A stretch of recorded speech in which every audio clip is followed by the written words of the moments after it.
I don't like your T-Series. Nothing personal, kid.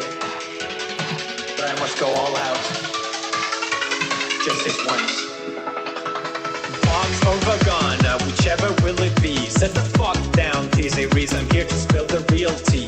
You're trying to dethrone me from spot on number one, but you're in the air, you lose. So best think you haven't won. When I'm through with you, we're gonna be completely fucking done. Cause we only just begun. I review you zero by this run. So come on, T-Series, looking hungry for some drama. Here, let me serve you bitch lasagna. Bitch lasagna, bitch lasagna. T-Series ain't nothing but a bitch lasagna. Bitch lasagna, bitch lasagna. Look at T-Series, they just crying for the mama. Who the hell is Bob and why you wanna kiss him? Ew, I'm a blue-eyed white dragon while you're just dark magician. You got a fifth of the population in your nation, but I got 90 rolls of world to hold your defecation. Oops, Montepatlo, what the fuck is that even supposed to mean? Your language sounds like it come from a mumble rap community. No papa, yes papa, Johnny. Now down all the sugar and let's throw this fucking party with some bitch lasagna, bitch lasagna. Look at T-Series, they just crying for the mama. Bitch lasagna, bitch lasagna. T-Series ain't nothing but a bitch lasagna.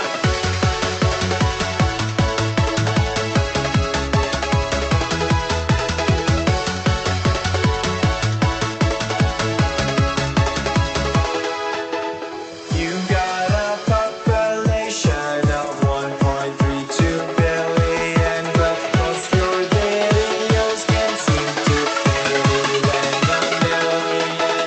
So bored. Bitch lasagna, bitch lasagna. T-Series ain't nothing but a bitch lasagna. Bitch lasagna, bitch lasagna. T-Series ain't nothing but a bitch lasagna.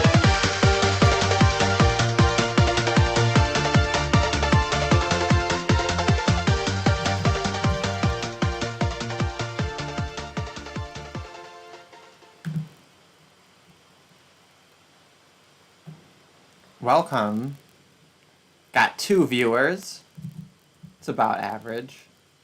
Nobody in the chat yet. For some reason, my little chat bot isn't working. I'm supposed to get my Quran verse. I guess I'm gonna have to grab it manually. But anyway, this stream. So this is a stream that's a little bit mean-spirited. It's specifically dedicated to just making fun of this Facebook group, which is Twin Cities Coronavirus Solidarity. Okay, and our random Quran verse, it's from chapter 111, verse 1. The power of Abu Lahab will perish, and he will perish. I don't know what that means. I don't know who Abu Lahab is. But this is our daily wisdom.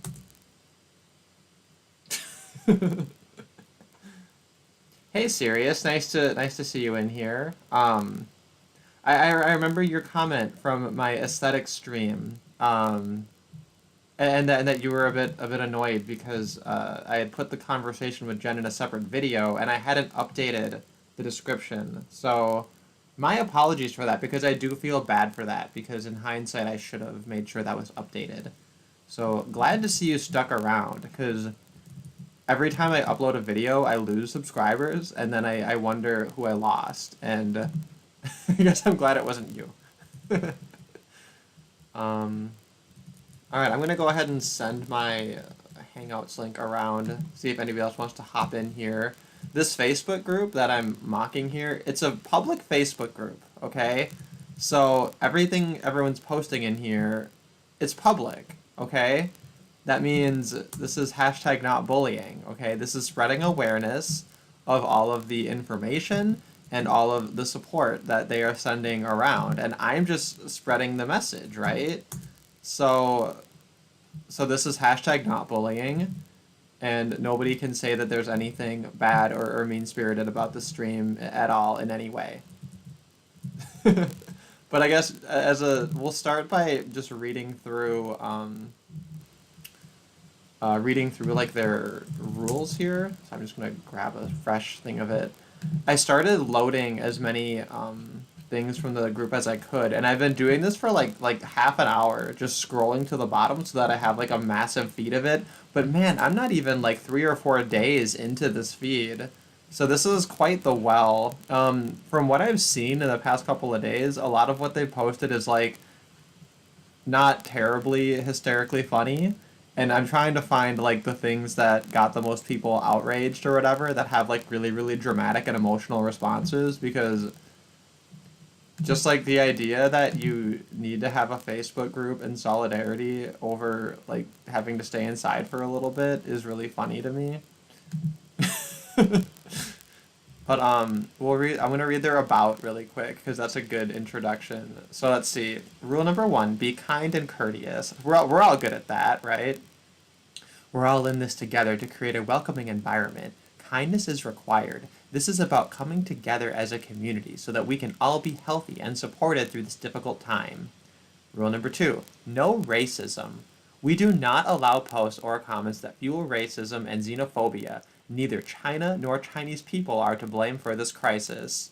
I have the same rule on all of my videos and in all of my content, so I can't disagree. This is a China #1 stream. This is a China safe space. No criticizing China. Number 3, no classism. We do not allow posts or comments that are insensitive and or hostile to the economic realities many are confronted with in this crisis. Number 4, no unqualified medical advice. Stop giving out medical advice unless you are a doctor or a nurse that specializes in pandemics. Number 5, no phishing. Posts collecting info are required to identify who is collecting the info and or how it will be used. We want to protect numbers from phishing or fraud. Number 6, check your facts. Posts or comments that assert facts that cannot be verified may be taken down. And number 7, no right-wing talking points. This is not the forum for right-wing debate. We may delete content that is hostile to solidarity and insensitive to many group members whose identities are marginalized. Which, that's fucking rich. I mean, aren't you marginalizing people with right-wing ideologies? But of course, this doesn't apply to like things that you think. Unless it's religious, right? So you can have a religious view and that's marginalized, but your political views can't be. Which is, I think that's quite funny because I think your political views are in a lot of ways less malleable than your religious views. But anyway, so this is the flavor of group we're looking at here. Another funny thing too, it's called Twin Cities Coronavirus Group, right? So Twin Cities, that's that's St. Paul and Minneapolis. In Minnesota, like Minneapolis is bigger than our capital, which is St. Paul, right? So there's this awkward thing where like the most important city is Minneapolis, but that's not the capital. The capital is St. Paul. So we just call them the Twin Cities because that way we're including the most important city while also including our capital. And like, we have the Mississippi River and one is on one side, the other's on the other side, and then it's like, oh, they're twinsies, but like they're totally not. But anyway, that's what that is. So that's Twin Cities Coronavirus Group. It used to be Twin Cities Coronavirus Solidarity, but they one of the admins, which by the way, all of the admins are sassy black chicks. They're all sassy black lesbians. And one of the sassy black lesbians who mods this group did a dramatic post about how she's removing Solidarity from the group because the group has been too mean-spirited lately and it needs to earn back the title of Solidarity. Hopefully I'll run across that post, but man, I've been scrolling down on this page forever and it still hasn't come up again. Okay, so I have that on here. Sorry, let me catch up with the chat a little bit. I gotta get my crap in order. Where is my... Here it is, okay.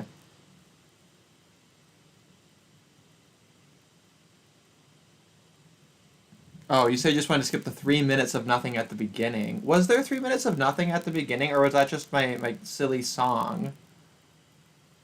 Oh, yeah, well, sometimes I like to play the song at the beginning. I don't do it on any stream where I have, like, a person who's a special guest that I want to, like, meet and have in the chat beforehand. But anyway, I'm glad that it wasn't that. Korean Man says Church of Entropy should become an advisor to Trump. I would endorse that. That would be amazing. Honestly, she's got more fiscal sanity than he has. I mean, like a lot of people do, right? It'd be great if Trump had like literally one person who cares about deficit spending and everything, but whatever. Sydney Chet says Seven used to say something about conspiracies. That's interesting. You'd think that they would keep that in there, especially somebody posted in my Discord an article about conspiracy theorists like vandalizing a 5G tower because they think it's related to the virus. Which like, I mean, I really hate shit tier conspiracies because they give actual conspiracies a bad name, right? Like most retarded normies, they they literally believe that humans don't conspire. They don't believe that any conspiracy happens at all. They think it's an all or nothing thing. You either believe every conspiracy or no conspiracy. So if you present any conspiracy theory whatsoever, they're just like, oh, I'll bet you think and you believe in flat earth, don't you, right? And you think the vaccines cause autism, and you think this, and you think that. And I'm like, first of all, if I believed that vaccines caused autism, I would be way more pro-vaccine. Because autists rise up, autists master race. But also, it's just like ludicrous, right? Like obviously, there's good conspiracies and bad conspiracies, and the question is like which ones are credible. Let's see, at least they're honest about not tolerating right wing views. That's true. At least they're honest about it. Oh, Jeremy, you lived in Uptown for a few months. Yeah, I mean, Uptown has a lot of cool stuff in it. We always talked about Prince. Wait, when you lived in Uptown? Oh. Man, if you were Minnesotan, we could have been friends. Jeremy, did you know that near Uptown, that's where the Twin Cities Men's Center is? And that's where I hosted a couple of Red Pill screenings. Which, you know, for the venue, given that it was just like, you know, this basement where we had like a room and a projector, you know, we filled the room up. We filled the room up 2 times, right? 2 years in a row. I call that a success. But yeah. So, let's see here. We'll go to the thing. Man, I have so many tabs open, but I think I need all of them open. Which is very frustrating.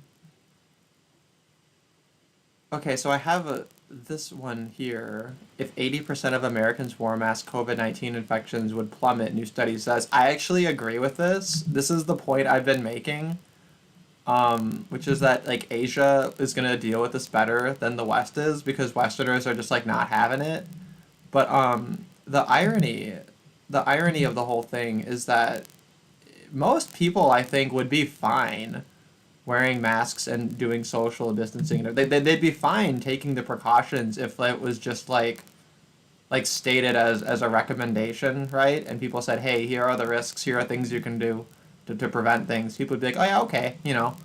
Maybe I'm skeptical, but, you know, I won't take the risk. I like my grandma, right? Or whatever. And then they do it. But when you make it something that's compulsory, then it fills people with resentment, and then they don't want to do it, right?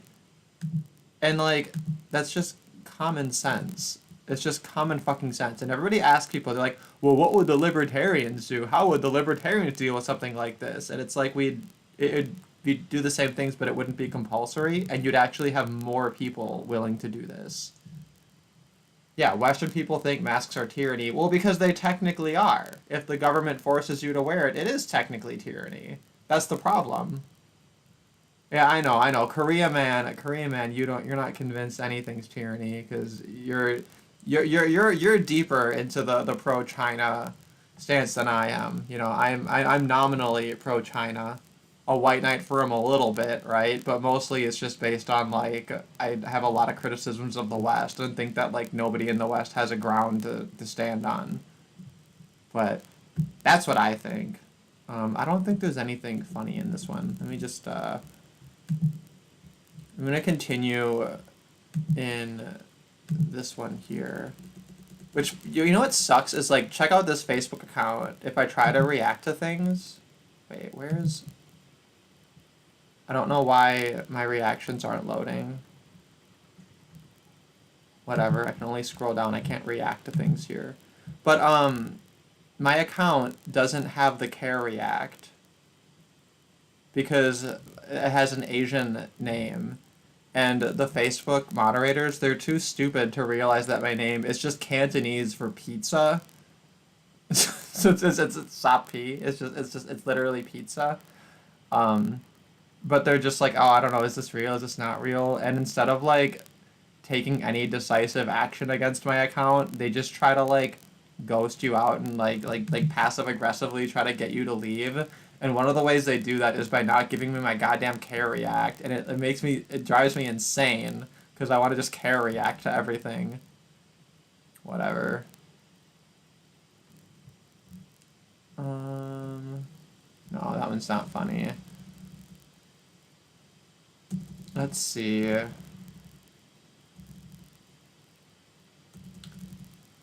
I'm not seeing... Okay, so here's one they're complaining about disaster capitalists. I forget what that actually even is supposed to mean. Okay, so what this is this is out of Super America. There's a thing on the screen saying you can help prevent the spread. Let's see. After fueling, please stop inside the store to wash your hands or utilize the hand sanitizer available for customer use. So this gas station is advertising that you can like wash your hands inside the store or sanitize it, which is a little bit funny. I imagine that kind of cancels out with like having to go inside, but this person's criticizing this. They're saying, "Oh my God, how dare this capitalist do this thing?"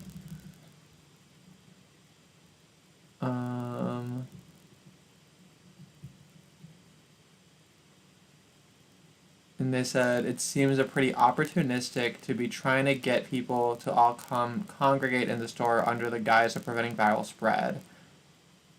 I don't... Okay, so they think it's all nefarious. I mean, maybe, right? Maybe they're just trying to trick people inside. Korea man, this is capitalism because if you're like left wing, any time that anybody exchanges money, that's capitalism. So literally, like, when corporations lobby the government to get special favors, that's capitalism in their view. There's no avoiding it. Now, I'm of a similar view, which is I think anything voluntary is capitalism.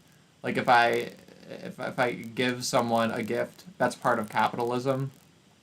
The first time any person did anything nice for anyone else, to me, that is the definition of the birth of capitalism. So I likewise have a very broad definition of capitalism, but to them, they think that literally anytime any money is exchanged in any circumstances, whether or not government is involved, and whether or not it's voluntary, that is capitalism. So anytime a business does anything, that's capitalism. And it's because it's essentially a threat narrative against businesses. Right? They view businesses as these just like shadowy organizations that like don't have any human qualities whatsoever.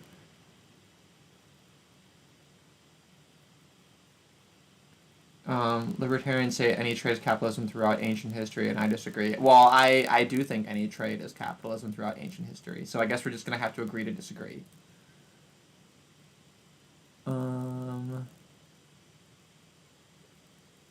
Let's see.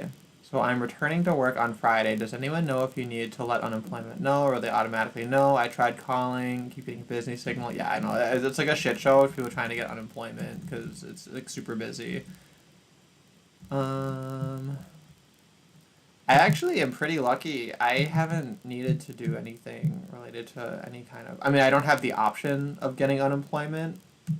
Instead, I just have an employer that deliberately breached my contract because they can't afford to pay us, and then they're like lying about it. This guy's weather forecast, I looked at this video thinking it would be something other than a weather forecast, and it's literally just a weather forecast. But he knows he's like a man thought, so he has his like avatar of him. Anyway, it's really cold in Minnesota is the point. You fuckers have like snow in May apparently. That's ridiculous, but typical. He talks about how he wants to go kayaking. Like this. And he posts this picture of him with his shirt off. And it's like, this isn't a picture of you kayaking. Look at this. That's not a picture of you kayaking. That's just a picture of you with your shirt off.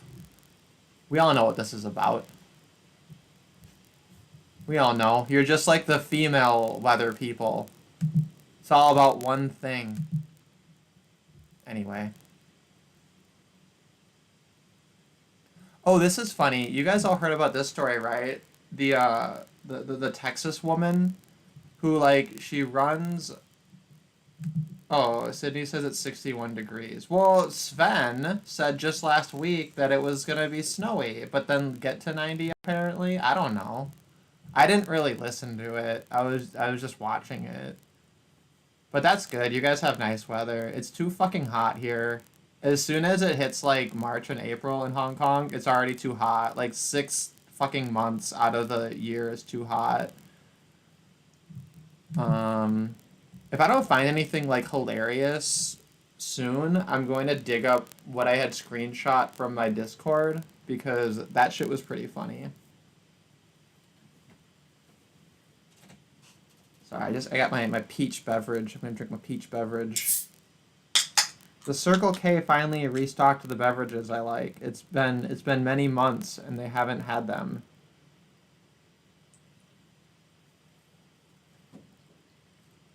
Speaking of stupid...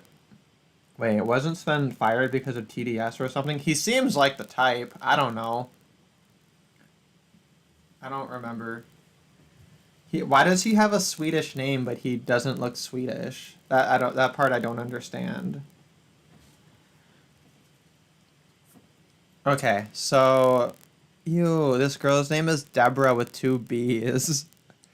Ew, why is your name Deborah with 2 B's? I hate that. Ew.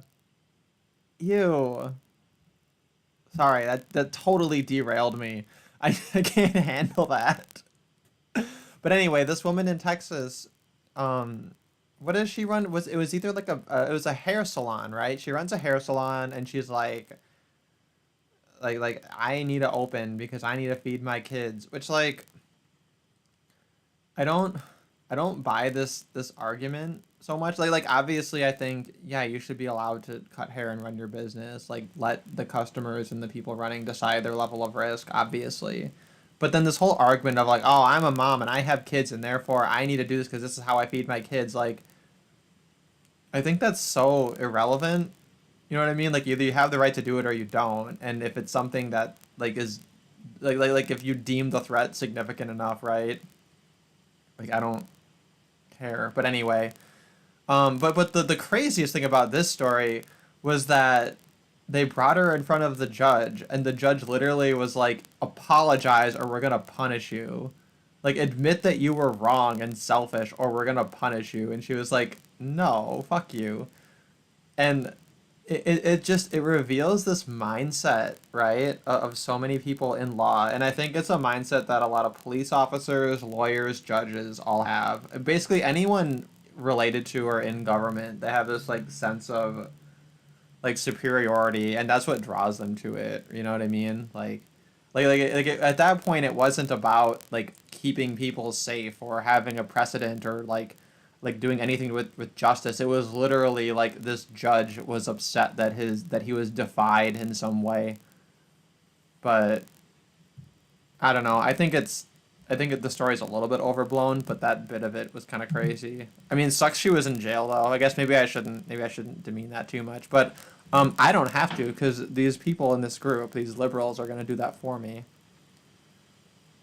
Let's see. Mortuaries need beauticians. I'm sure there's a fit for her somewhere. What does that even mean? What does that mean? What does that mean? So they're saying, hey, why don't you go dress up the dead bodies? Does this person think that in a mortuary, like, the employees are dead too? I don't understand this comment. But when black folks get killed for selling cigarettes to put food on the table, it's because they didn't follow the law. Oh, that's perfect. That's exactly the kind of take that I came to this group for. Can you imagine the argument? like so obviously this is a reference to oh, what was his name? The guy who was in the chokehold, Eric Garner, right? Was outside of the convenience store selling loose cigarettes. And of course he was just doing that to put food on the table for his family, right? He was getting his life back together.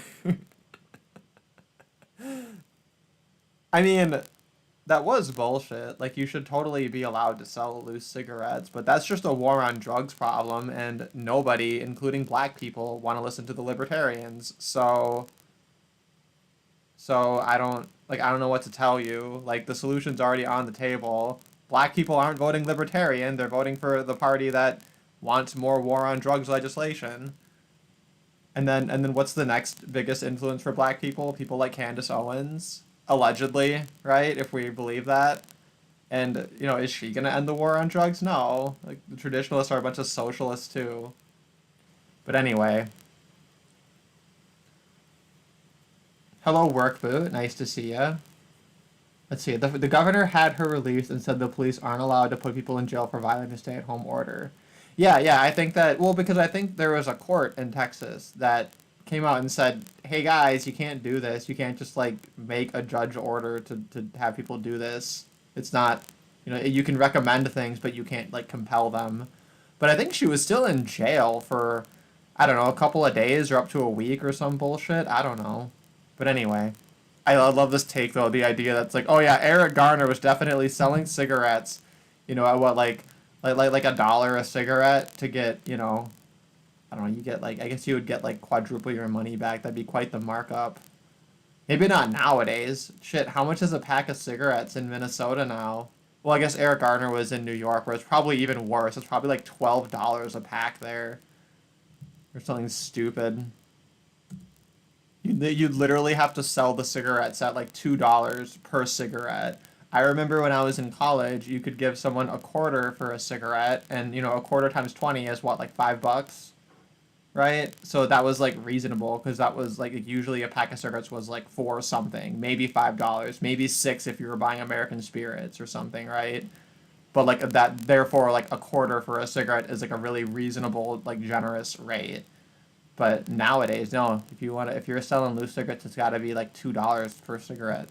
Ridiculous. I think I heard actually that smokers, all of the money that's taken from them through the extra taxes added, it actually more than makes up for their extra cost on the health system. Which is quite funny. Let me think about it. I'm not sure if that's true or not. What's this meme here? Let's see if the left can meme. I don't know why my computer is just not loading anything right now. It might be because I loaded this page down so far. Let's see. Conservatives, just obey authority. Conservatives, just obey authority. Conservatives, it affects me now, so now I don't believe in obeying authority. And of course, all of their examples are racialized. The first one is a cop attacking a black person who, I'm sure he was just jogging. Oh, this guy's he's wearing Timberlands in the meme. That's actually quite funny. What a funny coincidence. And then the second one is, oh, my Mexicans in cages. And then the third one. I mean, I actually kind of agree with this sentiment. I did make a video, America in Ashes, which was like just a criticism of the fact that like now everybody is a fucking revolutionary. Like literally no American alive today has lived in America as a free country. Not a single one. It's been a communist shithole for a century now. And like we have fucking Abraham Lincoln on our $5 bills. And then you're going to turn around and say, oh my God, this is all tyranny. This is all too much. And it's like why now? And it's because of the minor inconvenience, Fucking stupid. Okay, enough of this post. Let's go to the next one. They have events about free virtual events and activities. Let's see. How are workplaces in Minnesota addressing the need for their employees who were thrust into work from home condition, whatever.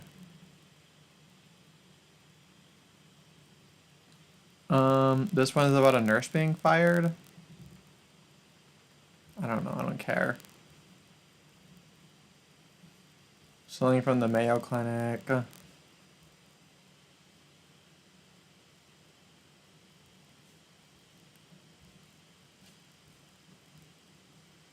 This is weird. I saw this post before. This is annoying. Their mods are allowing reposts. They're not even looking at what's in the group.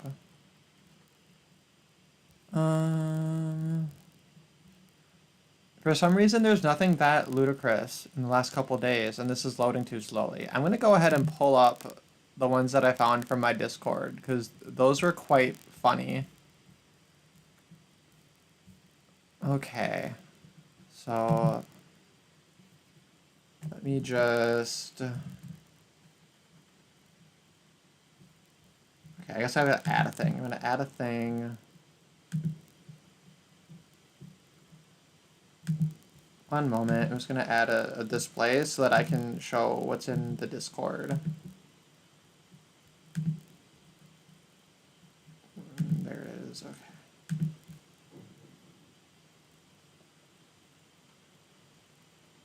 For some reason, it's all black. Is it just all black on the stream?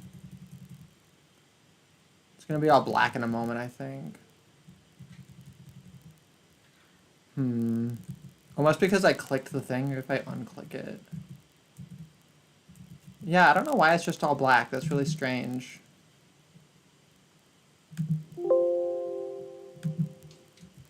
Okay, I'm not gonna save the images individually because that's gonna take too long. Well, fuck it, it's gonna take a while to read it anyway. So okay. Well.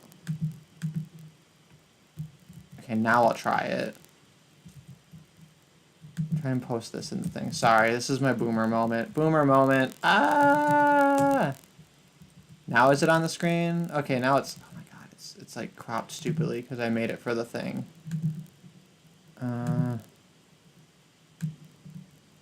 I'm going to read it anyway. This person said, I had a frightening conversation with my employer today. He is the owner of a small business I work for, and we get along great. I've always been one of our top team members, not going to mention employer for privacy. So he shared with me that the longer this shutdown goes on, the more likely our company will go out of business. He is part of some of the small business organizations and said a lot of other businesses are in the same boat. So he was explaining to me that as an employee, even though I'm getting unemployment, which is great for me at the moment, it's helping me get by. We don't see the full picture since we are just trying to get by day. On the other side of things, the owners are having to make tough choices such as how many people do I have to fire permanently to stay open, or do I just close my doors forever at this point? I think that unless we own and run the company, we don't see the numbers and how this is going to make them go broke. So now I am changing my opinion on staying shut down to we better open soon, because unfortunately for a lot of us, there probably won't be a job to go back to. Why don't people use fucking punctuation when they write things? It's just like natural. It's so annoying. I'm glad he shared this with me, and he said he didn't want to scare me, but that is the harsh reality of the situation. Quite a few restaurants have already shut their doors permanently. So instead of advocating for a longer shutdown, I think we need to start advocating for a safe and fast reopening. Or basically, we are screwed longer term. Protect the vulnerable, let them stay home and be exempt from any punishment for sure, and exact any additional measures to keep them safe, but let the rest of us get back to work or we lose our careers, livelihoods, apartments, homes, credit scores, etc. Like, why can I buy everything at Walmart, big corporation, but not at my local store or my local whatever shop? The big corporations are getting unfair advantage and they already have all the money. Plus, having the big stores open funnels us all through the same building, which... Funnels us all through the same building? Oh, I see. Which is not ideal to stop a virus. If we spread out more to various stores, we have less overall exposure. Anyway, so it's just funny because so this person posted is a new member, and many people in the group speculated that this is just like a fake plant or whatever. I think that it's like written poorly enough. It's written poorly enough that like I don't That I don't. I actually think it's real. Let's see. Sydney says check Discord. You sent me. Okay, yeah, okay, this is the thing about, yeah, this is the black chick changing the thing on the Discord. Thank you for pulling this up. It's so fucking funny. So, okay, sorry, my window is still cropped stupidly. I have it set up to be cropped in a way that works for most Facebook posts, but not this one apparently. But this is the chick saying, you can only change a group's name once every 28 days. I removed the word solidarity from the group title because I felt we were not living up to that energy. My goal is to earn it back. 20 days to go, and thus far I feel like we are on the right track. Go us. So, yeah, that's funny, I think. But anyway, this guy, when I first saw it, it reminded me of the hatchling phenomenon.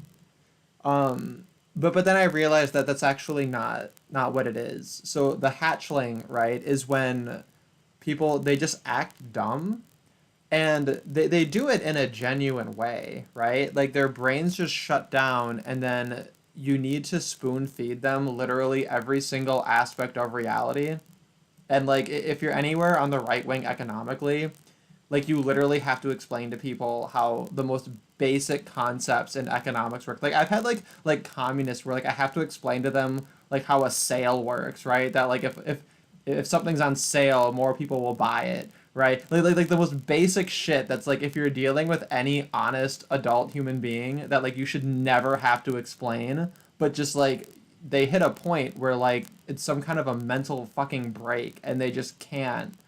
And like they need everything spoon fed. They turn into a hatchling, like they just hatched from a fucking egg. And this gave me that vibe, right? Because this guy is like, hey, I just realized that like these businesses, they're owned by people, and they require investment. And if the business isn't profitable, the business has to go out of business. And this can be the case and can be true even though I'm getting unemployment, right? Like it's absolutely mind-boggling that this is something that needs to be explained to people, right? Anyway, that guy got a bunch of posts of people saying that, oh, you're a shill, this is a fake account, this is just a copy pasta to try to trick people into leaving our solidarity group or whatever. Oh, it's just fucking stupid.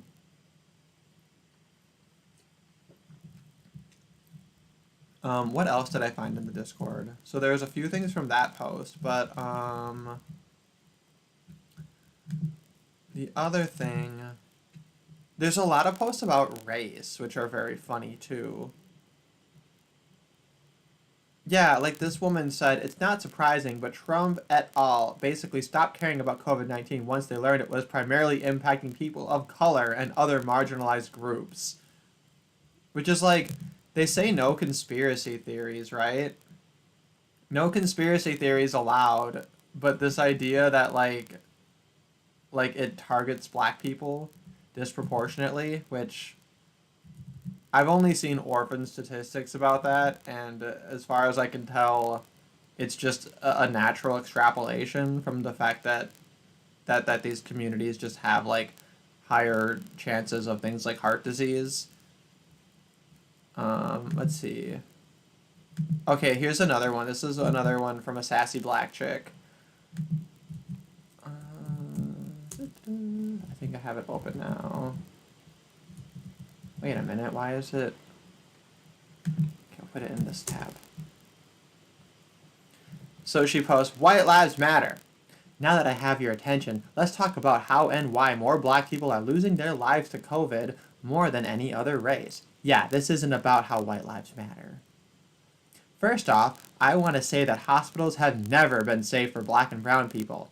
Ask your black and brown friends if they've ever been told not to go to a hospital unless it was an absolute emergency, or if they've ever had a negative experience of feeling mistreated by white doctors and nurses in a hospital setting. The truth is, black lives have never mattered in hospitals. Okay, let's throw that aside right now and come to our next point. I don't know, why did you segue that? Like, just don't add that sentence. Hospitals are getting paid to diagnose patients with COVID. It's a Medicare lump sum. If a patient has COVID, they get $13,000. If they have to use a ventilator, they get $39,000. Ventilators are dangerous and are only supposed to be used as a last resort, and instead they are being used as a first resort. Who is this affecting the most? Black and brown people, because more and more black and brown people are not dying in hospitals from COVID, but dying from white doctors and nurses not valuing black and brown lives. They become careless with their work, and it leaves hundreds and thousands of black and brown lives dying at the hands of whiteness.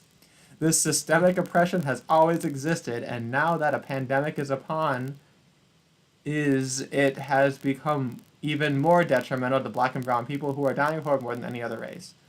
So, the funny thing about this is that this is actually, there was an article I saw earlier about this, and some of that does make sense, right? That there is an incentive to diagnosing them with COVID, and then also to like using ventilators, right? So like that part of it's true, but there's no actual argument about the link to black and brown people beyond just like racism of the gaps style arguments. So it's very stupid, very low IQ shit. But the irony is that if I were to post in this group, for example, about, oh, these government incentives are causing more people to die of it because it's causing them to misdiagnose people and to exaggerate this thing and to use ventilators, and they have a financial incentive, and like obviously these hospitals are going to respond to that financial incentive because literally basic economics, right? Like that would be considered a conspiracy theory. But if I say all of that, like Control C, Control V, that entire narrative, therefore black people die, now they accept it. Like, isn't that insane? She literally, she packaged the entire quote-unquote conspiracy theory regarding government incentives causing more people to die and causing people to inflate their numbers to get more funding, which is true, but, like, that would be considered a conspiracy theory unless I tie in black people. And this is, like, one of many reasons why I'm an anti-racist, because anti-racists are just, they're the most worthless people on the planet. I'm sorry, if you're an unironic anti-racist in 2020, I don't understand you. You're like a fucking alien to me. Oh, here's a funny leftist meme. It's the man with the butterfly, and the man is Americans. The butterfly is watching a fucking YouTube video. Is this a PhD? I don't know, like, is your fucking post in a Facebook group any more reputable than the YouTube video? I don't, whatever. Left can't meme. Okay, here's one they're outraged about. So this is a group about reopening Minnesota. The Reopen Minnesota Death Cult has another protest planned. Comments are open. So let's see, we got how many angry reacts? Ooh, we got a lot of, this is at least 40, probably 45 angry reacts of the 63. We got some wows, and we got some sads. I don't see any care reacts. Let's see if there's any care reacts in here. We got 1 heart, 2 likes, but no care reacts. Okay.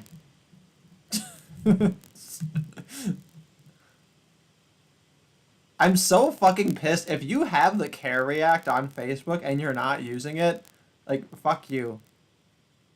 I want that fucking care react. My main account has the care react, but I can't use it because I'm banned for hate speech as usual. You know, you get drunk on Facebook one or several times and post hate speech, and then they always ban you. Carnivore, welcome Carnivore. It says, why does it say stretch your dick? That's my, that's a public service announcement to everybody. I am an advocate of dick stretching. I believe that everyone should stretch their dick because penises are elastic. And particularly if you're circumcised, you should stretch any remaining skin around your penis, because if you do that enough, then you can kind of create like a pseudo foreskin. And then over time, that's actually going to protect the head of your penis. So that's like a public health like service announcement. Because like very few people know this. Like hardly anyone knows this. So I say stretch your dick. And that's part of my radical men's rights advocacy. because too many intactivists, they want to be all dignified and sensitive, and I prefer to just call people baby raping monsters, and then to also tell people to stretch their dick. And that's the flavor of the channel. Stretch your dick. But anyway, let's see if there's some outrage in here. Oh, okay, so this is funny because I guess they're supposed to reopen. Well, they said in 4 days. This is scheduled for the 14th of May. They're not reopening until, I think, June, right? June 1st? Or is it sooner than that? I haven't been paying attention.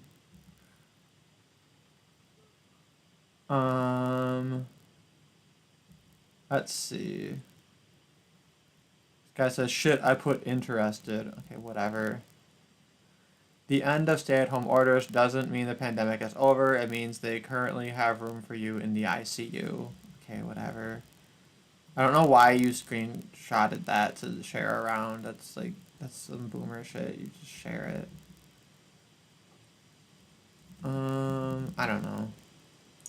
The cowards turned off comments, but you can post on the event photo.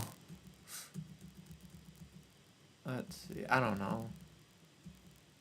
To be fair, Wallace probably already made up his mind about the stay-at-home order. He probably is going to extend it again. Wallace is the governor, I guess. Okay, May 18th is the opening. Okay, so they were right about that. I don't know. All I know here is like most things are kind of open, but we still have to wear masks, and I guess that's gonna last till like September, which I hate.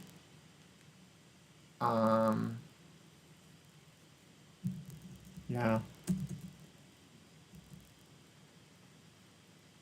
I don't know. They just say they're just laughing. I don't know. There's nothing funny there. Here's a post about a guy carrying a rocket launcher into a subway. Oh my god, I have to vent about Subway actually. Sorry, hashtag tangent. So I love Subway. There's a Subway in a city here, and I haven't been traveling unless it's for work. But recently I had a shift at a different location of my employer's, right? And they happened to have a Subway right by there. And I was like, cool, I'll go to Subway for lunch, right? And the thing is I'm living off of my credit card, and it's the current version of my credit card. It's a Visa, right? It's accepted like everywhere, but it's a chip. It's one with the chip readers. You guys remember the chip readers on cards, right? You have a little chip in your credit card and you have to physically insert it. This technology that's like not even that old. What? It started like maybe 5 years ago that the chip card started being a thing. Not even 5 years ago, right? It's like a new thing. This is the current version of my credit card, which isn't going to expire for like another couple of years or whatever, right? But in Asia, that's already old. That's already considered old because now it's all the thing with the little wireless thing where you tap it, where it has the thing. But mine doesn't have that because it's a fucking chip card, right? So, like, even though places will take Visa, they can't take my card because it doesn't have the thing where you could just tap it to scan it. And then even when they do accept the chip, like, half the time, it's, like, so antiquated to have a fucking chip card that they're, like, literally confused. They point to the little thing where it's like, just tap your card on the thing. And I'm like, mine doesn't have that. Like, like, I'm sorry, this is the current version of my credit card. This is how they have it set up, and I can't use the fucking chip here. And it's like, and then I have like little old Chinese ladies looking at me like, fucking boomer with your fucking chip card. Like, what is this? I haven't seen this shit before. Like, how come it's not the new thing yet? Right?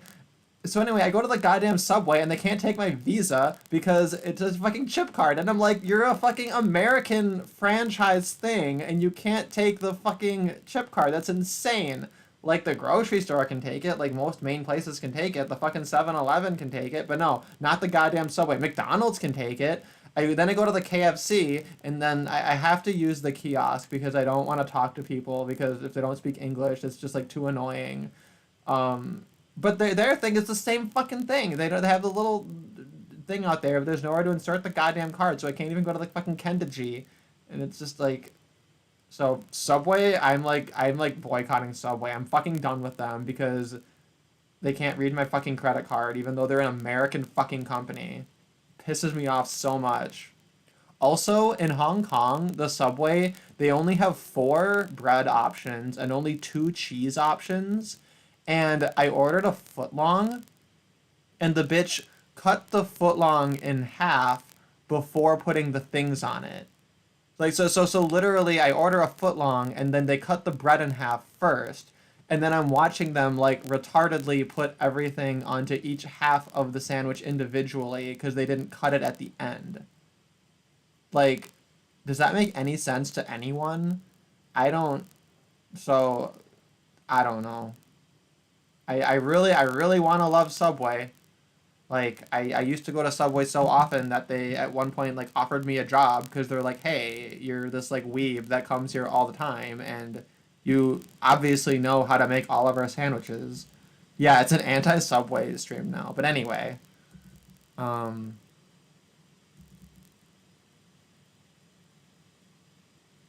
what's this term? Cosplatriot?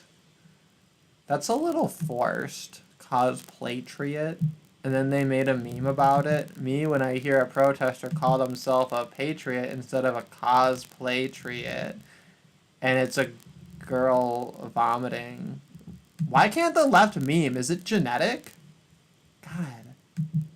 Okay, I don't know why I clicked it. It's like taking forever to load. Okay. And then I click X and now it's going to take another 10 fucking minutes to load. Why is it so slow? I don't understand what I did. What did I do? Probably drives a truck with a lift kit and other mods. Loser. Okay, whatever. Amazing, and when a 14-year-old native boy is even thought to have a knife, he gets shot by police in an 8-minute interaction. First of all, 8 minutes is a long time. If it takes you fucking 8 minutes to drop the knife and put your hands up, he probably... Also, is he really a 14-year-old native boy? I have doubts. Asylum Tarp. Why does your name have 2 T's in a row? This is worse than double B Debbie. Why do leftists have the worst fucking names? God. Inadequate male function. So this is the femoid version of Godwin's law, which is that if you're arguing with a woman, the chances that she makes it about sex approaches 1. Except this guy is a man doing it, so he's obviously a male feminist. A little bit of a one good man syndrome. Meanwhile, a black man is murdered for jogging. This is bullshit. What's your favorite jogging hammer, everybody?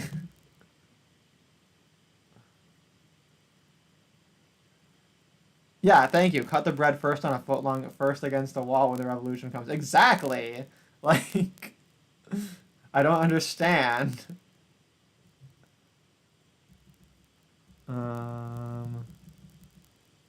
But Subway is delicious.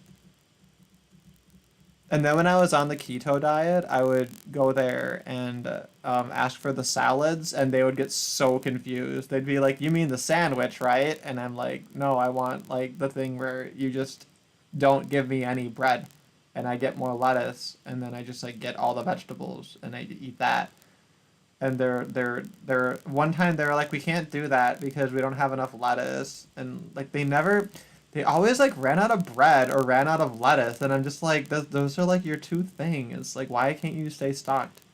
Anyway, typically fast food chains in Hong Kong, they're really bad. They're not they're not as good as in America. But, you know, we have them. They're still there.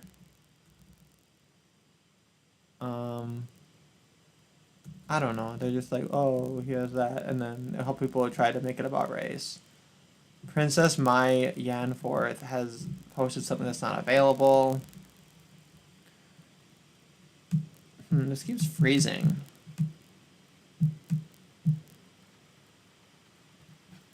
Ew, do you guys see this Charlie Brown comic? This is the worst thing I've ever seen.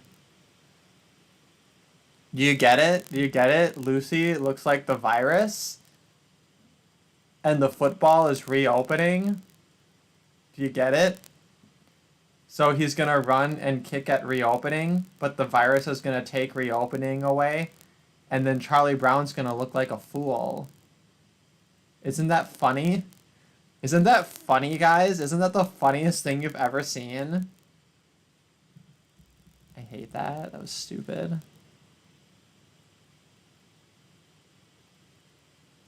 Ooh, this is a good article. Reopening our economy right now will result in mass death.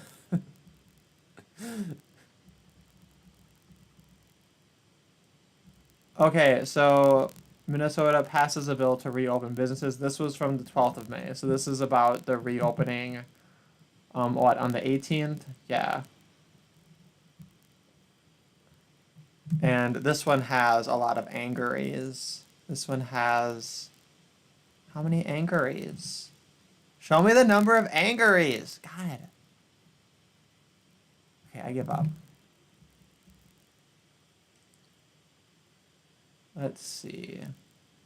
It's just if they come up with a plan, doesn't have to be approved by anyone, doesn't have to be looked at by anyone, doesn't have to take into consideration the health of workers, doesn't have to take into consideration the security of workers. Senator Champion asked Senator Matthews. These aren't even sentences. These are sentence fragments as questions. That's like, I hate politicians. They're all stupid. Really, as long as they have a plan, but it doesn't have to be looked at and approved by anyone with actual expertise, whatever. I'm so tired of this being a political issue. The solutions to the issues we face are political. Hard to separate the two. I know the personal is political. That's actually another leftist point I agree with. The personal is political. Well, actually, the political is personal. I've considered just shaving it all off. What does that mean? Like all your hair? Let's see. Sounds like more grandstanding by Republicans who already know this won't get into law. Whatever.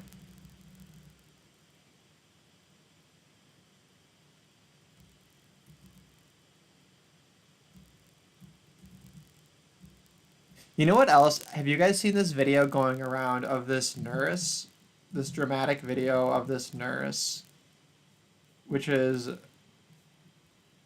it's really funny just because of her vocal fry. And at one point she like compares it to Nazis, which is humorous.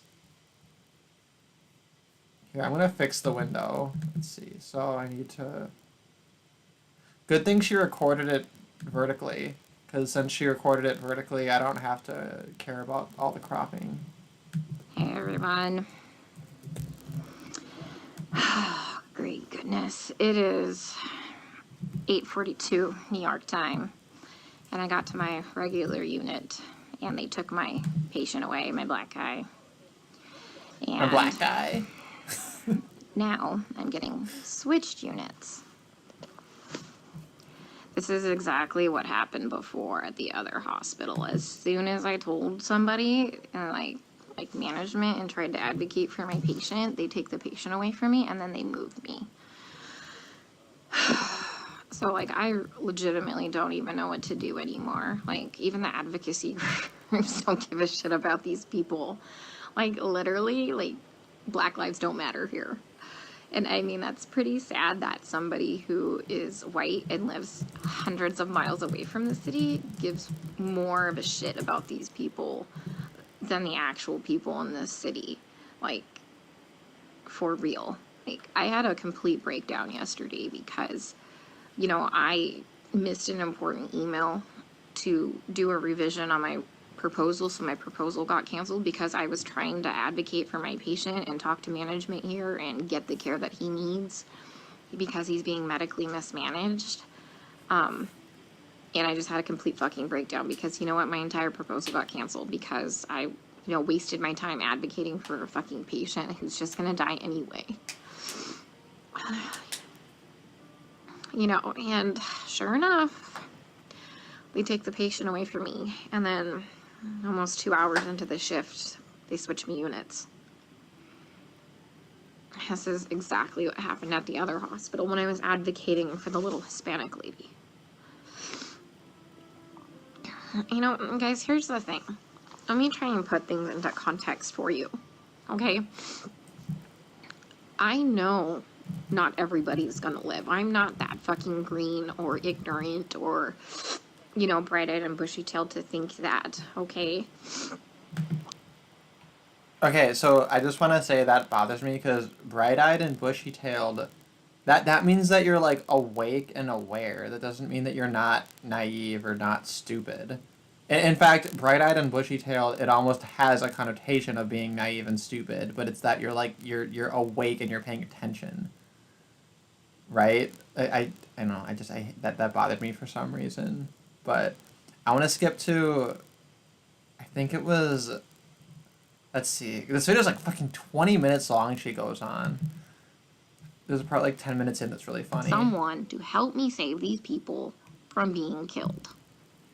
Okay? From gross negligence and complete medical mismanagement. And no one is listening to me.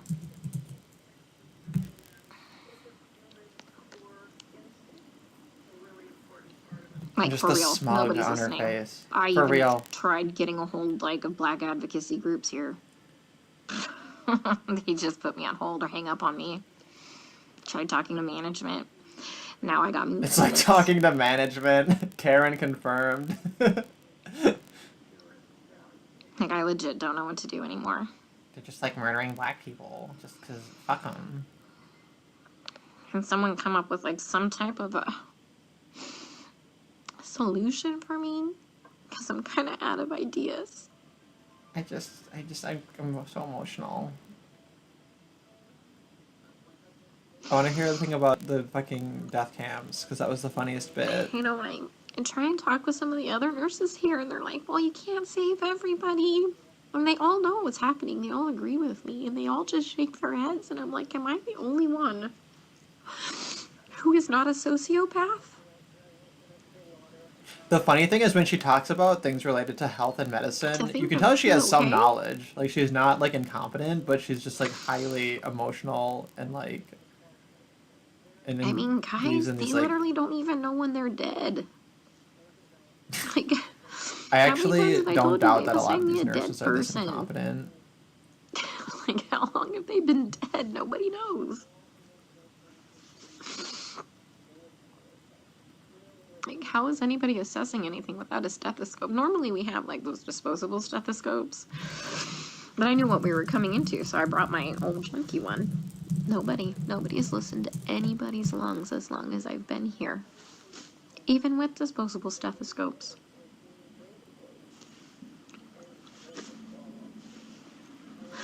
I keep telling them that, the guys are, like, my patient's going acidotic. We need to do something about this before his kidneys shut down, give him some bicarb or something like that.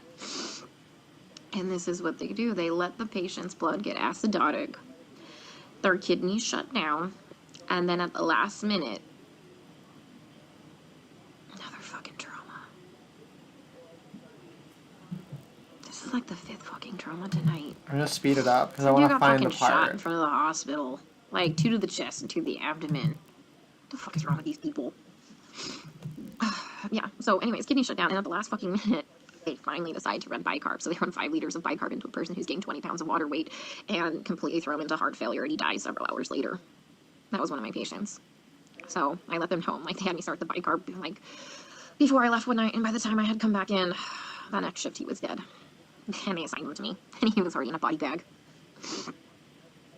Like, guys, they're not dying of COVID, okay? Like, yeah, people are gonna fucking die of COVID. Like, yeah, some people legit will end up with multi-organ failures and will legit throw the clots and kill them, like, and die. People, I fucking know this. I'm not, like, some fucking new grad, okay? That's gonna save everybody in the world, okay?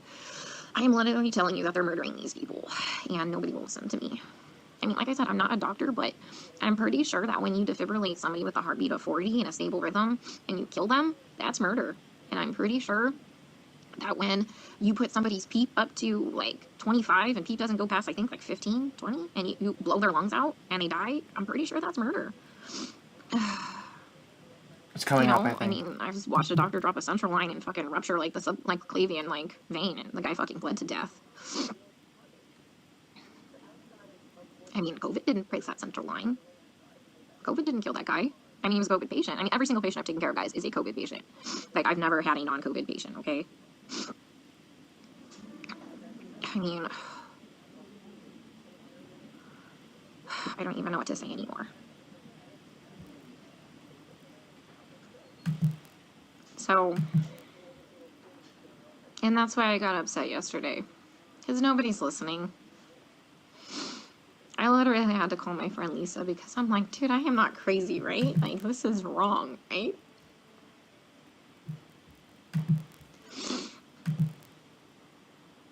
Oh, God. I wonder if I skipped Russian too far ahead. anesthesiologist placed an ET tube and ruptured their esophagus, and the guy choked to death on his own blood. COVID didn't place that ET tube incorrectly. You know, I grew up really poor. And they wouldn't let me do it. But any idea, and he doesn't sync with the vent, for me very well through a respirator.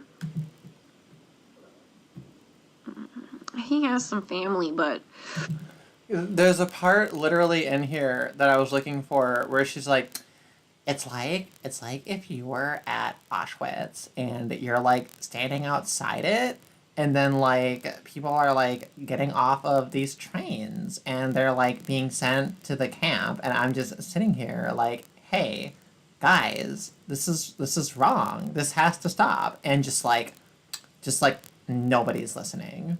It was literally like that. That was like almost verbatim in the exact tone and everything. And it was so fucking funny. And that's the only reason I saved this video. And I don't know. I thought it was like somewhere halfway, but I wish I had commented with a timestamp. That's my new favorite thing, is I comment on things with timestamps, and I didn't do that. Anyway. This video it's just, this video needs to be like recreated as an animation, because she's just like too fucking funny as a character. Anyway, why do I have so many fucking notifications on Facebook? Oh, it's Claire Kaw, of course. Of course, it's Claire, who called my pink Oreo gay. She's such a fucking bully. How rude. A rude lady. So as I was scrolling through the group here, I think what I'm going to do is I'm going to keep an eye on this group, and then as I find hilarious things in it, I'll screen cap those, and then I'll make it like a reoccurring theme as a highlight, because it's just taking too long to try to load everything to go through it quickly enough to find the most like funny and outrageous things. But basically the themes are people slandering others as being a death cult for wanting to reopen the economy, and claiming everything's all this racist whataboutism. And then people like being really, really dramatic and emotional over like just random bullshit. God, there was this funny post from some lesbian on here too. And I wish I could find it. But that was like a month old at this point, so whatever. But there were some articles. Let me just pull up some articles that had come up. Do you guys like my colored fists in the background? I have colorful fists that change colors for solidarity. If you Google image search solidarity, one of the first things you get is this fist. Anyway. I don't know. This article is actually not interesting. What is a COVID-19 surcharge? Why some restaurants are adding an extra fee to your bill? I think that's kind of an interesting thing. This isn't exactly, I don't know. I don't think it's that, like, unreasonable or crazy or whatever. It's just kind of interesting.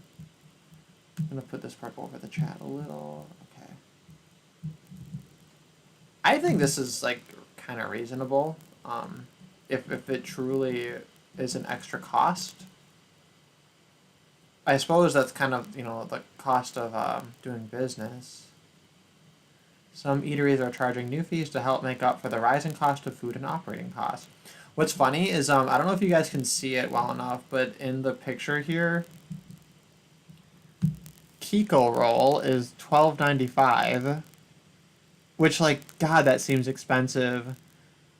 But I remember sushi in America is so fucking expensive for no reason. Unless you go to Target. Target sushi is a reasonable price. But that's one of the great things about being in Asia is you can get sushi very cheap because I mean it's just rice rolled up in sushi paper. It's like it's not fucking rocket science. It's not fucking rocket surgery, okay? Sushi should be cheap. Like McDonald's, there should be mixed sushi. McDonald's should sell sushi. It would be really good. Anyway, this Kiko roll, whatever that means, is $13, which seems ludicrous. And then they have the chopstick is listed at $0, but they list it on there, which is funny. I guess to keep inventory. But it's also funny because it's chopstick like singular, which like you practically never use that. And then 2 ounce of yum for a quarter. I don't know what that means. That's some kind of sauce, I guess. And then they have a COVID surcharge of 66 cents, which is approximately half the cost of the sales tax.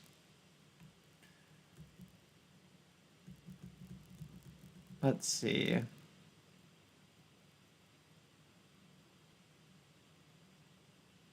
Yeah, I'm just looking at this, and I don't know if there's much more to the story other than that they're just adding this.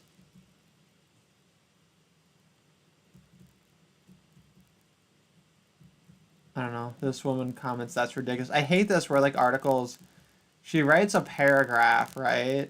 And then the rest of it is just like, look what this person said. Look what this tweet says. Look what this tweet says.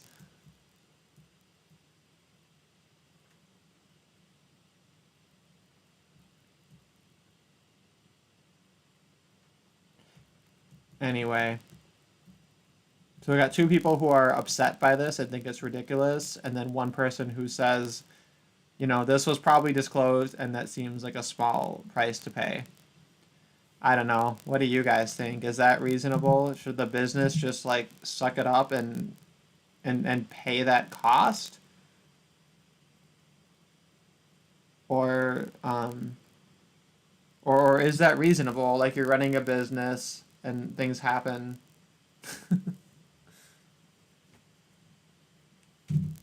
All right, hello, Pill Eater. Nice to see you. Jay Willie says, reminds me of Fisty Splinters. Who reminds you of Fisty Splinters? Oh, the nurse woman that we were looking at earlier? Yeah, kinda. Christy Winter is, I think, I don't know. She doesn't seem as like bimbo-y as that nurse does. Okay, let's look at the next thing. So this is interesting. Us versus them in a pandemic. Researchers warn divisions could get dangerous. As the pandemic moves from public health crisis to partisan flashpoint, the debate over the coronavirus response in the U.S. is becoming increasingly nasty, and in some cases, violent. It's not just the clusters of gun-toting protesters at state capitals. In sporadic incidents across the country, disputes over emergency measures have turned into shootings, fistfights, and beatings. Stories abound of intimidation over masking, and armed right-wing groups have threatened contact tracers and people who they say snitch on neighbors and businesses violating health orders. Researchers who studied the links between polarization and violence stress that these incidents are still rare and extreme reactions. Polls show that the majority of Americans support and are abiding by distancing measures. But there are fears that the pandemic, especially landing in an election year, has the potential to inflame divisions to dangerous levels if left unchecked. If we don't intervene as a nation, as citizens, to begin to correct this identity-based polarization, then the erosion of democratic norms will go even further, and that's the threat of potential social unrest, said Tim Phillips, head of the Boston-based nonprofit Beyond Conflict, which tracks polarization and supports peace efforts around the world. Researchers cite leadership as the key factor in the struggle against polarization, but President Trump draws support through identity politics and has signaled repeatedly that he'll play to his base even in a national health emergency. Take, for example, Trump's refusal to wear a mask despite the advice of his own health authorities and recent coronavirus infections among White House staffers. Well, okay, he's not doing that because we all know they already have the vaccine, right? That was the big conspiracy for a while from that one clip. Which, honestly, that is a little bit weird to explain away, in my opinion. Like, people were saying, oh, he's just using the term vaccinate in a general sense, that, like, they're already immune. Oh, Jayla says the fist is what reminds you of Fisty Splinters. Well, I mean, that's every fist, though, isn't it? Yeah. I don't know. Like, this whole article just seems like it's blaming, like you have a polarized issue, right? An issue that's relevant to politics. So of course there's two sides to it. And you have this NPR article saying, "Oh my God, I can't believe the other side is politicizing it." And it's like the alternative is that you get everything you want and there's absolutely no discussion whatsoever.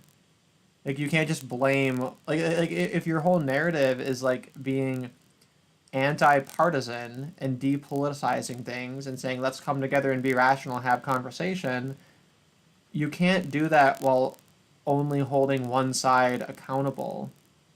You know? Like like if you're going to actually champion that narrative, you have to condemn both sides. And what did this article do? It talked about people complaining about snitches, um, and complaining about Trump, and like that was about it. There's no conversation about the way that the left is demonizing people who want to reopen as being a death cult, right? There's nothing talking about nothing talking about any of the economic concerns, right? Like, literally, this article is engaging in the exact practice that they're criticizing, but they're on the right side of it in their view, so therefore it's fine. It's literally based on an us versus them mentality. Hannah Alam. Let's see who what does she also write? This will tell us everything we need to know. She looks like Rachel Dolezal. She looks like a Jewish Rachel Dolezal. Look at that. Sorry, I shouldn't. We don't need to go there, but Hannah Alam. Ooh, she's like the bizarro Hannah Wallen.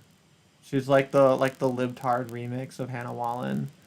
Washington-based national security correspondent for NPR, focusing on homegrown extremism. Oh God, I was only joking about that, but she's probably like a fucking ADLer. Before joining NPR, she was a national correspondent at BuzzFeed, covering U.S. Muslims and other issues of race. Muslims and race, that's not other issues of race. Those are separate. Oh, sorry. Other issues of race, religion, and culture. Okay, fine. I should have finished the sentence. Allen previously reported for McClatchy, spending a decade overseas as bureau chief in Baghdad during the Iraq War and in Cairo during the Arab Spring rebellions. She moved to Washington in 2012 to cover foreign policy, then in 2025 began a year-long series documenting rising hostility toward Islam in America. Her coverage of Islam in the United States won 3 National Religion Reporting Awards in 2018 and 2019. Whatever. So she's a race vulture and an anti or a pro-Islam Islamophobia vulture person. Anyway, that was stupid. NPR sucks. I can fucking wear a turtleneck and talk softly too. So this is another funny thing. We didn't come across any of these posts in the group yet, but there is this large contingent of people who are like hashtag cancel rent. They literally just think you can cancel rent. Just no, right? And Joe Biden says not paid later. Forgiveness. Joe Biden calls for rent and mortgage payments to be canceled amid the pandemic. But like, I can totally see the idea that you like defer it, even though I don't really support that. But that's at least like semi defensible, right? Where you just say, okay, you can't evict people for this time period, but you know you're gonna owe the rent eventually, right? And then you kind of work something out. But they're like, no, just cancel it. Just no, everyone gets free rent. Fuck it. I wonder, what do you guys think? Do you think in this article at any point they're going to do anything to address the concerns of like a landlord who, you know, has to pay, you know, the taxes and the maintenance and everything, and of course, you know, endured the upfront cost of buying this property to rent out to people? Is there going to be, you know, any kind of sympathy towards like what any of those costs are? And like what those people are supposed to do when, and then especially when a lot of them are relying on that income, right? Like that's their job basically. Paula says, do leftists know that these landlords are people too? No, they don't. It's the same thing with talking about capitalism and corporations earlier, right? Is they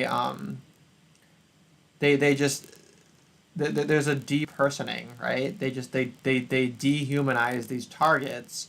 And basically, if you do anything as an individual that's greater than you as a person being an individual, that gets dehumanized from a leftist perspective, because that way it allows them to initiate aggression against that target, because it's just this like insidious force, you know? But let's see, they say Biden, presumptive Democratic presidential nominee, called for federal rent and mortgage forgiveness in an interview on Snapchat's Good Luck America political show. Biden said postponing housing payments wasn't enough. Forgiveness, not paid later. Forgiveness, Biden said in an interview, which was also published by Vanity Fair, is critically important to people who are in the lower income strata. Is that how you use the word strata? Should have been stratum, right? So stratum is your singular noun. Plural is strata. The lower income strata. I guess if there's multiple strata of lower income. That seems, I don't. But even the singular version of stratum is, okay, a layer or a series of layers. That's for rock in the ground though.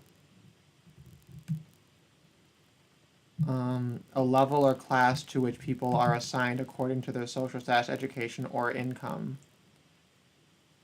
I think it's interesting that the word stratum can mean a series of layers if you're referring to rocks, but it's only a single level or class if it's assigned to people. What does that even mean? Lower income strata. You mean low income? Why are you using this term, low income strata? I don't know why that bothered me so much. Anyway. Policies like outright rent and mortgages forgiveness could help Biden as he seeks to court progressive supporters of former candidates such as Senators Bernie Sanders and Elizabeth Warren. The issue has largely been left up to state leaders, with governors moving to postpone rent and mortgage payments. In March, California Governor Gavin Newsom struck a deal with major banks, to push mortgage payments back 90 days. New York Governor Andrew Cuomo recently extended a ban on evictions until August. But homeowners and renters who have lost their income because of the coronavirus will likely need tangible financial relief to recover from the economic fallout. Biden said governors have been unable to provide forgiveness rather than deferrals because of funding shortfalls, adding that it's up to the federal government to step in. Lower income people, who typically spend more of their income on housing costs and are unlikely to have enough savings to make up for lost wages, are more highly affected. Tenants around the U.S. went on a rent strike earlier this month, asking for rent forgiveness and saying that many have no choice but to not. Okay, if you have no choice but not paying rent, then your rent strike doesn't mean anything, right? It's only a strike if like you could do it otherwise but are choosing not to for some purpose. If like you literally have no choice but to not pay rent and then you decide, well, since I'm not gonna fucking pay it anyway, I might as well just go on strike. Right? It's like ridiculous. Did we I don't remember if I brought up this article on a previous stream, but there was a story a week or so back about that Antifa activist who was suing his landlord and like made a big stink of it on social media, right? Because he like posted the paperwork like, here's the paperwork I'm filing to sue my landlord over having to pay rent, right? And then all these people were like, wow, like so brave and stunning, this is awesome. And then it turned out later that his quote unquote landlord was his grandma. His grandma who does his taxes for him. I think it was I think Dankula did a video about it. It was very funny. Anyway, that's what this reminds me of. Biden said nobody should be paying more than 30% of their income for rent. Well, where I am, we pay a very high percentage of our income for rent. That's in Hong Kong, and we're like the highest percentage in like the world. In theory, yeah, like in theory, rent shouldn't be 30% of your income. Ideally, I think it's arbitrary to put like a number on it, right? I'd imagine throughout human history, that percentage was typically much higher. But usually mine is, let's see, I think around 30%. Let's see, 7 times. A little bit less, yeah. Even I pay a little bit less than that in Hong Kong. So I'm not sure. I don't know. Is anybody in here? Are you paying more than 30% of your income for rent? That seems quite high. A lot of people in Hong Kong, it could approach even like 50%. It goes quite up there. But even where I am, my rent, it could be cheaper, but it's a fairly good deal, and it's a nice location. Not like an affluent location, but like a convenient location. I don't know. He also said as president he would write a $15,000 tax credit for first-time home buyers. I fucking hate tax credits. They need to just eliminate the whole thing. I just like. I really wish that people on the right would talk more about the flat tax. And I hate the fact that a flat tax, right, is a percentage. And that's considered non-progressive. But, like, a flat tax should be a flat amount, right? A flat tax should be everybody pays $500, right? If it's a percentage, that's already scaling with your income. So that's not flat. If you're rich, you're already paying more. So even under a flat tax scheme, the rich are paying more than their fair share. A flat tax is a progressive tax already. And this is like the annoying thing with politics that I fucking despise. That like they just use these language manipulations to cheat things in there and to trick everybody into thinking that things are such and such a way when they're not. Anyway, whatever. Okay, I think I'm gonna close out this stream here soon. Before I do though, I wanted to talk a little bit about what I have planned for upcoming streams. And it's an idea that I mentioned it to Philip Tanzer, because I really think it'd be cool to have him on a stream to talk about this, because I had noticed on Twitter that he was complaining about how male feminists are always like deconstructing masculinity, right? And like there's this this book. It's a very famous book in feminist circles. They all fucking love. It's just John Stoltenberg's Refusing to Be a Man. And there was this like feminist archive that just like has the PDF of it for free. So I got it. I got the book. But I was reading through the first bit of it, and like I just want to like just as like a preview, looking at a little bit of the beginning of this, because it's such fucking hot garbage. It's so bad. I don't even know how to describe how bad it is. So that's why I'm gonna give you this example. This is a gay man who married Andrea Dworkin, and he's gonna give us advice on masculinity, because who else would you ask, right? Okay, so I'm gonna open up the window here so you can see the screen. And I'm thinking what I might do is I might read chunks or even potentially the whole book and then set that as a video to premiere before the streams start. So then that way, if anybody, like if you want, I guess like an audio book of the thing, I'll read it. And then afterwards we have a discussion. I think that would be kind of okay, but I don't know if I want to commit to reading this entire fucking book because it's like terrible. Okay, my PDF reader is, it's just giving me a blank screen. I guess I'll have to figure that out. Whatever. I don't know why it's like that. But let me see here. Not in the forward. It's dedicated to Andrea. We all know who that is. So the first chapter is called Rapist Ethics. And he has this like obnoxious pontification about how some things are real, right? They exist in time and space, but ideas aren't like that. However, our understanding of everything in reality is packaged in our ideas. And his argument is that male and female don't really exist. It's a political thing, right? So masculinity and femininity are political ideas. And because we identify as these things and we project that identity onto other people, this it affects our perception of reality in a way that's actually arbitrary.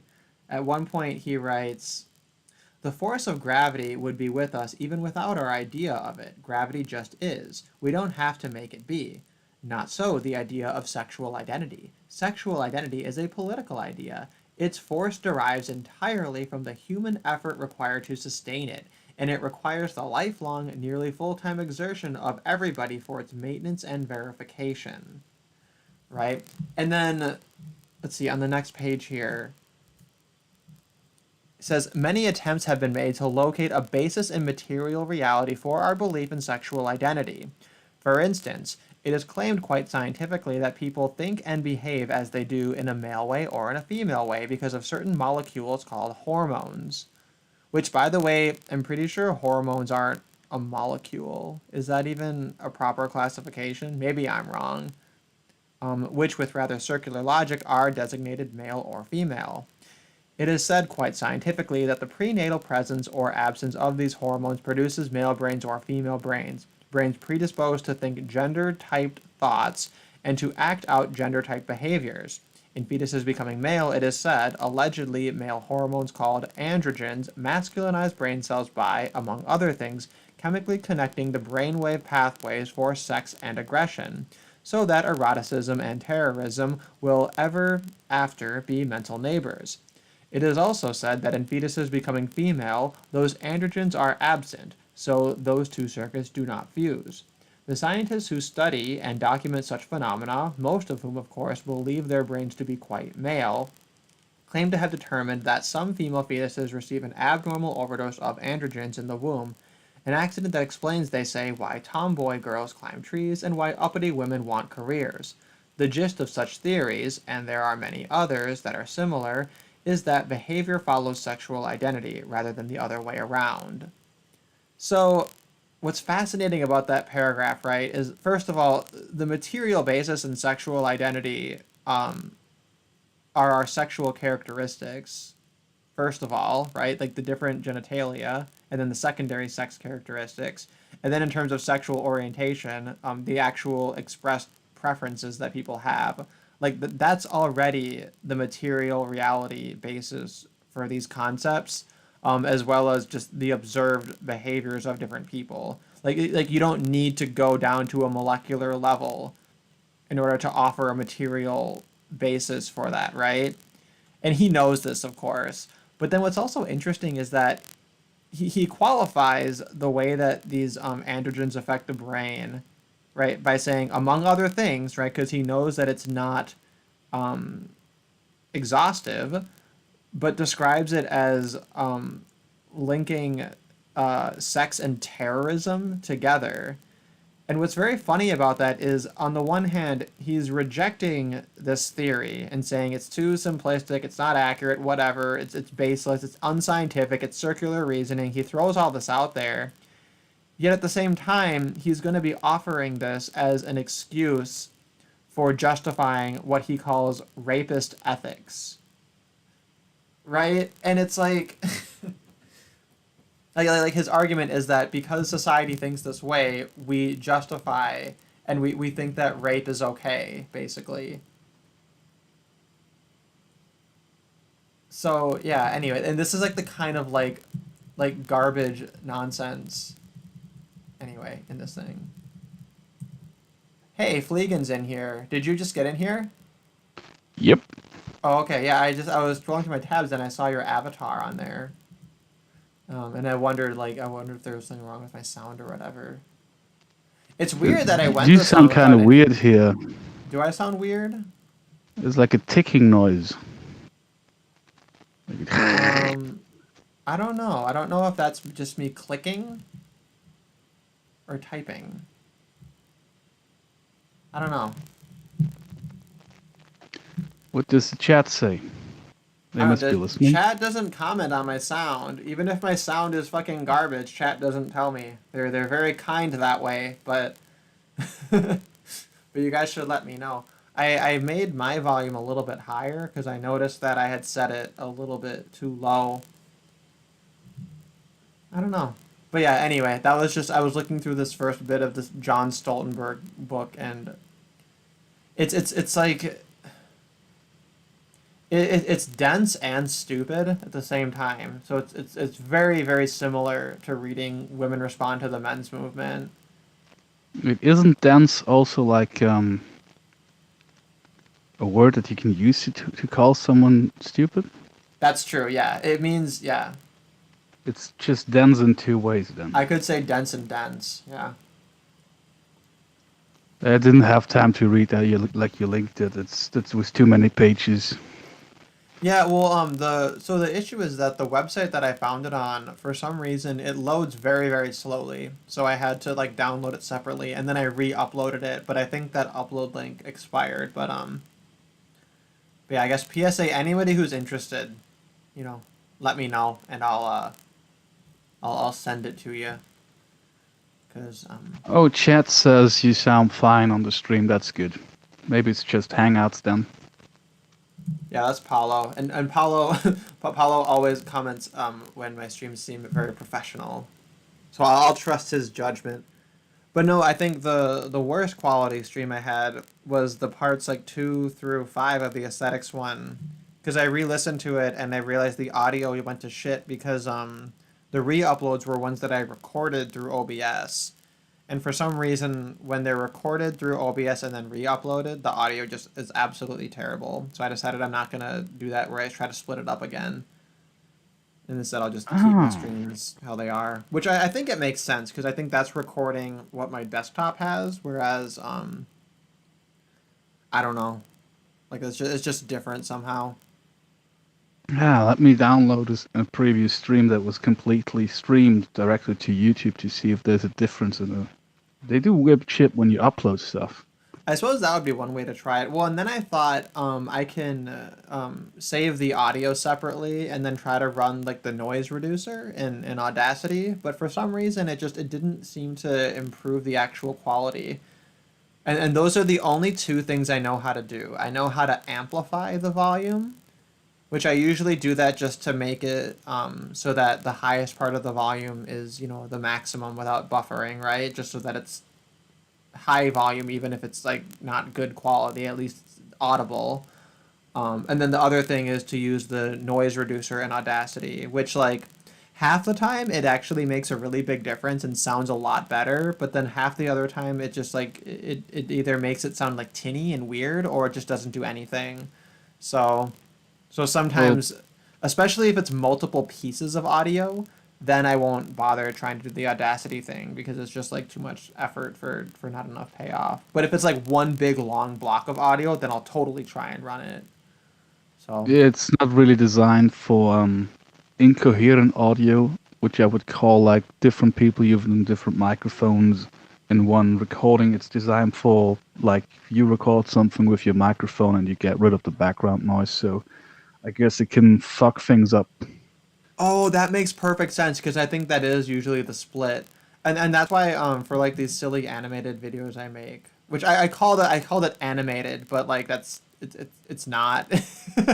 It's you know, it's like little stick figures. It's like it's basically me playing with dolls is the videos. I don't really know what to call them, but but It for is those animation. I'll try to record all of the parts in one long audio file and then I can edit all of it. But then it's going to be hard to find all the different parts of it.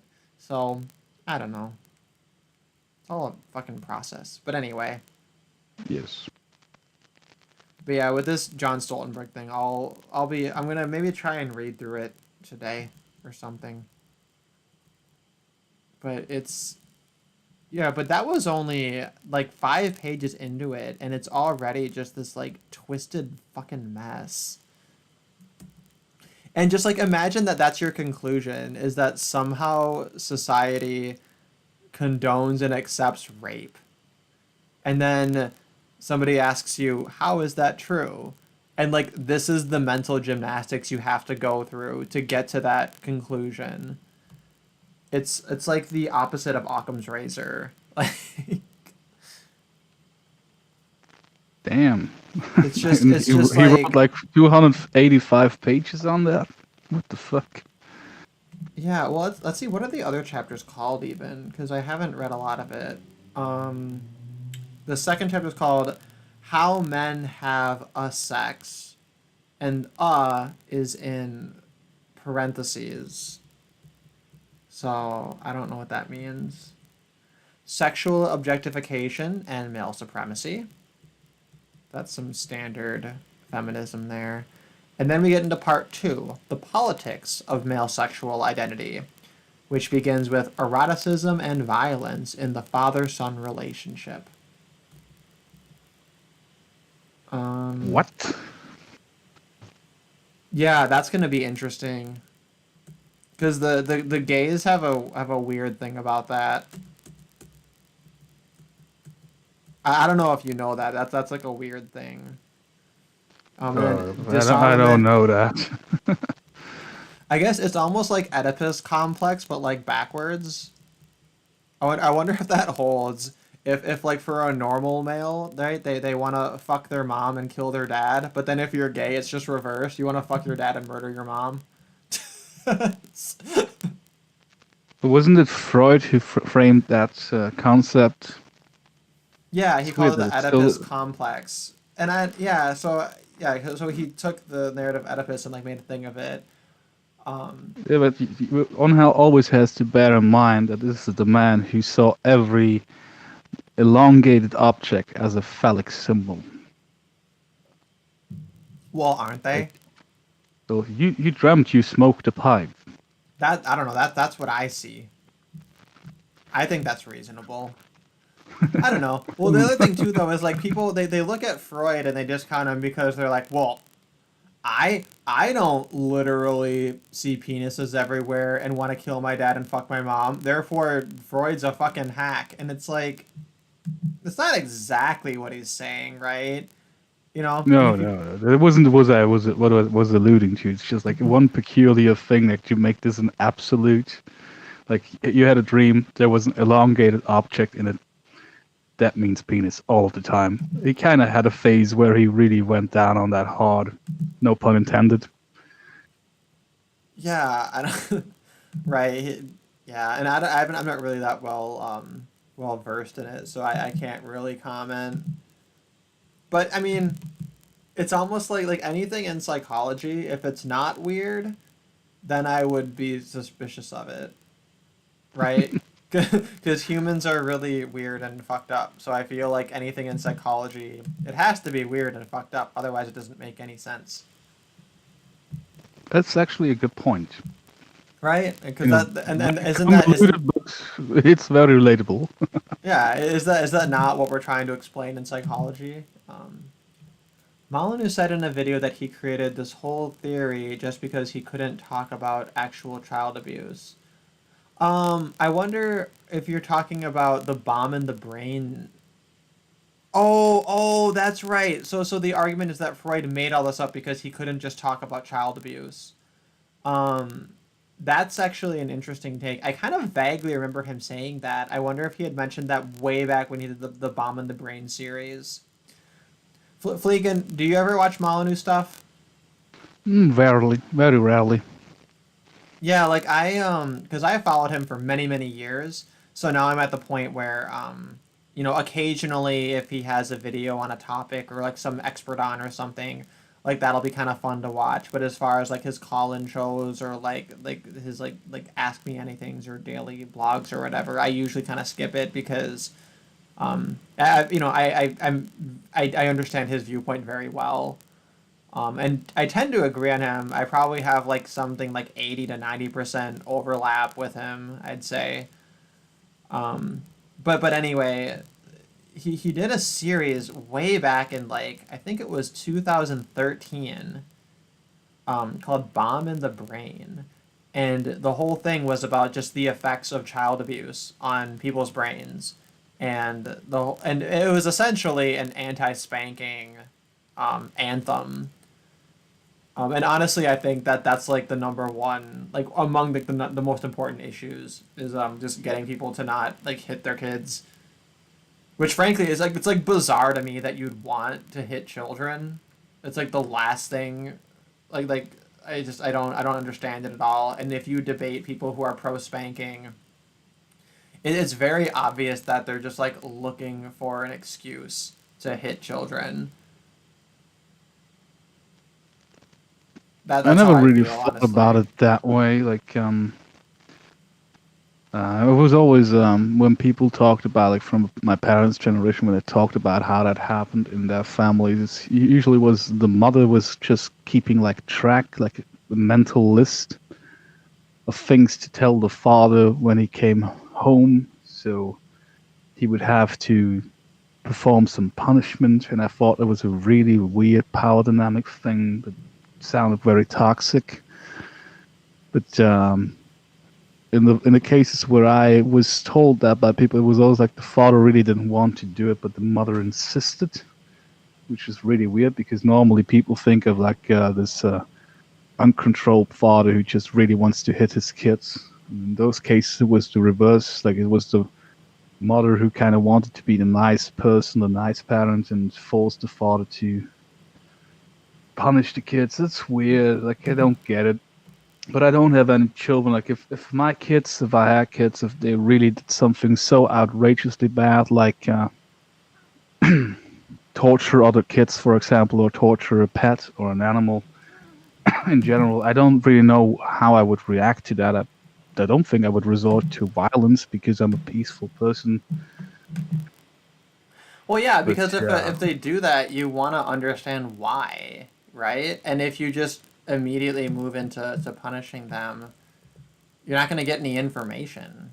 And it's like if you want to prevent it from occurring and to understand it, then like why, right, like your number one priority should be to get the information, you know, yeah, so figure you out can if that prevent kid's it. just if worst case your kid has a sociopathic or psychopathic tendency, and worst case they actually need drugs to suppress that shit.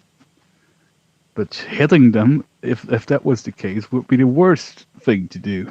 In general, actually. But if your kid is an actual natural born socio or psychopath, and you raise them with violence because of the crazy shit that they do, you're basically raising a serial killer. Yeah, and that's the thing too is that like I'm actually I'm actually anti punishment. Like, I don't think you even need to really like punish people who do things wrong. They just need to understand why it was wrong. And people who say that, like, oh, you can't just reason with everyone, I don't know. I don't think they've tried. Like, I think that when you explain to someone, hey, this is why what you did is wrong, you know, it hurts people. You wouldn't like that if that was done to you. Here is something you could do that worked out better. Do you understand? A lot of them think, oh, yeah, that's a good idea. Like, I'll do that next time because that's going to avoid all of this trouble that this has caused, right? And Yeah, then and that also way, yeah, you approach it from a place of understanding, and they're more likely to apologize. And then, it's not this like adversarial thing. Like, actually the examples that I brought up, I think those can only happen if you neglect your child so much that you don't even know what's going on until you find out this is going on. Then you already failed as a parent yeah, before the that's a huge thing situation too. Yeah, arises. exactly. Is that so much of it is in the preparation. Is, for example, like when people try to justify,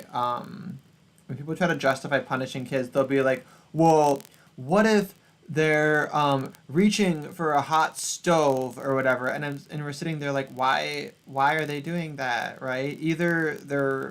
Like either they're able to reach the stove, in which case they should be old enough to understand like fire hot. It's not hard. They shouldn't reach for that. Or if they're like too little to reach it, like what? They're like you're not looking at them and you're in another room and they like dragged a fucking chair across the room and then climbed up it to get to the stove, right? Like they if you actually unpackage these scenarios, it's like what the fuck kind of sense does any of this make? Or they're like, oh, what if they're running into a busy street? And it's like, why are they running into a busy street? Like, why did you think of this? Or they're like, oh, well, they're throwing a tantrum at the park because they're hungry. And I'm like, well, why didn't you bring snacks? Like, why didn't you plan for this, right?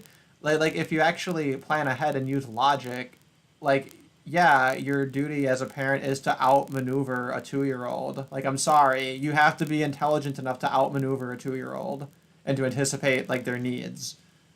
Indeed. And like the cases that you sometimes see at a store where there's toys and the kid just throws a tantrum until they buy them a toy. That's not the genesis of the situation. That's the consequence of bad parenting up until this point. That they use making a scene, screaming, crying as a way to manipulate you as a parent. Like that's not where it starts. That's actually the end result of bad parenting right there. Well, and also you're seeing you're seeing that behavior, right? Because they're rewarding the tantrum too. Usually they buy them the toy after like a couple minutes, so why would the kid Yeah. stop? Yeah, exactly. Well, the other thing too is like you can even repackage that as like hey, I'm not going to buy you any toy.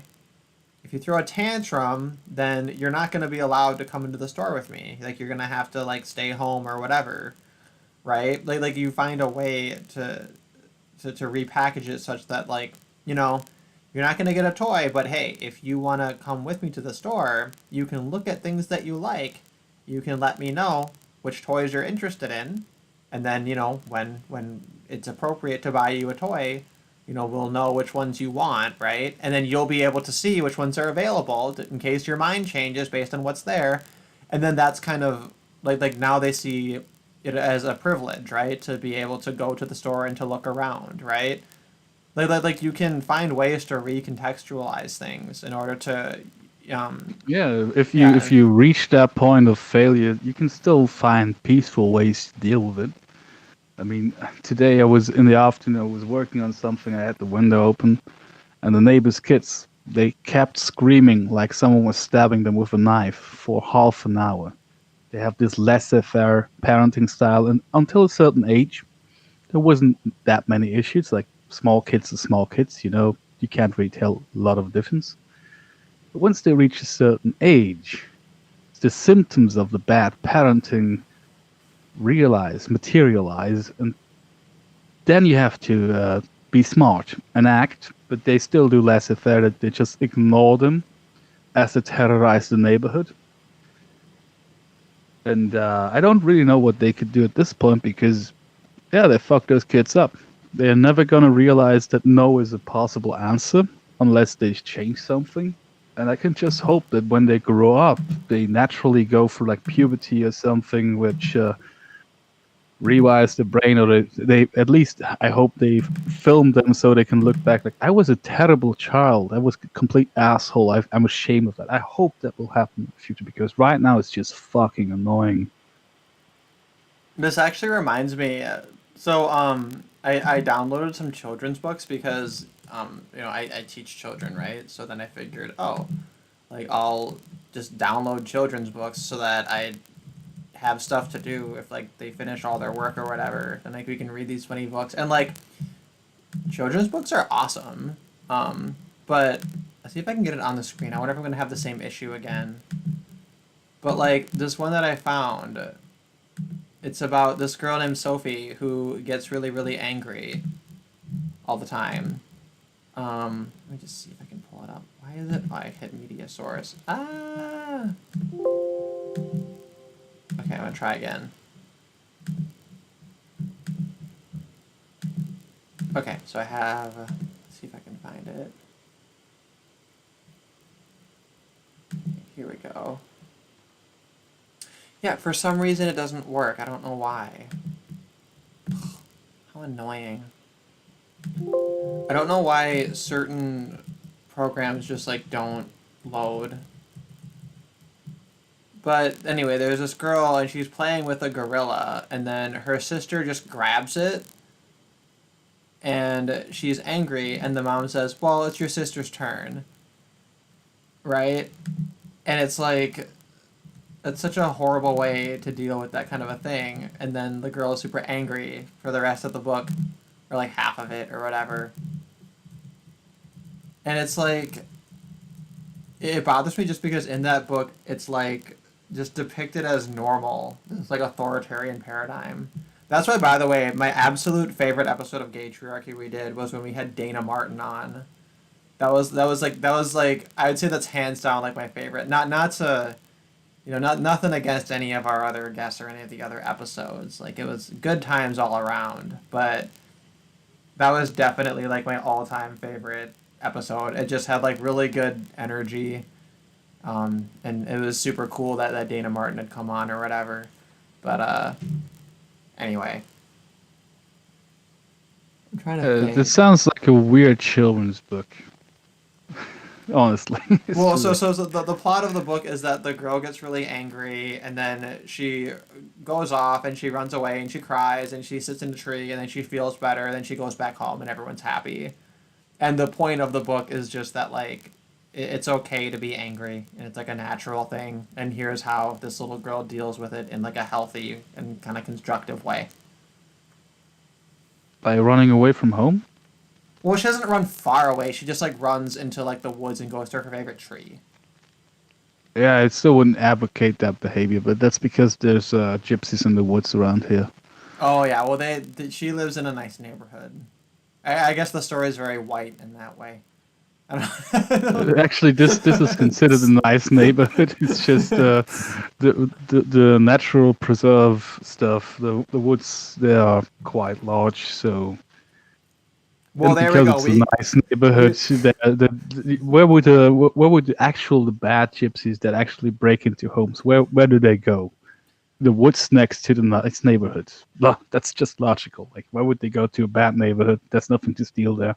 Yeah, well, there's our idea for a sequel. Our sequel is she runs off to the woods and she gets kidnapped, raped, and murdered by a bunch of gypsies.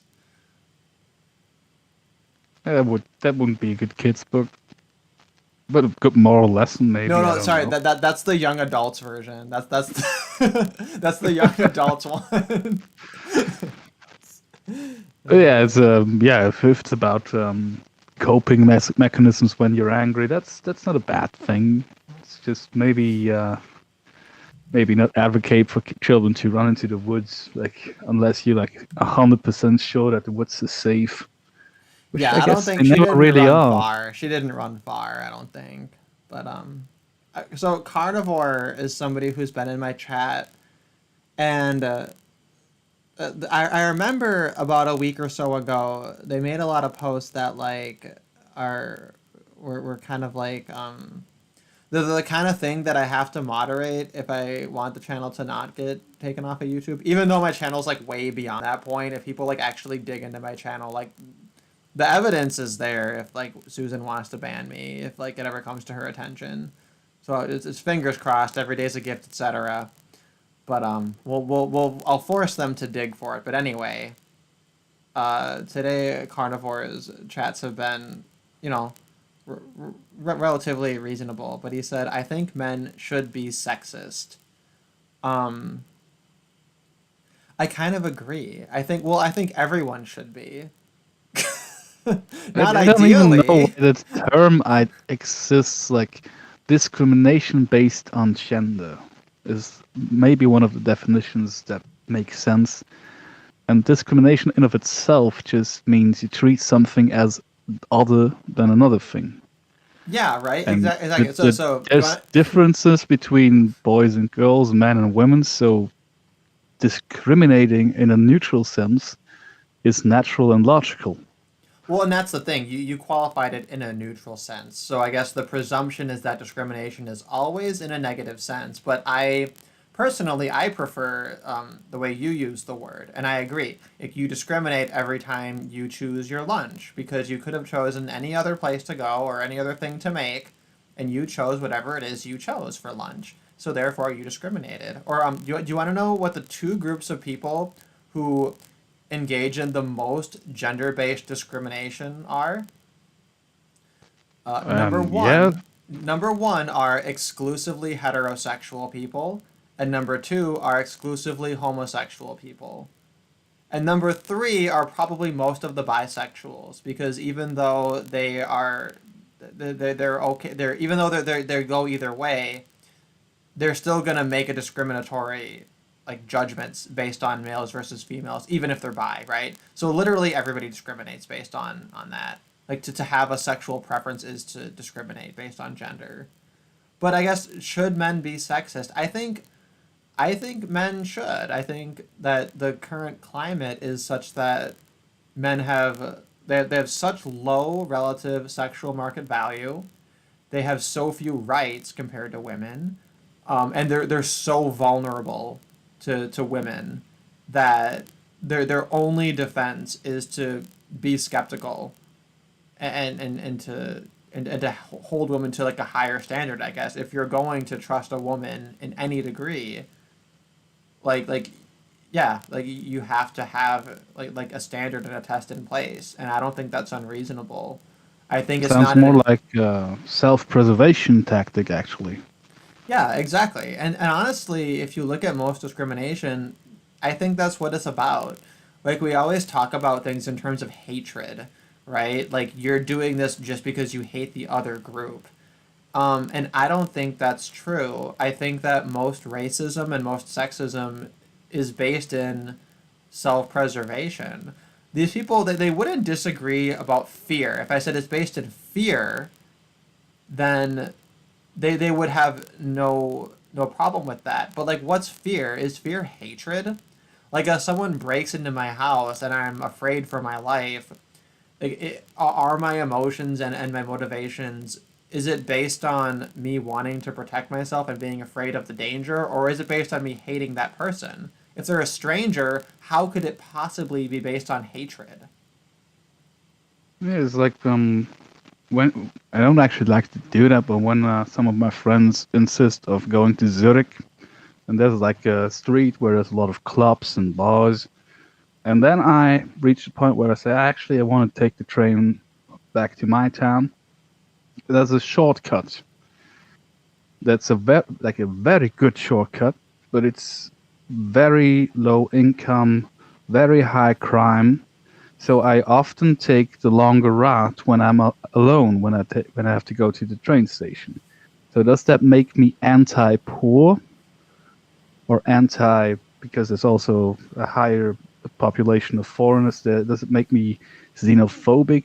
Because statistically, if you take that shortcut, the probability of being robbed or worse is like unmeasurable amount higher than if you take the longer route, where there's more people, where the police actually drives through is that discrimination that I take the safer route instead of just going through the dangerous route and saying, I don't want to be xenophobic or anti-poor?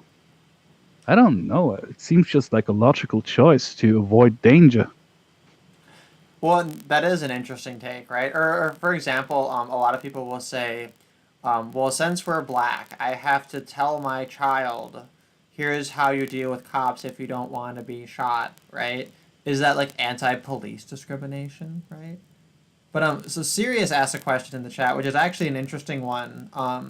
Can you call it discrimination if it isn't a conscious decision? And immediately my thought is, well, you could just say there's conscious discrimination versus subconscious or even unconscious discrimination, right? Because most of what is called like racism, is like they'll do these tests. I don't know. Have you ever taken one of these? I took one in college for extra credit when I had a psychology course. There were, I guess, some students in a different psychology class, and they were like running these classic racism experiments based on association, where they'll show you images and words, and you click like one thing or another or whatever. And the idea is that typically it'll show that people are racist. And Jordan Peterson actually came out and like criticized these style of tests by saying, if you compare it to a control, you find that this subconscious discrimination, this subconscious racism, it actually doesn't even outweigh the quote unquote novelty effect, which is just to say that like because minorities are perceived as different, like that's what's going to account for all of the difference in people's results on these stupid tests or whatever. But of course, the goal of these psychology departments is not to like actually gain knowledge. It's just to promote their anti-racist agenda. So if you're anti-racist, you're basically anti-science. But anyway, the reason the question is interesting is because the term discrimination, I think, has a connotation of thinking and calculating, right? Is that you're looking at choices and then making a choice, and then therefore, like, it has to be conscious in that sense. To be, I think, to be malicious, it has to be conscious. And I only know about this kind of test because German scientists, a so-called scientist, did that about colors of robots and racism in coloring robots, which was really fucking stupid.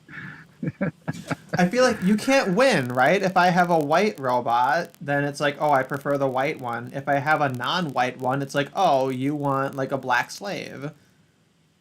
Yes. They're just gonna decide after the fact what it is. Personally, and I just want. Yeah, I don't know the what I want in process, a like robot. the really short response time to give to click one of the answers, which I think is like, and that's one that was always like two answer options. So you're kind of asking the leading questions if you only offer two very, yeah, you can manipulate two answers to manipulate the end result. But I think if it's something that happens so fast that you can't, like, they don't give you time to think about, I don't think that malicious intent can really be processed that fast. Because there's a whole structure behind it that you have to, I think you have to think a moment to discriminate in this way. If it's such a spontaneous reaction, your cortex is probably not even that involved. Like, it's a very subconscious process, and that's usually driven by the reptile brain. Yeah, it's like on the fight or flight level, right? Like these are things that you don't really have much control over. And then saying that proves racism or something like. So you're saying that a part of your brain that evolved millions of years ago is more likely to be afraid of something that's unfamiliar than of something that's familiar. That's actually a survival strategy. Yeah, and that's what bothers me too about it is that, you have this observation and then people come at you with like with a condemnation, right? They say, how dare your brain have this subconscious reaction to a thing? And it's like, well, why are we prescribing a value judgment to something that doesn't even involve consciousness or choice? It's literally something you could never control. I mean, well, we could in theory, right? Through like through brain surgery or through drugs or whatever. I'm And thinking I'm more of all like a for it. person's. I'm all for people like manipulating their consciousnesses to do whatever they Yeah, want. All that Black there's Mirror shit, sign me interesting. up. That's fine. But There's interesting prospects with this Neuralink that Tesla, that Elon Musk wants to put out. But honestly, if it's not something that you, as a human being, even with help from other human beings, can manipulate in a meaningful way, then why even talk about it? yeah. Well, and I guess obviously, it's a great question if we assume that their stated goals are their actual goals, right? Their actual goal is just to use guilt in order to control people. And it's for some reason it's really specifically effective against white people.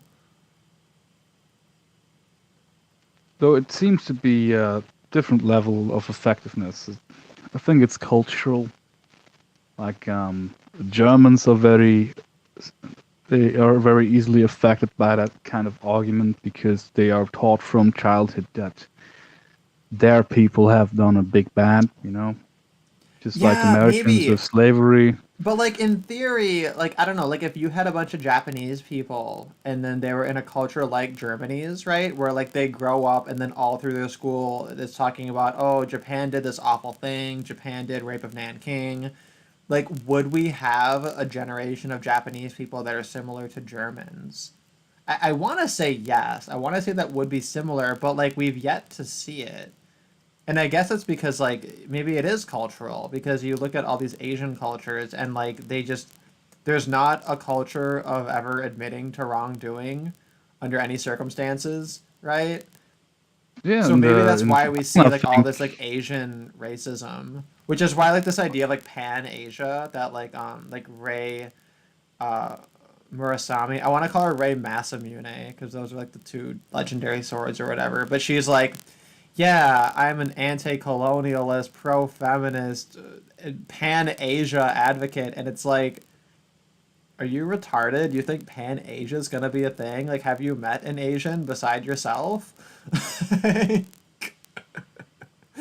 Like Like shit, that's man. never Like gonna happen. You're gonna unify the Asians. Like you might as well try to like that's like trying to unify the whites. Like good luck. Like shit. hey, just look at ex-Yugoslavia. Like these people, as long as they had a common enemy, namely the state and Tito, they got along. Tito was gone, communism was gone. They started fucking murdering each other. And they're supposedly all white, so good luck with that. F in the chat to pay respects to Sirius's deleted paragraph. I feel that. You know what? That's actually the thing that pisses me off most about Tree of Logic shadow banning me, which is that like I would like listen to her debates and I would timestamp and like leave my thoughts on things. But then I realized this is just going into a hole where nobody can ever find it and it's never going to be engaged with. And I was like sitting there thinking like why does this bother me so much? And then I realized it's because it sucks when people make comment or make content where you're talking about different issues or whatever and having discussions and there's absolutely no valuing of like of people's feedback and like fostering a community. Like I loved forums. I used to be really involved in different, message boards and forums and stuff and have like thousands of posts on like jpop.com and shit. But and like I that culture has kind of died off. And I really wish that places like Facebook and YouTube would foster more of that culture because I think it's really cool. But I'm anyway, not sure that's in line with their plans for us. no, they don't like it. They don't want people talking because it doesn't. Because if you want to promote a narrative, if you have an agenda, people just like freely talking really inhibits that. And maybe that's part of this 200 fucking character limit.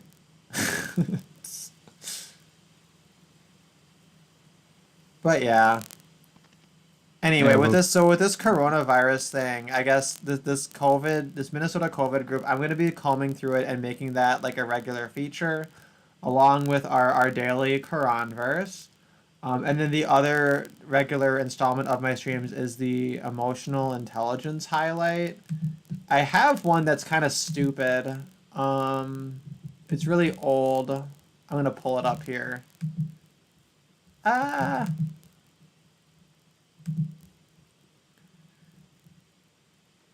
I'll get a little bit faster at grabbing things in in OBS here. I just gotta see where I have it. But it was a tweet from a girl. They're usually tweets from girls. Here we go go. figure. Yeah, right. This one's actually kind of old, but I don't think I ever featured it. This tweet. Do men get butterflies over girls? Genuinely curious. Do what over girls? Get butterflies. Men get butterflies over girls, like butterflies in your stomach. Yeah, like emotions, like the feels, or like nervous or Do whatever. men have feelings? Do men have feelings? Genuinely curious. And like, I don't think this is a Poe. I think this is literally this girl is like, wait a minute, do they have feelings? Is it a girl or a thought? I don't know. I mean, girls breathe, don't they? If she breathes, right? But yeah, it's like, of course, like heterosexual boys and men get this feeling that some people describe as butterflies in the stomach when they have a crush or in love, especially if the feeling's mutual. Like, why is that? Why would anyone even question that? Like, are men human? Because I'm not sure if men are human. Maybe you just have a history of dating trash men if you're questioning that. Well, okay, but here's my thing is that I kind of can't judge because if I try to reverse this, my inclination is to be like, no, girls don't love boys. Girls don't get butterflies over boys. They only want their status and their money and their height. That's all they want. And it's like, and I get that that's like an insane that perspective like goes too far, right? But like the reason I want to push it is that there's some kind of truth to it. It's almost like it does seem like insofar as that could be the case that women do genuinely have feelings for men, it it doesn't stick. It doesn't last. It doesn't last long enough that like women stay with men and care about them and like want them to have equal rights and protections in society. Right? Well, some of them do. A few, You yeah. you went a bit farther with equal rights and protection. Okay, I think that's rarer, more rare. Can you say rarer? I don't know. Rarer. I think you can. You can. Because Yeah. I've dated women who were like that, mutual love and care and shit like that. Like, it's actually quite awesome to have a relationship like that. But there's men who only use women for sex. There's women who only use men for sex. There's women that only use men for resources. The opposite is not often true, but there's some fuckboys, I guess, that get married to older women. It happens, very rarely so, but yeah, like, I think the majority of people actually have feelings. There is I more don't know. overlap than I'm giving credit for, and like I want to believe in it, and that's the thing too. Is like I don't know if people know this about me. I am 1000% pro woman. I am team girls rise up, woman rule the world. Like, I'm totally fine with that. But like, I want the sky to part and for that Excalibur of the white pill of proving like women will save the world. I want to see the evidence so that I can like present it to everyone in the manosphere and say, look, I found it. I have the Excalibur. Like, women can do it. But like, I need the fucking evidence first, right? And so far I have like I have the honey badgers, and then I have like a few other women. I have like 10 women I can count on my hands, and like that's about it. And that's not enough, right? It's great, it's wonderful, you know. I don't want to discredit them. Like, they're great women, obviously. And most women who like hear what I say and then think like, oh yeah, that makes a lot of sense, like they get it, they understand the frustration, because like they feel the same way about women in general that I do, right? And I'm just sitting here like, I want the sky to part and to have the Excalibur so I can confront Turd Flinging Monkey and I can tell him, look, I have proof. Women can be adults. Women can vote and it won't destroy democracy. I have proof, finally. But I need to have the evidence before I have that position. And I really am searching. If I list out like my influences, like the people who like their views speak the most to me and I follow them, it's like all women. And yet I constantly get accused of misogyny, and it's like fucking stupid. I'm like sitting here like desperately searching for all of the best female voices, and then I'm just constantly punished for it as a misogynist. Anyway, Yeah, but that what was can my you do? Like, you listed a lot of, not a lot, a small handful of people that are good, that also have vaginas. But at first, I may have misunderstood you in that if women ruled the world, because when you look at women in power, and there's not so few anymore. There's a long history of women rising to the upper echelons of power, of politics and industry.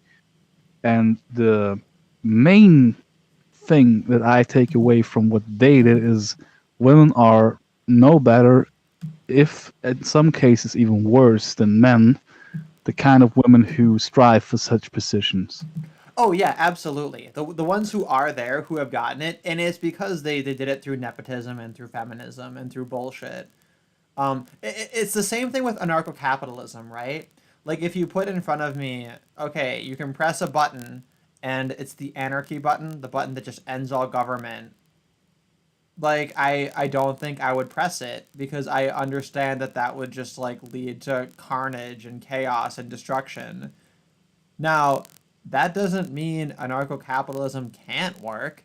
It means that you have to have the right fundamental structure, the right culture, the right communities formed, right? And that can be achieved over time through things like agorism and through like promoting communities. And in theory, it can be achieved to a degree if we reduce the involvement of government in society, right? And that over time we can like start to foster communities where if you were to push that anarchy button, they would actually have a fighting chance at making things work out in such a way that it's like sustainable in the long term. Now, the status quo, we're all people who are we're gynocentrists, we're in feminized, matriarchal, democratic societies. So like, yeah, obviously the average person is just a knuckle dragging retard who's gonna destroy anything anytime. So yeah, you put these kinds of women in power and we have problems, you know? So Yes, as we can see from history, recent Hello. history. oh, hey Ashley, Hello nice to see there. ya. Hi. Nice Was new just avatar you have there. Thanks. Yeah, I was It's a just pretty listening Asian to girl. Indeed it is. Cyberpunk security officer or whatever. Yeah, like What movie was that again? It was from a movie. it's not a movie, it's like photoshopped concept art from like it's this is going to be a bit weird to explain, but that face is the face of the one Chinese member in a K-pop girl group that I like. And there's this artist on Twitter who's photoshopped her into like this cyberpunk concept, where she's like this cyberpunk security officer, and I thought it looked cool. Oh, I didn't realize that. I thought it was from like a proper movie. That's Yeah, I fucking know cool. it's really good, isn't it? Yeah. Yeah. Well, I But, suppose with you, I should have assumed it was something esoteric. But you jumped on because of something we said.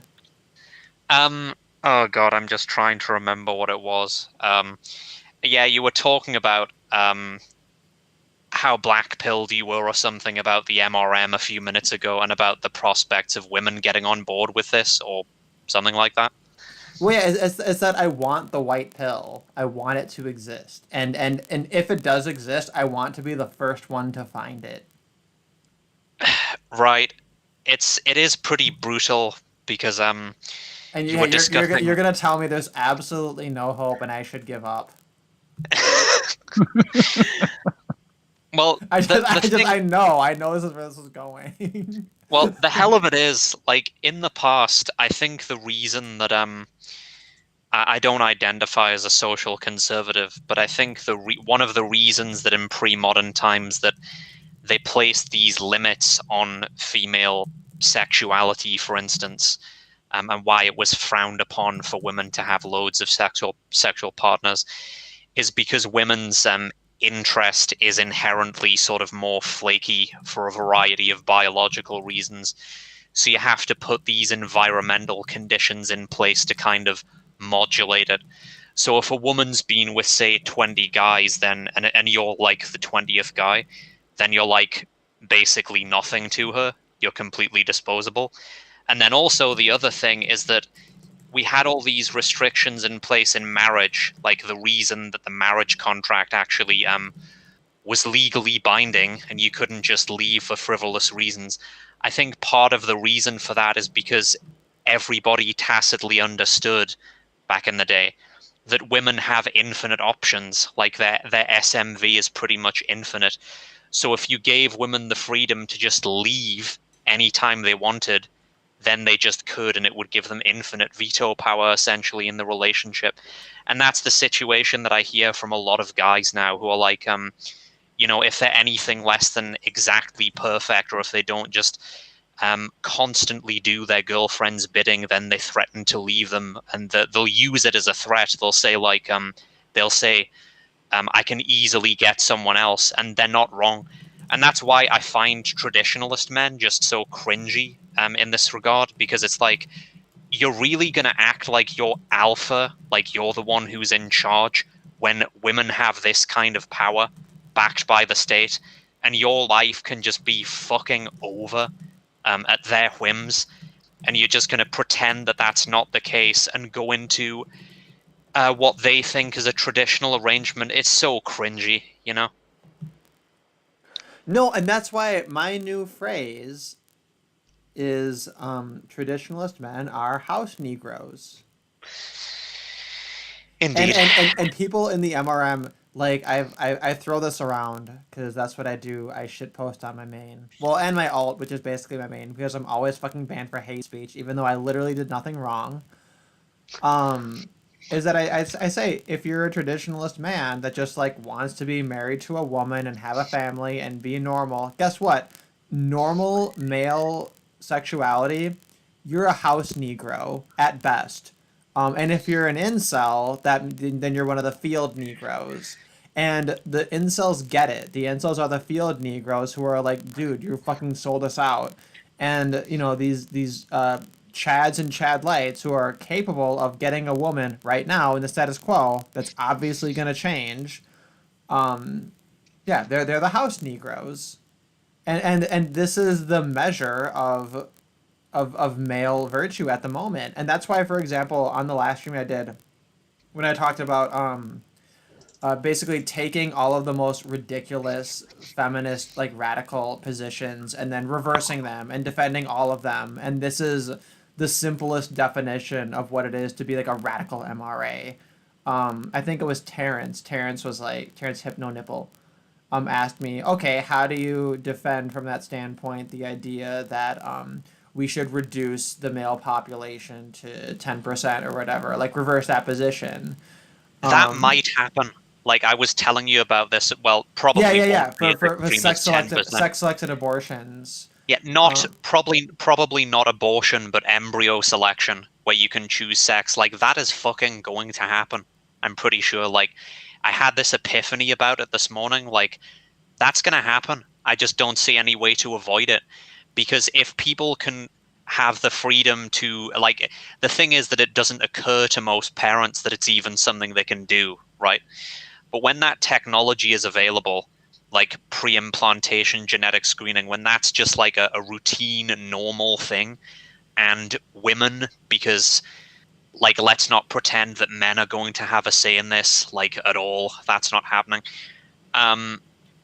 Women, if they can choose the sex of their children, they're going to be not necessarily to the total exclusion of boys, but there's going to be a predominance of girls. Like the female population could get to be like, I don't know if it'll really be as extreme as Russia post World War II, but yeah, it's gonna get really crazy out there. Okay, so I want to talk about that more, but because there's a lot to go with there. I sent you some chat about it before, which as I thought it through, I realized that like my thoughts on it were probably not necessarily relevant. But oh, this is weird. It looks like the comment that I left in response to the Sally Gearhart Mary Daly reduced the male population thing. For some reason, that quote isn't there, even though I totally responded to it. Well, that's fucking annoying. I was gonna look at it because I wanted to see what my fucking thoughts were when I wrote it. But anyway. Yeah, we're entering the stage where you have to screenshot everything that you want to look again in the future. Well, I responded to it and posted it, but I guess it just didn't get posted. I think I was on mobile. Whatever. YouTube commenting is like fucking ridiculous. You know what's really funny? Terrence, I wrote you a response. Maybe it was over 200 characters, and I got the serious Lee treatment, and it got fucking deleted. But basically, my argument was that basically male sexuality has been engineered over time to be house Negro, and therefore we need to. Well, I'm confused now because I'm wondering, is the argument that I have to justify reducing the female population to 10% or the male population to 10%? I guess if I reverse it, then I have to argue that we reduce female population. Oh yeah, so this was the argument. The argument is that if we reduce the female population to 10%, it's going to force males to develop love dolls, sex robots, and the artificial uteri. And then over time, it's going to foster a culture of male sexuality that is non-gynocentric because there's just not enough females to be relevant anymore. And then therefore, like, some of them are going to be into traps, some will just go gay because fuck it. And then some of them are instead going to produce, they're going to reproduce with other men, and you're going to have a more male-centric, more androcentric society, which is going to counteract the predominant gynocentric narrative of men, which is to be voluntary slaves, which I think is just like the lowest form of humanity in general. So that was the gist of the argument. But anyway. Well, you know that like it's a meme when people say you have to do X, Y, and Z for women, and then if you ask, what do I get out of this? The response is, you get the satisfaction of knowing that you're taking care of her, or something like that. And the simp logic. yeah, well, most men are simps. Like, most men seem to be They content are. with that. All men are simps. I'm sorry. All men are simps. And this is why, for example, like, with the whole, like, men's rights movement and everything, It's over. it's fucking it's so frustrating because all of the facts are in favor of the MRAs. And then the MRAs, you know, they risk their reputation and they make sacrifices, and a lot of them they fucking died, right? You have like Earl Silverman literally died for this movement, and the average male will look at him and say, "Wow, that's pathetic. That's stupid." Misogynies, etc. Yeah, he must have just I hated. might He actually. formed all of these domestic violence shelters for men because he hates women, I guess. Like that's what that's Of like. They'll course. slander him as a fucking misogynist. And then here's the most infuriating shit about that is like the reason he killed himself. Just in case, okay, if anybody isn't aware, Karen Strawn did a video about this. She did a video in response to Justakar, way back in like I think this was 2013, maybe 2014. Justakar made a video criticizing the men's rights movement for capitalizing on Earl Silverman's death because they were like, dude, he was like saying like you guys shouldn't be you guys are grave dancing here or whatever.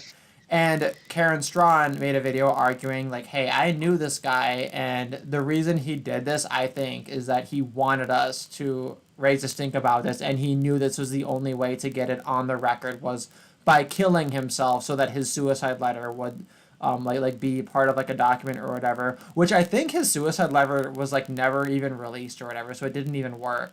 But anyway, the point was the reason he killed himself was because like he tried to have a men's shelter and he went back and forth between different Canadian agencies, and each time one agency would tell him to reach out to the other one. He went back and forth and back and forth and back and forth, and he realized they were just giving him the runaround because they didn't want to deal with this idea of like the fact that if he's running a shelter for male victims of domestic violence that he's entitled to funding from Canadians. And of course, he can't get the funding privately because men don't give a shit about other men unless they're gay. Straight men don't care about other men. Straight men do care about other men after straight men deal with a men's rights issue personally, but they can't conceptually empathize and conceive of a man having to deal with this issue beforehand. So basically, he was reliant on government I kind funding, of which he never got, To and be that's why he fair, fucking killed I'm gonna himself. I'm gonna slightly disagree with you a little bit. I think that the thing is, you're right that men don't care about men in general, but I think at least in principle that shouldn't. I mean, I've said this to you loads of times in chat, but that shouldn't even be necessary to enact social change, because even if men just want to change these things, these social issues for selfish reasons or because they've had friends who've gone through it, there are enough men who are in that bracket that I've just described, in theory, that they should be able to change these things if they want to. But I think the reason they don't, or the reason that their support is only ever tacit, is because men think that women think that a man who cares about these things is evil. And if Yeah, women but see it as evil, then that's basically the end of that. And like in my experience, if you bring these issues to men's attention, like, you know, divorce court or something, like they might have a hard time believing that it's real, I guess, but they'll at least acknowledge that it's bad, because even if it is selfish, they're like, yeah, I don't want to go through that. Don't want to see my friends go through that, or so on. Or maybe, like I said, maybe they have had friends who've gone through it. But if you bring these issues to the attention of women, in my experience, they just deny it or something, or they act with like utter contempt. From what I've seen when other people try to do this, I don't know if my perception is skewed. I don't know. No, it and is. It is. to be fair, that in Germany and Switzerland there are a very too small amount of men's houses for men who are victims of domestic violence that are privately funded through donations by men who've gone through this or mothers who lost their sons through suicide.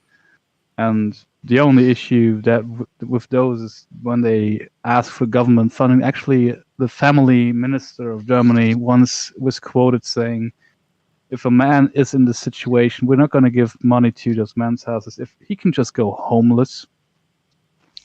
brutal. No, exactly. But here's the thing, though, So is Derek, that you said it is to me. What were you gonna yeah, say? I said your perception is skewed because the issue is that like the people who finance gendered issues are men, right? It's rich men who determine where the fucking money goes.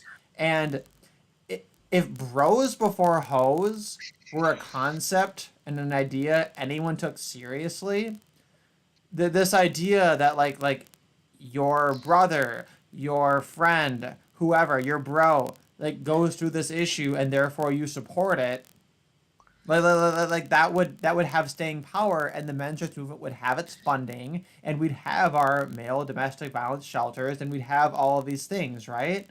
Like, Yeah, but why don't you have that over there? Like in Germany and Switzerland, it's not enough, but it exists. It is funded by other men who are sympathetic.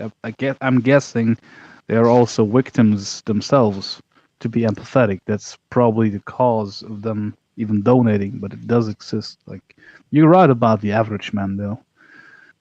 yeah, well, the thing is that it's the question is I guess maybe part of the issue is that it's rich men, right? It's rich elite men, Well, and, don't you think those and they're kinds the of ones. sentiments in sorry. I was just gonna say they're the ones who are going to be I guess most influenced by gynocentrism because they have less of an incentive, right, to care about other men because they have everything they need, right? They're the apexual male, and a lot of that is based in competition. So therefore, they're gonna have less empathy than the average man, I guess. So maybe in that sense, you're kind of right, but I don't know. I mean, I think that I just think maybe I'm wrong about this. I think that the specter of female disapproval is extremely powerful to the average man, and such that even if he develops an interest in these things, he'll never um, actuate it. It'll never come into reality in a significant way. And you might ask then, well, what's the point? What difference does it make if it's just tacit support anyway, if it never actually amounts to anything?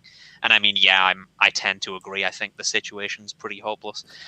well, and I agree with that much, right? I agree with the because for example, there's a very popular conception within the MRM, which is that women are kind of these moral arbiters, and I think that's Right. largely true. I think that because for example, you think of a lot of morals, and you have like moral tales are a theme in children's books, and who does the child rearing? Women do, right? So women, there is a natural idea that they are the gatekeepers of what is good, what is bad, and of course, a lot of us are in Abrahamic cultures, and one issue with Abrahamic cultures is that they've equivocated ethics and morality, so therefore, well, it's a power dynamic basically with that.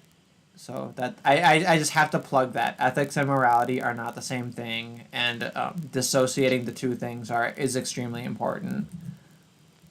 But on the thing you mentioned earlier about what did you call the men in relationships and marriages? Not Traditionalist? the slave thing. Oh, right. House Negroes. House Negroes, yeah. Actually, I do know some older couples where there's still love and there was not exploitation there.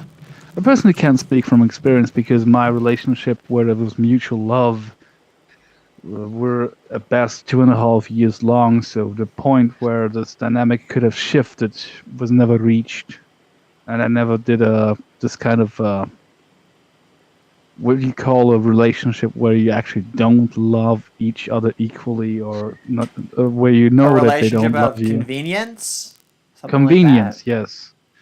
Like the thing to me that's most scary about the developments in the Western society, at least, is that the feminists are conditioning women into not being the kind of person that is able to have this mutual love relationship. It's always like, what do I get out of it? And it's Yeah, becoming more and more common. But I do think that mutual love relationships between men and women have been a thing. Not sure about the percentage, but I never I never had one that wasn't like that, because what would be the point? Like, I never liked to be exploited in any way. So, but I was young, and and these women hadn't had 20 partners before me, so it's one of the reasons why I have a hard time finding a partner right now, because either I go for young and stupid and dangerous in their own ways, or I go with one that had so many partners that I don't want to listen for 2 days to have them list all the names. Yeah, because that's like you know what people say about the wall, that exists for men too. Like, youth is definitely important for men, and I haven't got to that point myself, but like from what I hear, once you're 30, it's very difficult to get back what you lost in your 20s, and by the time you're 35, like, you're done. It's pretty much fully over. Like, you might as well call it a day, because at that point your options are going to be, well, single mothers. Like, if you're not keen on raising another man's child, that could present an issue. The youngest woman you're going to be getting is probably like 30. She's probably had loads of exes, so like, you're nothing to her. You know, you're not going to be having any firsts with her. So it's yeah, as a man you get to a certain age where it's fully over. Well, you sent me a lot of articles that are quite optimistic regarding anti-aging technology. So maybe, maybe we won't have to worry about that so much. Maybe we're the first generation of humans who, get to just live till we're 1,000 fucking years old, and our hairlines come back and everything. Yes, I think so. It's not just age, though. It's also like the woman's history is the point. Is she going to see you as special in any way, or are Oh, no, you no, no, just no! I another don't. one? Sorry, don't misinterpret that as any kind of optimism regarding like female Yeah, it's nature or more like behavior. I just meant in terms of like men not aging. you will get Cause to read all the I don't know books if you you guys always wanted forgot. to Yeah, read. I don't know if you forgot, but I'm gay, so that's my chief concern is men. No, I just picked up the other thing, because I do think that this actual mutual love relationship, it exists, or at least a tendency for it exists, but the behavioral patterns that are kind of enforced or pushed on young women, they kind of destroy the chance for that to happen. While from my personal experience, men have the capacity of this kind of love for a woman for basically all their life, unless they're fuckboys. While Right. women lose it when once the cock carousel has reached its 30th turn. It's just looking for man as a resource that they don't detest. Like, even if they just want you for a resource, you still have to jump through all of those hoops. Like, what the fuck? So do you think once it's like they get through a certain number of partners, and then after that it's like they only see men for what they can get from them? That's something I've Mm, heard from a lot of people as well. Maybe it's not a general rule.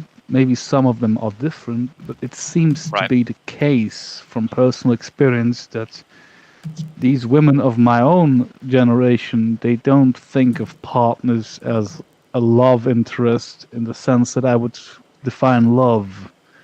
It's more like they check enough boxes, you know, because Right. once you've had enough partners, you had the guy who made a lot of money, you had the guy who was very sportsy and could last forever, you had the guy with the big dick, you had the guy who was really smart, you had the guy who was really funny, and that's actually a terrible way to go about relationships, to accumulate all of these experiences, and then at the end of the day, when you're like 35, you say, I want a guy that checks at least 3 out of 4 of all of my boxes. Like, that's searching for a unicorn, and then I settle with a guy that they kind of resent for not being all that, just to have someone to raise their 5 children from 7 dads. Okay, and that's why like I find the female standards toward men, I find them like so fucking unrelatable. Because for example, like the last guy that I like really liked, he was really interesting because he had a nice face. Like he had like a really handsome face, but like his body, like, he was a little shorter and a little bit pudgier, but like that's fine. I don't really care about that so much. But he was a florist and he had his own business being a fucking florist, and he was like really into this business and had like a really specific interest in it and was really committed to it. And like it was so cool because it was like he had this specific vision for a thing he wanted, and like he knew he's like I get this is not the most profitable business, but I'm really passionate about this thing. And like every day, like I go and I get the flowers and I move them to my shop and then I prepare them and I do these things, right? And I have people who try to like commission different events and like set up things for this business and everything, and they had this whole like thing, and I was like, dude, this is super fucking cool. Like I like this so much. And like he showed me his flower shop and he had all these different like things hanging and everything, and I was like this is fucking awesome. And when I was there, I bought like a little I bought like one flower because it was like a yellow flower that I liked, and I bought it and I kept like the wrapping and like the price sticker on it because like to me the whole experience was that it was like part of his shop, so I kept it like in that way. And he was like, you're fucking weird that you want to like have this one flower. Like usually you buy many flowers to create like a thing. And I was like, yeah, I get it, but like I want to have this thing as like a sentimental whatever. But anyway, he doesn't like me, so that all ended. But I still have the flower because it makes me happy. And but to So me that like what I look for in a man, I guess, is like some retarded, unrealistic fucking dream that's really like autistically specific. And if that's a thing, I overlook anything, right? But like women, I guess they gotta have the height and the money and the dream and the nice face and everything. And I'm like, wait, I don't know, give me 2 out of 6 of the things and I'm good. yeah, I was gonna say, like, did you mean to say you don't look for something that's autistically specific, or? Maybe that's the issue. Is I feel like any autistically specific thing, and I'm like, that's like 90% of the battle, and then I just need a little bit of something, and then that's it. And then and then I'm willing to overlook any other flaw. I mean, the thing is, if you I might just ask have low standards. I don't know. if you ask women to describe their ideal sexual preferences, it's not going to be the guy that they actually end up with who meets these criteria, because if you ask them to do that, they'll describe someone who's literally impossible a lot of times. Like they'll describe this huge suite of character traits and physical traits that are just like astronomically unlikely to occur in one person. I think I actually did some like back of the envelope calculations about this one time and sent them to you. It was pretty funny. Like one guy in 5,000 or something like that. Well, This hey, I mean, particular if your ideal SMV type is of- literally infinite, if your SMV is infinity, then why not? Isn't that the logical conclusion of that? It's why the wall is so relevant to that issue. No, the wall is a myth. The wall is a lie. Ashley sent me a really great Black Pill video on that where the guy makes a Tinder 86-year-old profile as a fucking- granny and gets all these just totally hot rockin' dudes. Like Yeah, but Young. the ones who check all the boxes, I don't think I don't actually think that's possible for any age group technically, because it's just such a small probability of even meeting such a person. The reverse is just so depressing. The no, one who checks all the boxes, or at least like All right. 3/4 of it. men It's of so any it's age. so If you're a irritating. granny, you can get dudes of any age Yep. to rock your box. But anyway, Yeah, I just but wanted to not acknowledge. but not this this perfect man. Like maybe like with luck, but Oh yeah, No, yeah. these guys I mean, are good looking. These were good looking guys. But I just wanted to acknowledge. So Jen is in here, Church of Entropy, and I'm glad you're here because So yeah, I just want a yeah. guy who's like 6 foot tall and really muscular but sensitive, and occasionally cries at movies and is a millionaire. Yeah, humble askings, of course. I was This gonna is make like an analogy though about the wall thing. The thing is that women's value in the dating market does decline, and they will perceive themselves to have declined in value when they get into like their 30s and 40s. But it's like the sort of analogy that I make is like it's the difference between Mount Everest and K2, like the two tallest mountains on the planet. That's basically a good representation of how their value declines as they get into middle age. They still have huge amounts of value. It's just not what they had. It's just not exactly the same as what they had in their 20s.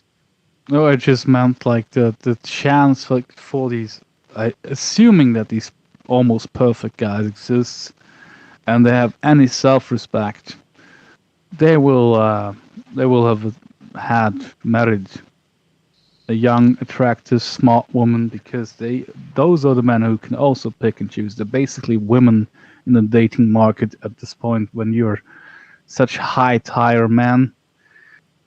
So those probably won't be available to you after you cross a certain threshold of attractiveness as a woman. Not for long-term dating, but young, I guess, normie tier guys, average guys. Like I've seen that happen a lot. That is with significantly older women. Yeah, and that it doesn't surprise me at all. And that's just based on the SMV. And like basically what I think is that And a the lot the of the black pill incel community and their treatment of this whole topic, I think they're correct. And I think that a lot of the pushback they get is from people who they don't want to admit that it's true. And it's especially vitriolic from men who are kind of on the cusp, like kind of more or less average men, because they don't want to believe it's true. Well, the thing about the was just gonna say as well, the 86-year-old woman. People will say, oh, she can't. She couldn't secure long-term commitment from these young, good-looking guys. I'm sure there are lots of guys, like old cells, like guys who are on the old side, who would love to have that quote-unquote problem.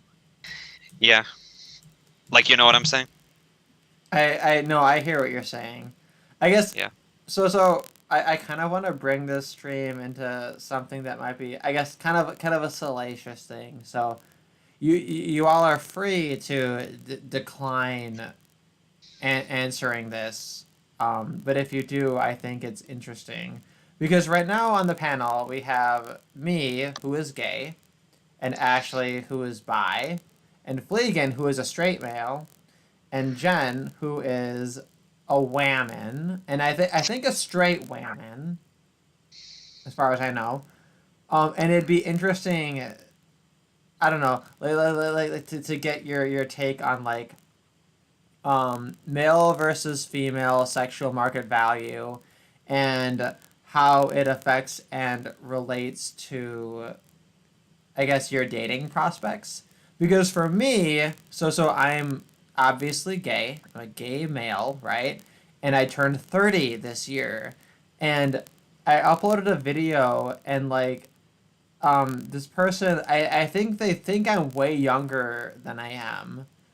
So I think that I look prettier and cuter and younger for my age than I should.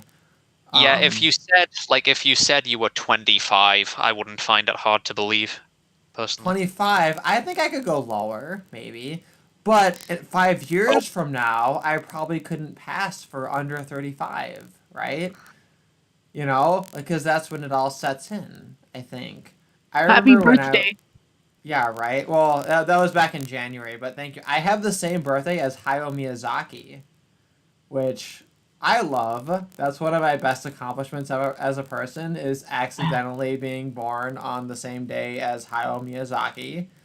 Um, I just wanted to mention real quick on the subject that you guys were talking about when I hopped on, or just before, as a quote that I remember, I don't remember who said it, but it was saying how we have this sort of illusion about men and women, but the truth is that women are shrewd pragmatists, whereas men are hopeless romantics under the surface. So I thought that was an interesting one. But yeah, Oh I'm shit! Yeah, excited. that actually ties into a lot of what we talked about earlier. I had a quote on the stream earlier, which was on my streams. Every stream I have an emotional intelligence highlight, and the idea is it's basically kind of like a lowbrow, mean-spirited mocking of this trope that women have higher emotional intelligence than men. And every stream I have some example that shows It's fucking bullshit. anecdotally, of course, it's an anecdotal example that that women have like less emotional intelligence. So some bimbo, some chick saying something retarded and we're making fun of I'll it. be And right this back. one, yeah, okay, thank you. And this one was a girl saying, "Do men get butterflies over girls? Serious question, right?" And then what it inspired me to think was like, if I reverse that, I'm inclined to think that most female attachment towards males is actually as you described, like quite calculated and quite pragmatic based on their financial value, etc., right? And of course I think it's a little bit quote unquote reductionist to say it's just that way. But if we're talking in general terms, I think that it's quite defensible to say that it's only men that feel these butterflies because it's men who are these like hopeless, emotional, romantic fucking freak shows in regards to women. John Doe says Jen is a self-hating woman. I don't think you're Um, self-hating. I don't think you hate yourself at all. I don't. John Doe, hmm, what are you talking about? And Jen, you can respond, of course. um, that's a very complicated question. I took birth as a woman to do a political purpose. So, um, yeah, I wouldn't say I hate that. It has its challenges. But I'm pretty frank about things, and I guess that could come across as self-hating, but I think it's the truth is that as far as swamis go, I'm probably the most probably the nicest towards women. Swamis have not been particularly, you know, you could probably read some of these things that swamis have said about women and find it quite appalling and whatnot. But What I don't are really want to go into that. swamis? What are swamis? Like yoga teachers. Swami. I don't. I mean, I think that I would not classify myself as self-hating. No, but I would say that this is a political choice rather than a biological one. So anyway, I don't really want to derail the show and go into this big ramble about that. So suffice it to say, best way to understand me is as a scientist, a social Well, scientist. I just want to note, my show is literally underailable because derailment is like, because for example, I started this show as like making fun of a specific Facebook group on Facebook called Twin Cities Coronavirus Solidarity. But then I found that it takes too long to fucking load all the posts, such that I can go through it fast enough to find like the most hilarious posts. So I decided that in the future I'm just gonna make it like a feature of the streams. But anyway, now we're at the I point of the show where Oh, like there's no unified theme, and I could anybody sticking around just like wants the conversation. But yeah, I what could you said about anecdotes versus statistics, I always keep coming back to this. Like when you're talking about statecraft, anecdotes don't really matter. It's only statistics. So yeah, I think we can make these sort of more sweeping sounding generalizations while acknowledging that anecdotal exceptions do exist and that we're not trying to demean the anecdotal exceptions. We're trying to shed light as to what the statistical majority is motivated by, and that's social status. So men and women essentially understand social status differently, and women are, I'm sure you're familiar with the word hypergamous, and this is more or less a biological instinct. In the same way men have biological instinct to provide, because Yeah, and that's I just call what that they do. being a house Negro. This male instinct is house Negro-dom, and it needs to stop because we've outgrown it. Well, I think what needs to happen, like what's happening now, is that female bad qualities are being incentivized, which is making the Mm. situation worse for men, and men don't have the same like you're getting a lot of MGTOW, right?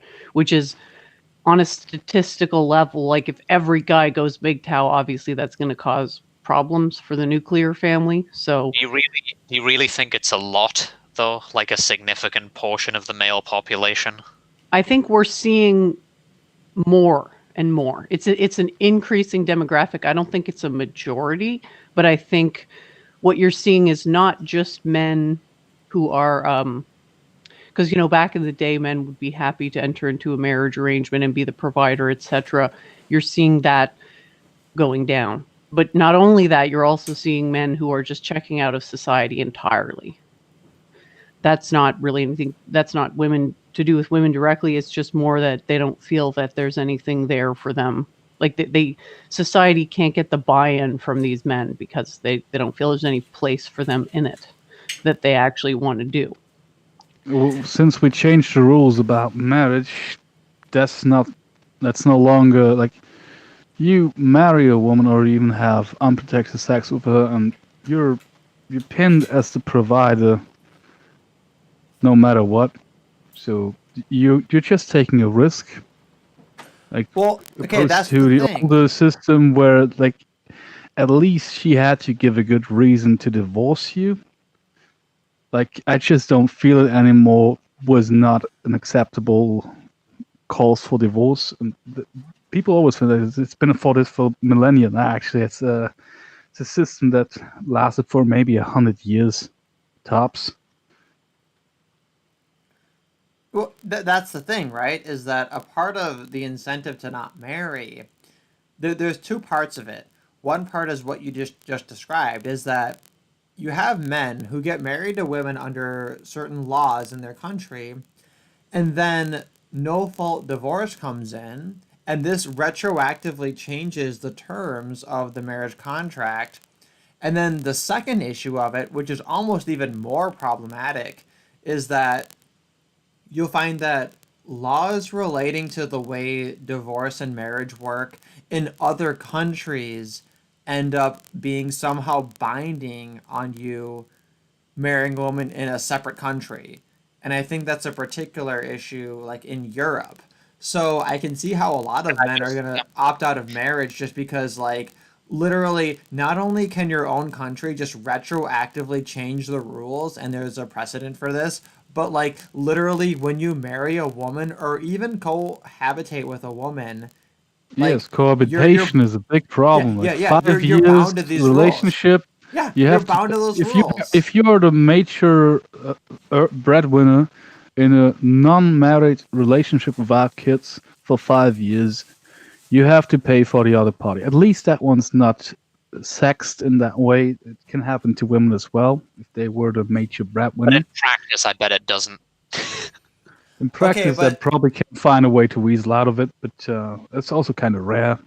there But is one thing I wanted to put out here. It's a little bit off topic, but like when I mentioned earlier about this idea of like finding a white pill kind of more pro female solution to a lot of the issues that are faced in our society. Um, Just accept that it's over. well, no, I Just just want to say that Jen, you're part of the Excalibur I'm trying to put together. Is that I can point to you and I can say, hey, here's a woman who actually has original ideas and like a strong viewpoint.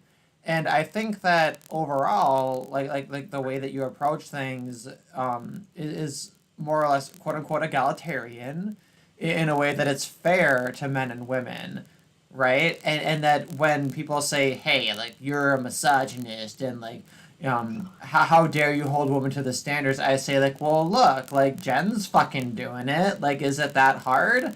I mean, maybe you're not into what she's into, but like, I don't know. Like I feel like what you put forth and what you provide is like an example of how like I value the contributions of women, and I think that I don't know. It's not like a foreign concept that like women can rise to a lot of quote unquote male standards, and that we can have a society that has both women and men walking. I don't know, we have OV in the chat now.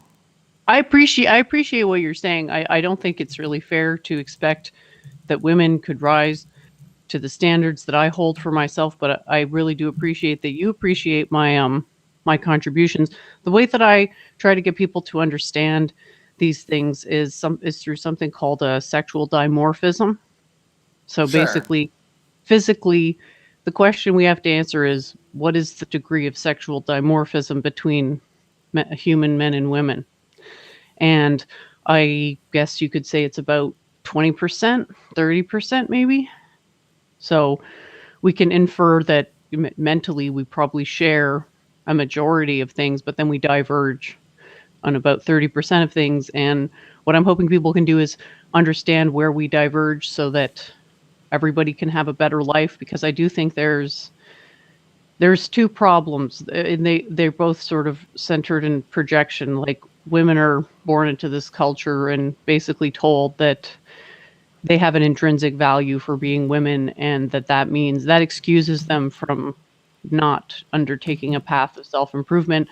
And men are just sort of along for the ride, and they really, by and large, don't understand female psychology. So I think if they do start to understand female psychology, things will go in a better direction for everybody, because everybody will be happier if people are performing roles that have been there for our history. It's interesting that you bring up happiness here, because I think in many countries after these changes and dynamics, women have in studies proven to be less happy than 70 years ago.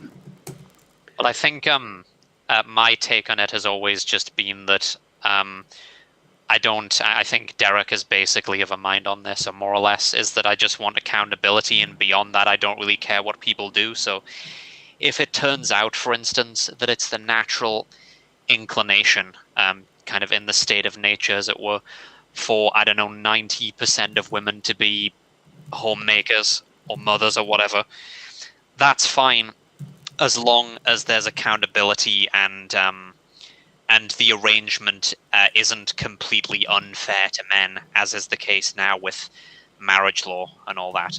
And it would also be nice, I guess, to see more women educating their children, homeschooling and so on, instead of sending them to state indoctrination centers. But yeah. Women, if they're not kept in line, will become degenerates. And if you ever are, I don't know if anyone here is familiar with the Bhagavad Gita. It's one of the latter-day Indian religious epics. And one of the quotes from that is Krishna talking about the decay of civilization. And he says that the first step in the decay of civilization is actually the degeneration of women. So women are sort of prone to this hypergamous degeneracy. I don't want to say more so than men, but yeah, more so than men. And so it sort of falls on men to keep them in line, because they will be unhappy. It's sort of the tragedy of having too many choices, right?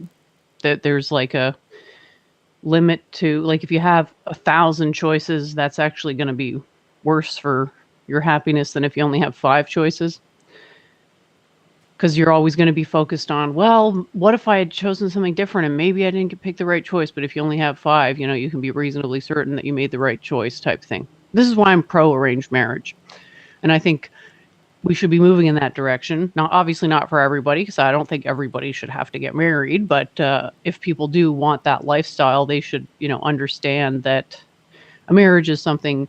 You should look at a marriage the way I look at a civilization, as a living organism, as something that you have to build up. Not, and women tend to look, by and large, at marriage as like a bank account, something that's just there that you can make withdrawals from. It don't necessarily have to contribute anything to.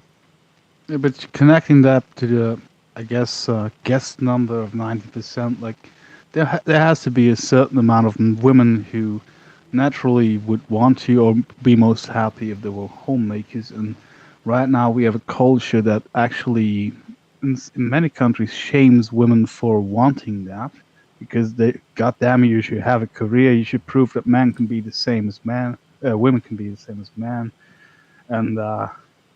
I mean, the criticism, I think the most common criticism of the sort of the trad wife lifestyle is that so much of homemaking and housework is Automated? Yes, because of technology. And I agree with that criticism, but I think it could be mitigated by homeschooling and unschooling. Like if Yes. Women took a more active role in the education of their kids, then things change dramatically, obviously. It was quite the opposite around here. Like my sister had, she and her husband decided to give her baby, half a year old, into a daycare so she could go back to work. You know, like half a year. That's way too young to be given to strangers. Like I don't know how long a mother should be with her baby, but 6 months sounds like really short. Like terribly short. The childcare system is it's such a weird thing if you think about it. Like you're paying people to raise strangers' kids when they could be, because they like kids, presumably, and it's like, well, if you like kids so much, you could be raising your own kids, and it would presumably be more rewarding because they're your own. It's just so bizarre. The way to understand what's going on is that people are status seeking. Right. And we have this artificial status system, right, that comes to us mostly via media propaganda. And it's basically saying, if you do these things, you're going to be happy. But then when people do them, they realize that it's unfulfilling, right? But they nevertheless chase that ideal. And I think there is truth to this idea that women are shamed out of, like, there's not a tremendously high status associated with being a homemaker. I think we can all agree with that the media sort of tells women that it's a good idea to go to work and get a career and, stuff like that, kind of this idea that they can have it all, but that's unfortunately not true. And I think the solution is really, it's an alternate status system. We have to start honoring the behavior that we want to see people do, and in time they will start doing that behavior. It'll be for their own good. Well, honestly, I mean, I'm I think I'm sympathetic to that view. Oh, sorry, go on. They've tried to do things like that in South Korea, where the TFR, total fertility rate, is like 0.8 or something insanely low like that at this point. With advertising campaigns to basically meme being having children or motherhood and so on into being a really high status thing. And they're still in the early days of it, I guess, so maybe they will see returns from it, but doesn't look like anything much is happening yet. So Did you say South Korea? Yes. Yeah, good for them, because they seem to actually have some pretty intelligent people working in the government. Did you know they were one of the first countries to start using a hydrochloroquine regime for the coronavirus? They seem to be going in a good direction, at least somewhat. It's over for them, like in the next 100 years. Like nobody talks about this, the demographic replacement of South Korea, which is happening, and like the native fertility rate is so low, and what happens is the women in rural parts of the country move into the cities, to Seoul and Busan and the larger metropolitan areas, to pursue a middle class lifestyle. So then there's an overwhelming preponderance of men in the rural areas because and the skewed sex ratio leads them to basically seek mail order brides from Thailand and Vietnam. And it's actually at the point now where imminently, at some point in the next few years, 50% of children in rural South Korea are from mixed marriages between Korean men and Yeah. Southeast Asian women. Yeah. And that's a combination. Like you see a similar trend in China, because they did tremendous strides to get women educated and give them opportunity. But because I don't know what the propaganda looks like there, but because of what they are taught, they focus on their career so much that the men. There was actually a documentary about this Chinese women complaining there's no good men in China, and like the men make less money than you, they're less educated than you, so these men exist but you don't want them. And there's literally too many of them in China. Like China has a surplus of men, which makes it extra funny. Real quick, just want to interrupt. We got a South Korean in the chat right now. Zoo. He's saying that it's not true. It's that it's about what your comment about the rural areas. He said it's 40-year-old older men that are living in the rural areas that order the Vietnamese brides. Yeah, that They're guy's not a well-known shill. No, for wait the a minute. Communist I just Party. want to say, sorry, OV, forgive us for being so rude because I know you've been sitting here patiently as we've been talking after you entered. So I do want to No, introduce it's okay. OV is here in the chat. And I Seeing did how everyone's also, feel. I also sent the link to Claire. So Oh, good. yeah, so Oh, we'll have hello, Claire OV, and by the OV way. and everyone. So we'll see how the chat develops. Although I've found that on my channel, it seems like everybody behaves themselves. I have a deregulated, unmoderated sort of a chat between people, and people tend to behave themselves. So imagine that. It's almost like it's a small proof of anarcho-capitalism actually working. Anyway. I just Except wanna Oh, for throw that God. out one there. time where we had this You are second wave actually of living your principles. Abrahamic Congratulations. religion temple videos posted into the Hangouts. I'm just going to call it second wave Abrahamic religion temple because the other word might be censored. You have to do the math yeah. yourself. I just want to go on record clearly. I am 1000% anti-Abrahamic. I'm anti-theist, anti-Abrahamic, anti-feminist, anti-statist. No, I just Those are my meant when they things. posted that video from that place that is called after the second Abrahamic religion, and the normal word for temple in English. When they posted that video over and over, and you had to delete the video or cut it at least. You know the shooter? I'm being too cryptic, I guess. It's been like 2 months. I The don't know shooter? this one. I don't remember. Okay, I'm just gonna say it up front. Someone posted Christchurch footage. Oh no, Remember that that was one? on my channel? No. So I edited the stream and then cut off the point of it where people jumped in. And they got the link because I posted the link in my Discord, because that was what I used to do, is I would just post the Hangouts link in the Discord for anybody to hop in. So it's someone in my Discord just like did that, and like they thought it was funny to troll it, and it's like, I don't know why that's funny to troll, because it's like I literally just set it up that way, like deliberately. You know what I mean? Like it's like I'm like clearly, obviously a sitting duck in that fashion. So now I only send out the Hangouts link if like I recognize you and you express some interest in hopping on. Although I suppose Pill Eater was in here earlier. I should send him the link also if I'm going to be consistent, because it'd be cool to have him in here. But If anyone wants to watch the Christchurch video, on my BitChute I have the original, and I have like a 30-minute like music video kind of version of it as well. It's pretty nice. it's fucking fake.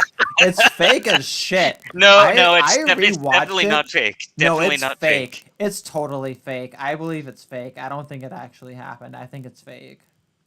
Uh, okay. Sorry, that's my legit I really opinion. didn't want to Dude, weave the conversation in this direction. I just wanted to say, actually, we had some bad apples, and then Derek clarified he stopped giving out the link that way. I know.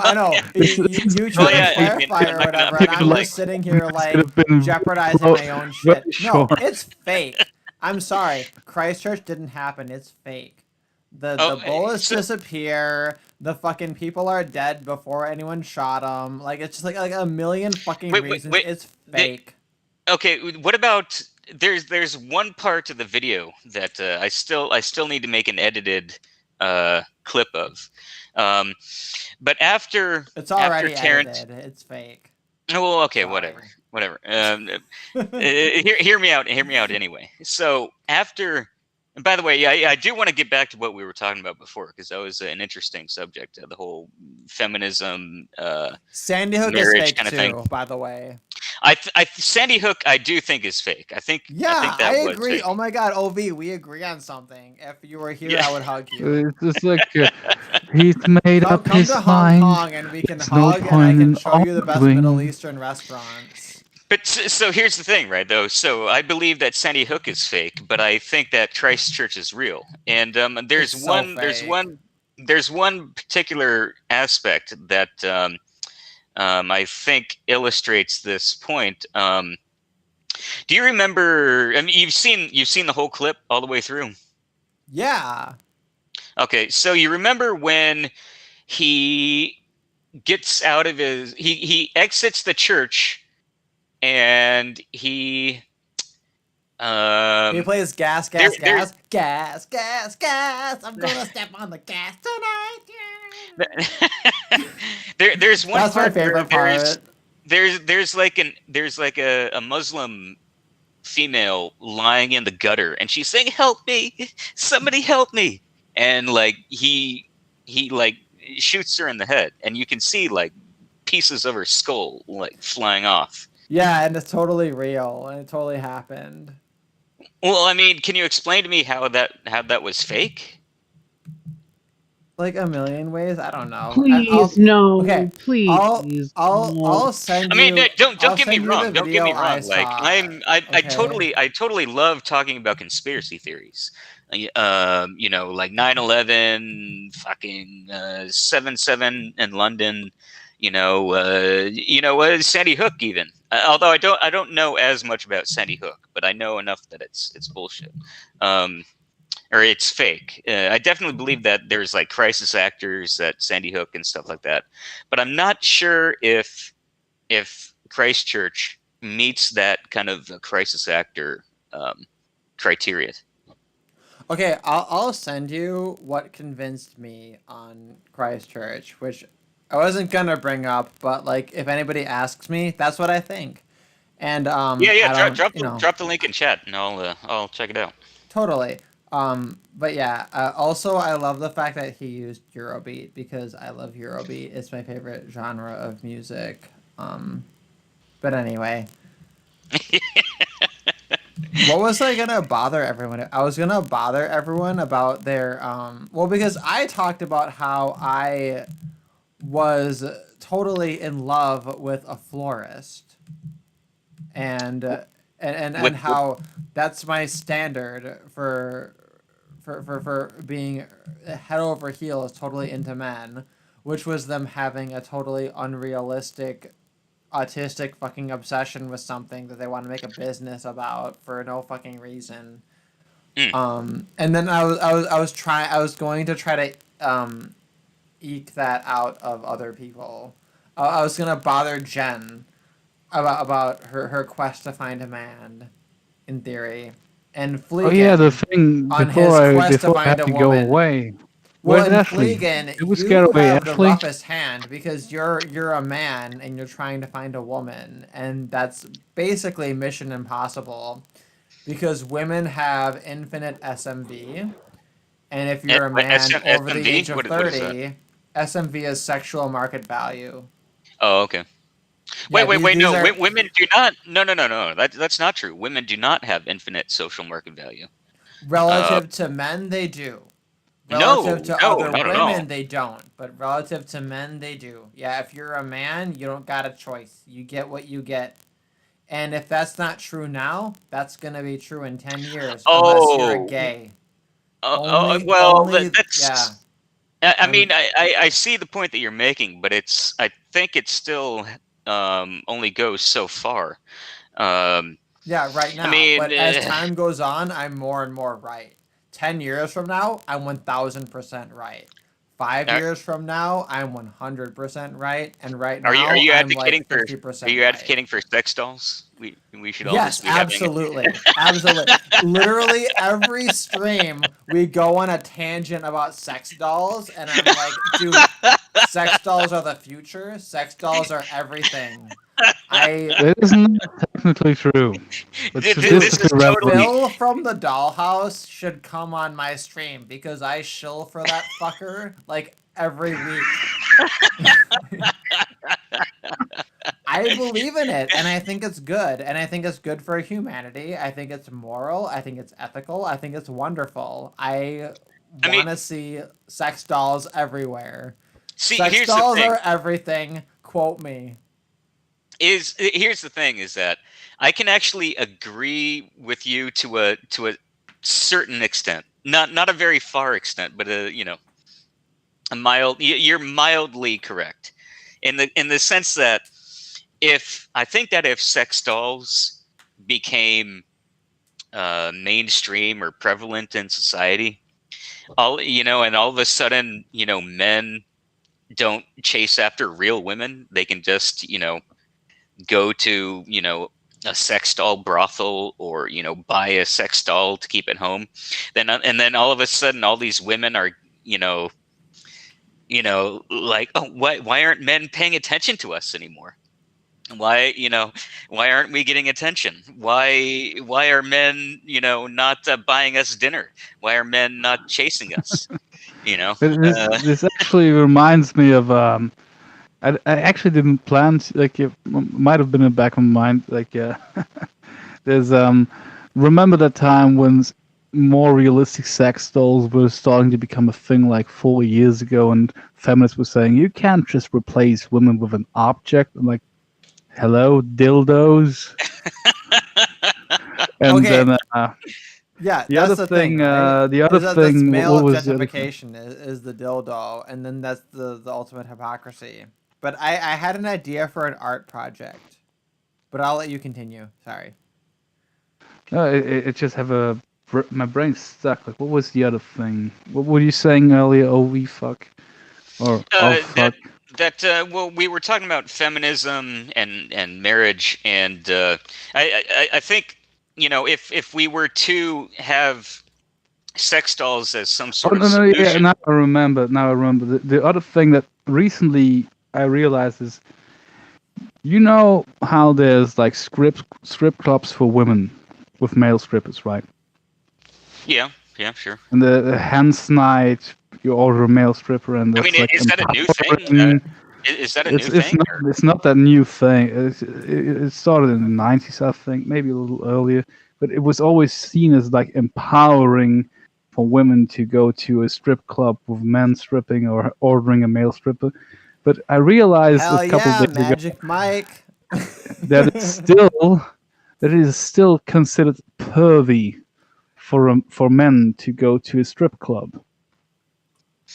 Well, yeah, And this same is thing the. with escorts. Like if a woman orders a fuckboy, that's just her taking her sexuality into her own hands. But if a man goes to a prostitute, he's a loser pervert. and Like this and double standard Jerry, is so weird to me. and well, there is a simple answer to all of these problems, and it's hashtag Hitler was right. Anyway, I think I think what we do, So Jan, go on. It's just like that was so out we of need place. It kinda made me laugh. we need to make a decision as a collective that we want a solution that is going to be best for everybody. And I'm a firm believer in arranged marriages, not forced marriages, but some degree of counseling and assistance, some external counseling and assistance, getting a marriage started, finding a partner that's actually going to be a good fit. Because I really don't think this whole picking your own life partner thing is working out. Well, what about It this? could. What It if? could. Wait, here's an Yeah, idea. go on, I Derek. have an Sorry. original idea here. What if instead of arranged marriages, you had the government subsidized arranged marriages, right? So there's a financial incentive to support arranged marriages, but it's not compulsory. Oh, absolutely, I would support that because I think Yeah, it's in the I long run, it's going to be better for everybody because like the whole get married for love thing, like it's not enough to keep the marriage going long enough to actually keep the civilization going. This argument is just growing stronger every year because of what we tell young women. Well, okay, Like from the a marriage minarchist, from a love thing libertarian cannot minarchist perspective, I would support government subsidized arranged marriages. From a libertarian minarchist perspective, which I technically don't endorse, but if that's the route we gotta go, then I would be fine Like I'm with that. just to be clear here, I'm not pro forced marriages. What I'm in support of is an external body is coming in, and if somebody says, "Yeah, I want to get married," that external body would come in and say, "Well, okay, here's 5 marriage prospects. Pick the one you want," type thing. Yeah. Well, wait a this is minute, but that's not gaining really ground. arranged because arranged means the parents choose it. Yeah, that's a fallacy as well because how do you guarantee that the parents are going to know? You need people who are experts in marriage.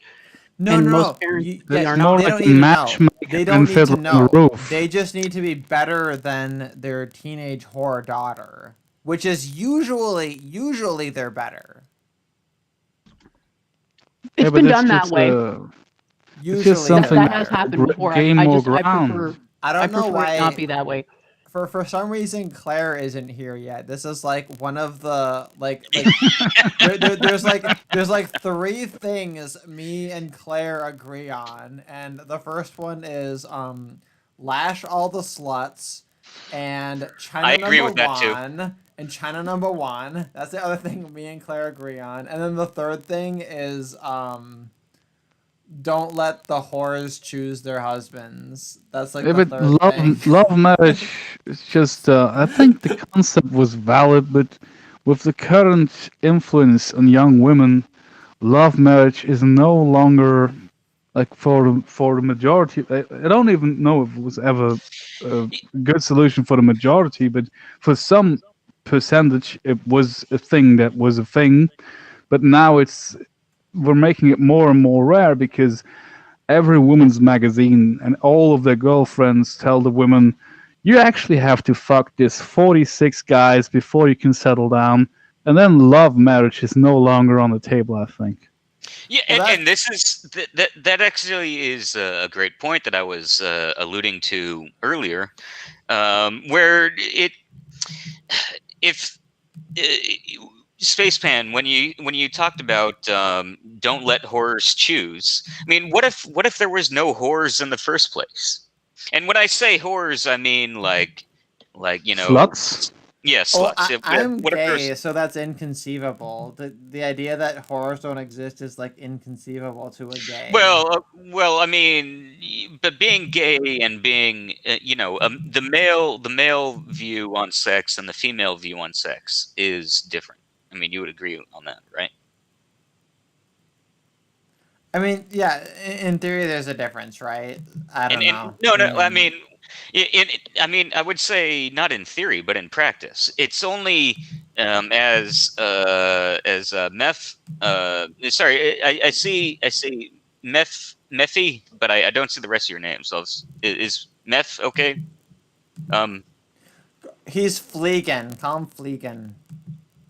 Yeah, Fleegan? sorry, my YouTube, my Google name is different from what people call me. Just call me Okay. Fleegan. Sorry. Fleegan? Okay, yeah. So if Fleegan brought up a good point when he said that, yeah,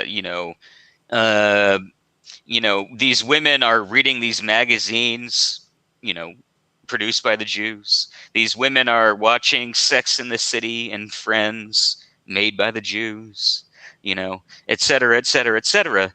you know, like if there wasn't this Jewish influence in our society, then I dare say we wouldn't be seeing this these kind of anti-traditional values. Yeah, there'd still be female degeneracy because Krishna talked about it in the Gita. Okay, Jews were not a thing 5,000 years ago. Female degeneracy was. So I take your point. It's exacerbated by the media, but nevertheless, the solution lies with men imposing boundaries on women as they have done throughout antiquity when things worked correctly.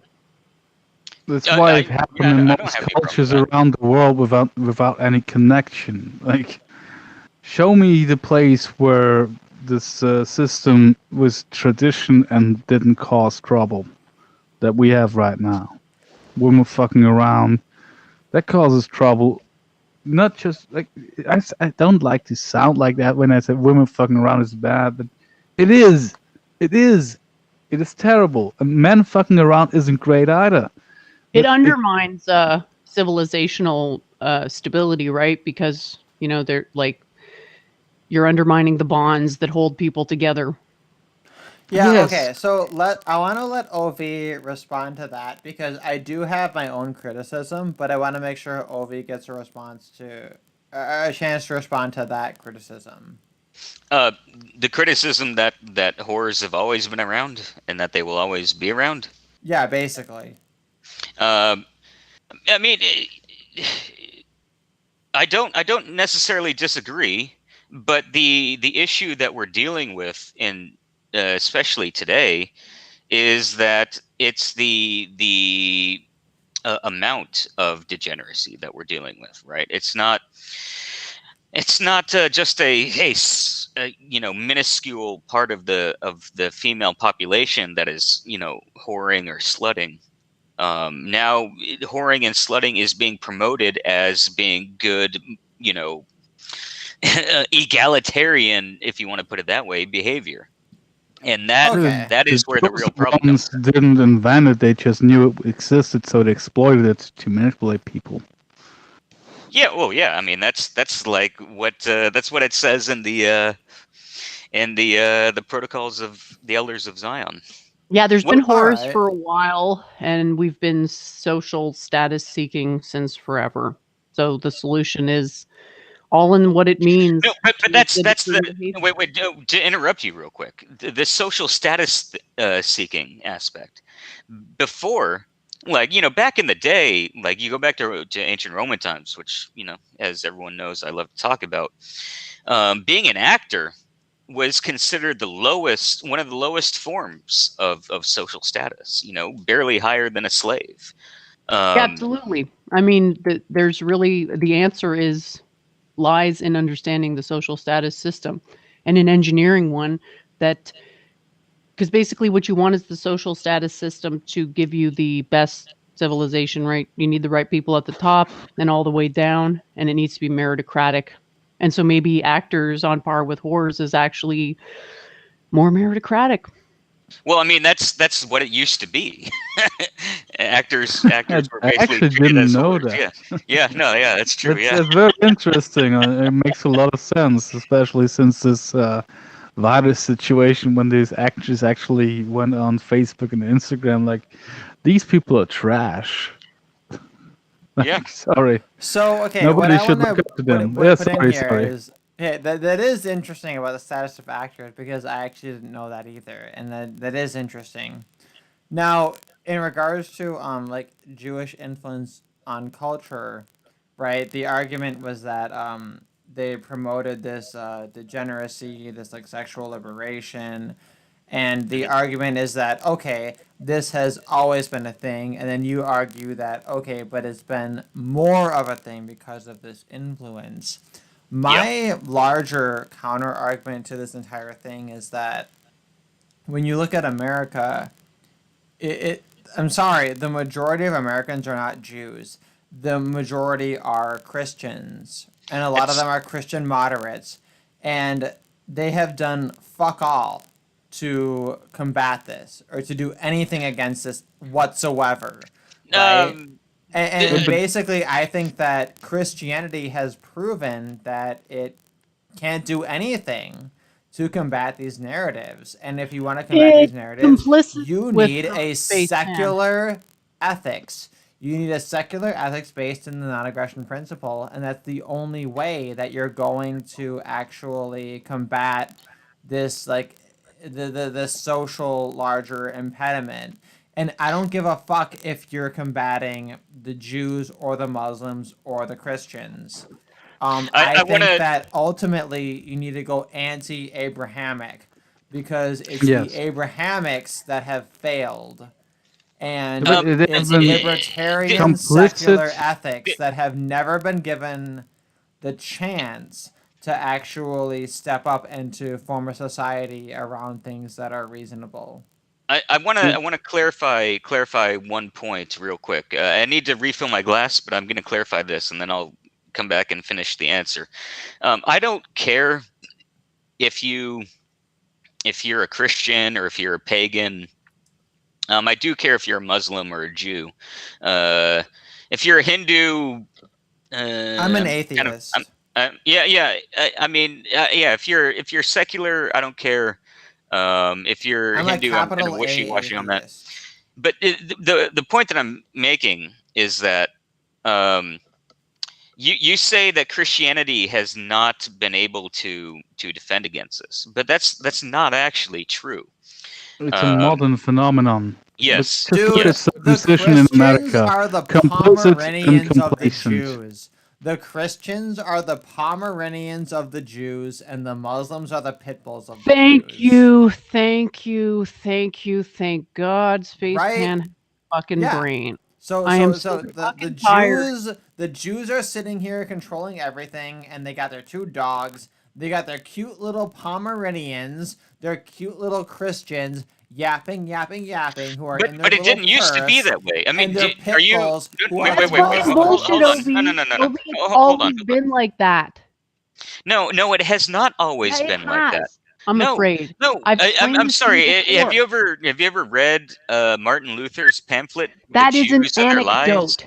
That was an anecdote. That's an He anecdote. Oh started yeah, out- Martin Luther, the father of Protestantism, is just an anecdote. Martin Luther Protestantism was is not fucking based and anti-Semitic. red-pilled. Martin Luther is like literally the only person who should be a saint in all of Christianity, because he Agreed. was actually logical and reasonable. But guess what? Most of the Protestants, they don't give a fuck. They're not going to hold any Jews accountable for fucking anything. Today they don't. But for hundreds of years, Christianity did go against all this degeneracy and was against the Jews. Dude, I mean, literally No, it was the only Christians who have any leg to stand on are like the Orthodox Christians. And they Maybe aren't the even Pope. willing to throw the fucking Catholics under the bus. So like they're not even as based as like any of the Protestants.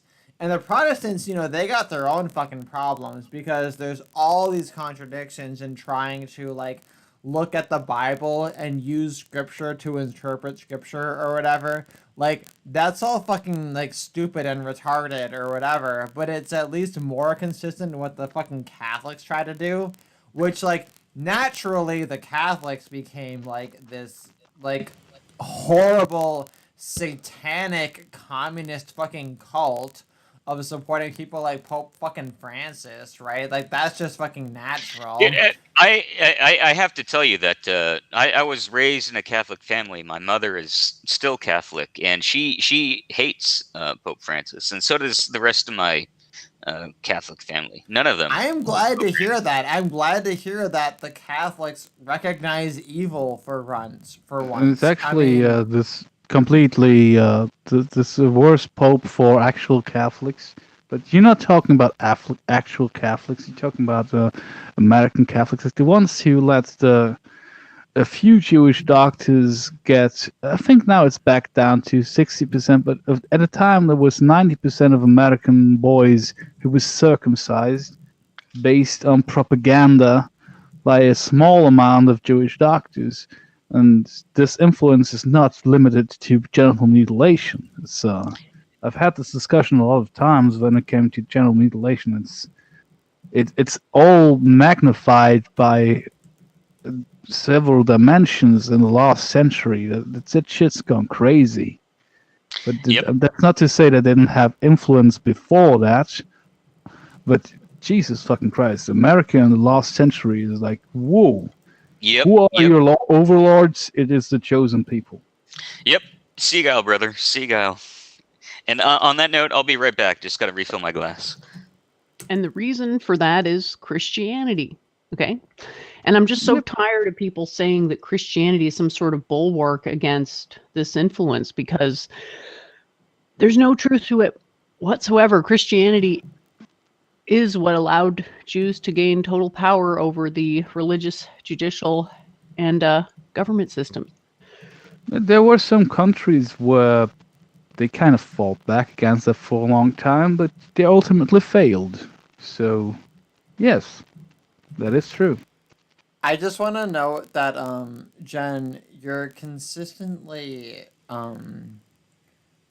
you're consistently criticized for quote unquote being Jewish, but then you also like are willing to make relevant criticism. You know? Yeah, I don't know why they say that. I don't fucking get it. It's like it's fucking weird, and I don't fucking get it either. I think it may be because Jews sort of like, a lot of people have never met a Jew, but because there's all this propaganda about what Jews are all about, they have certain expectations of Jews, and I guess I meet those expectations. And there's like, frankly, quite a lot of Jews that think I'm one of them, and it's kind of just like, it's just weird. I mean, I honestly, I guess I should take it as a compliment. You know? It's just weird. Like, I grew up in a neighborhood where there was a lot of Jews, so I know the different flavors. And I don't actually understand why people are so, what you call that? They think like they're all the same. That's stupid. Like, even if you don't know Jews personally, assuming that a whole group is all the same. Well, Why that's would correct. you think that? That's correct and incorrect at the same time. Yes, I mean, there's that saying about Jews that you put two Jews in a room and you get three different opinions or some shit like that, right? Yeah, there are the liberal Jews and there are the conservative Jews. But at the end of the day, like, if you say that, if some guy, maybe named Adolf comes along and says that these Jews are a problem, then all of a sudden, all of these Jews will, despite their liberal or conservative disagreements, they'll all start to band together against this Adolf guy. You want to know another one? No-hide laws. Never met a Jew that opposed no-hide laws. And I mean, I think that's maybe as true as like all Germans, or the statement that all Germans are the same. I mean, is that true? I mean, clearly it's not true, but there is such a thing as German racial characteristics. I think we can all agree on that. Yeah. Well, yeah, and I mean, whether you call it, here's the thing though, like it's not necessarily. Oh God, I'm gonna make a con ops argument right now. It's not even necessarily per se racial characteristics, but I think the problem is that Jews, whether they're conservative Jews or whether they're liberal Jews, they've been raised in a life where they've been taught that they are the eternal victim. They've been chased out of Egypt and they've been chased out of Babylon, and they've been chased out of this country. People always hate them, and so they have this kind of paranoid victim complex that whether they're conservative or liberal, they can band together into this victim kind of mentality. Yeah, and the brownie points you get for doing that, they're just too tasty, I guess. A lot of them just do it. Like, even the most secular Jews that I grew up around, they still like the victimhood. I don't actually know anyone who doesn't buy into that one. And after I became an activist, I realized they all circumcise their boys, even if they eat bacon and don't follow any of the other rules. just mutilating a baby. That's the essential. That's what makes you feel really Jewish, and that's like so egregious to me. Like that's the first thing I would stop doing if I was a Jew and I wanted to be secular. I would. Yeah. The first thing would be not mutilating my baby boy. Are you Okay, and- suggesting there's a connection between the genital mutilation and the victim fetish? I'm not. Yeah, I'm not right? making No, a connection. that's actually per a good se. point. No, it's okay. I was It's just an asking. interesting observation, no, but that's a that good wasn't fucking making that point. Yeah. Yeah, it's a good goddamn fucking point, right? Is that all male Jews, they're literally victims of horrific sexual violence at the age of being an infant. And it's a form of trauma bonding that this group engages in, and it needs to be condemned. Yet it can't be condemned because I don't know, like Hitler fucking ruined it. Hitler fucking jumped the gun or whatever the fuck. I don't know. You know who isn't circumcised? Ov?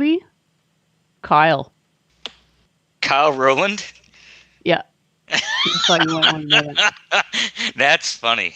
That's funny. I didn't know that.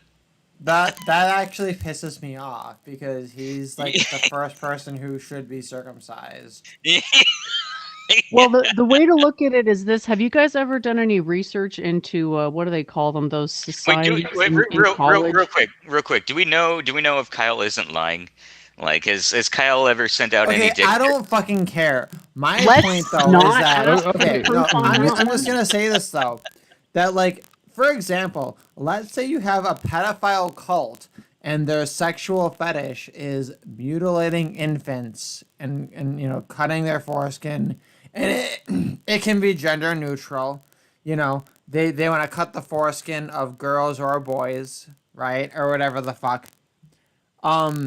We would call this like, oh wow, this is like a horrific form of pedophilia that needs to be criminalized and cracked down upon.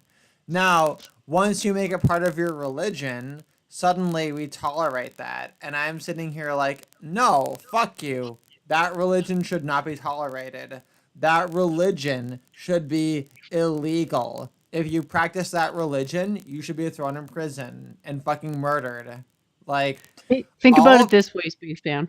Think about it this way. Have you guys ever read about the initiation rituals for the sororities and fraternities? Mostly the fraternities in the U.S.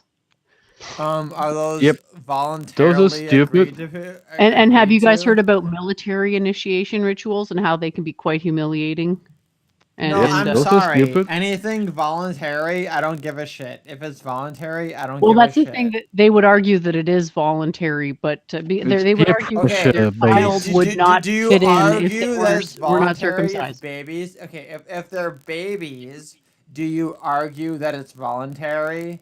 Literally, The no. argument, this is the argument, okay? And I'm not saying I agree with it. I'm saying this is what they say. They say that the child would not be accepted into the community if they weren't circumcised. Therefore, it's a form of violence against the child not to circumcise them. I'm not saying I agree. I'm just saying that psychologically, if we understand psychologically what's going on, is that they've done studies. The more brutal an initiation ritual is, and you can think of this circumcision thing as an initiation ritual, a forced one. The more brutal the initiation ritual, the more loyal the person will be to that organization after. And this essentially comes down to a basic fallacy of human thinking, is that we don't tend to make rational decisions. What we do is we make decisions and then we post hoc rationalize them. So basically the thought process is, why did I allow myself to go through this horrible process? Oh, it must be because the group that I'm a part of as a result of going through this process is so awesome. So it's a way to manufacture loyalty to a group. Yes. No, yeah. That makes perfect sense. That makes perfect sense, and that's why it's only men that are subjected to it. Now, some females are, right? But if you compare male versus female rates, it's so much more common for males to be subjected to it. And don't forget that the majority of the FGM, the female genital mutilation, is actually pricking the clitoris, so it draws blood. The infibulation, where they cut everything off and sew it almost shut, that's the rarest kind. It's Right. Circumcision is statistically in actually more. It's actually more severe than the overwhelming majority of all female genital mutilation. I, I think we're kind of getting into the weeds when we argue which is worse. You know. No, It's we're like, not. it's not. That's the point. Mutilation is the worst thing. No, fuck you. The fucking point is that Statistics. MGM is worse. Fuck you. Oh, FGM is worse. Oh, okay. MGM is worse than Oh, FGM. MGM. MGM is worse than FGM. Infibulation is worse, but it's rare. MGM is worse than FGM. MGM is worse than FGM. I can just. That's the only way to express it to you. MGM is worse than FGM. Yeah, I just hate the Overwhelmingly. idea. I hate the idea of like anyone. This is you know I'm not necessarily egalitarian, but I mean I'll be egalitarian when it comes to chopping off sensitive parts of your body. I guess I would say. Well, God made the body, right? To deface it No is, wrong. human should be subjected to genital mutilation. And in the West, we have laws that protect girls from FGM, even though most of FGM is less severe than MGM. And why is FGM protected but MGM is not? Because of the fucking Jews. That's why. That's what you were Seagull, looking for. That's the Seagull. answer. It's because of the goddamn In Jews. this I'm case, it's sorry. 100% true. You Like know. Iceland wanted to ban And it. hey, if you Sent wanna over be rabbi. a Jew, if you wanna be a Jewish person and have your Jewish religion, get rid of MGM. Get rid of it. Because and there was as long as that's part of your religion, I'm gonna attack your fucking religion because fuck you. Yeah. Yeah. And welcome to the anti-Semite club. Apparently that makes me an anti-Semite. The fact that like I care more about the welfare of an infant male than his own fucking mother. The fact that I'm more willing to protect him than his own mother, that makes me more of an anti-Semite than his own goddamn fucking mother. Fuck that. You know, sorry, I'm right, you're wrong. And like Hashtag that's Hitler the was reality right. of the whole situation. This Hitler is was a a great fucking conversation. chill, man. Just you gotta just accept Oh, it. come on. If you want to end anti-Semitism, then end anti-Semitism in the fathers and the mothers of Jewish male babies. I think again, this is sort of the one of the problems with the whole like universalism thing. I mean, let's say there's this group, and for their entire history, they've done this practice. Is it really our place to come in and say you must stop because reasons? Yes. If this practice, If they want to live among us, yes, yes. it is our place. It is our place to say stop I think fucking raping babies disagree. with knives. I would It is disagree our because place to say stop raping babies with knives. Raping babies with there knives is no is way. wrong. There's no It- way to stop the practice. it's It's like saying rape. drugs are bad. It's Let's make rape. drugs illegal. It's It doesn't rape. stop the practice. Dude, The only Jen, thing it's rape. stop. It's wrong. It's rape with knives and it's wrong. That's all there is to say about it. It's fucking rape and it's wrong. You could almost say that it's pedophilic too. It is. It's pedophilia and it's rape and it's wrong. Well, and just to clarify, here's the thing. why? Jen, I appreciate all of everything you say, but here's the thing: if you use an object, an instrument, to penetrate the genitals of another person without their consent, that's literally the definition of rape with an object. And that's what happens to these infant males. You know, it's rape with an object. It's rape, 1000%. I take your point. This practice was never part of our traditions. So I take your point. It's completely, repellent and horrific.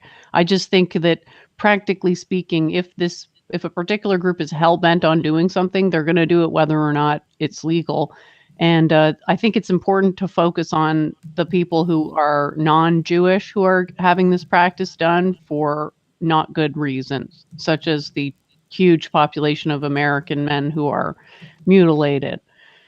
Because I think to focus on Jews is to say, like, well, we feel it's right to come in and we tell you kind to of stop doing this thing you've been doing since antiquity, how do you and that how is do you part of talk the we about problem. kind of just how do you give me Oh, one sentence. yeah. Go ahead. In my country, we made it illegal to do this to girls, even if they take them abroad and come back with them mutilated.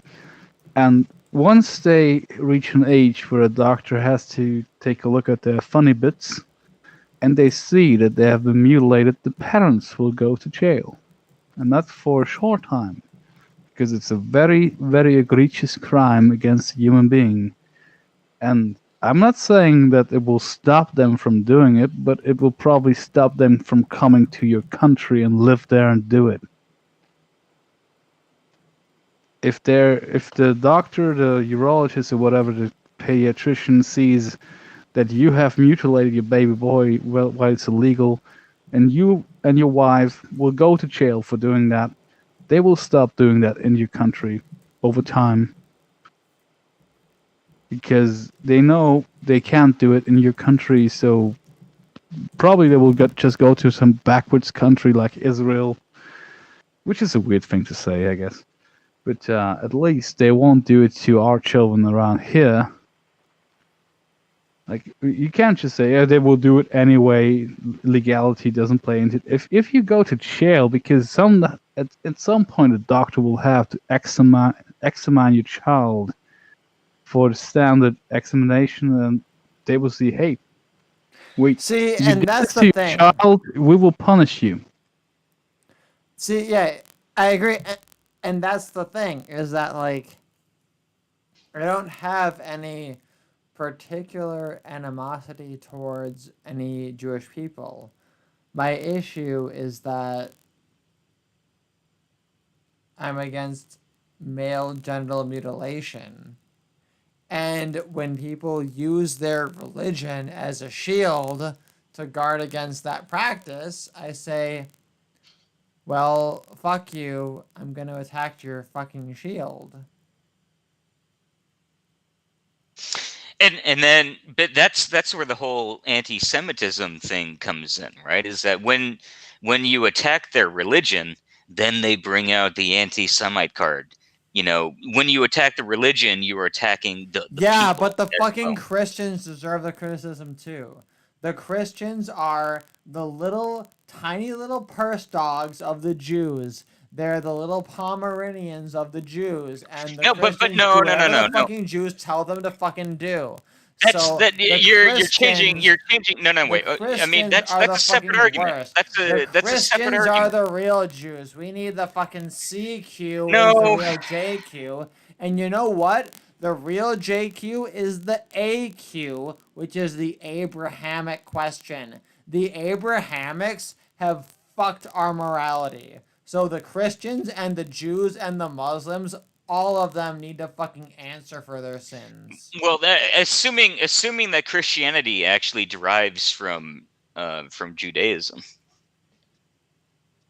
which I would actually debate, although it might I'm be. aware of your position, Ov, but it is correct that the Jesus personality is based upon this Kaiser, but it is also correct that it is a Jewish movement and has always been. I mean, how can it be? How can it be based upon a pagan and then also be Jewish at the same time?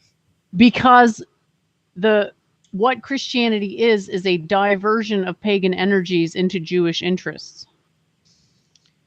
So it's not based upon pagan. It's not based upon Judaism, but it's been diverted into Judaism. Is that what you're saying?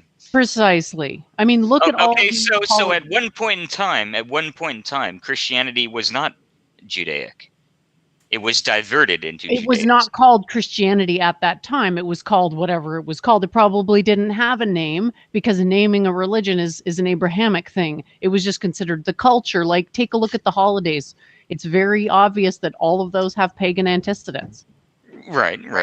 And so, but that's the thing, is that I mean, even as to go back to the Martin Luther example, I mean, Martin Luther was very aware of the Jewish problem, and it wasn't really until the Schofield Bible in the early 20th century. That's not true, Obi. He started out being very pro-Jewish. He was so pro-Jewish, in fact, that he attempted to convert the Jews. And only I know that. Only upon failing to do that did he turn on them. And that is exactly what you would expect. Because Christianity, though it is usually effective in diverting pagan energies into Judaism, it does fail sometimes. That's why you have No. You're making two separate arguments, right? I mean, the fact that Martin Luther wanted to convert the Jews is proof that Christianity is separate from Judaism. It's basically a like, I don't know what you want to call it, like a quasi. It's like exporting Jewish values to the goyim in the interest of Jews. That's what Christianity is, and Islam, as I've said numerous times. Wait, so if Jewish values and Christian values are the same thing, then why would Martin Luther want to... No, I'm not saying they're the same thing. I'm not saying they're the same thing. In a lot of ways, they're complementary, right? Because you take the Jewish value of acquiring wealth. They see that as a positive, whereas Christians see it as a negative. And the reason Christianity was designed that way was to facilitate Jews acquiring wealth. Right?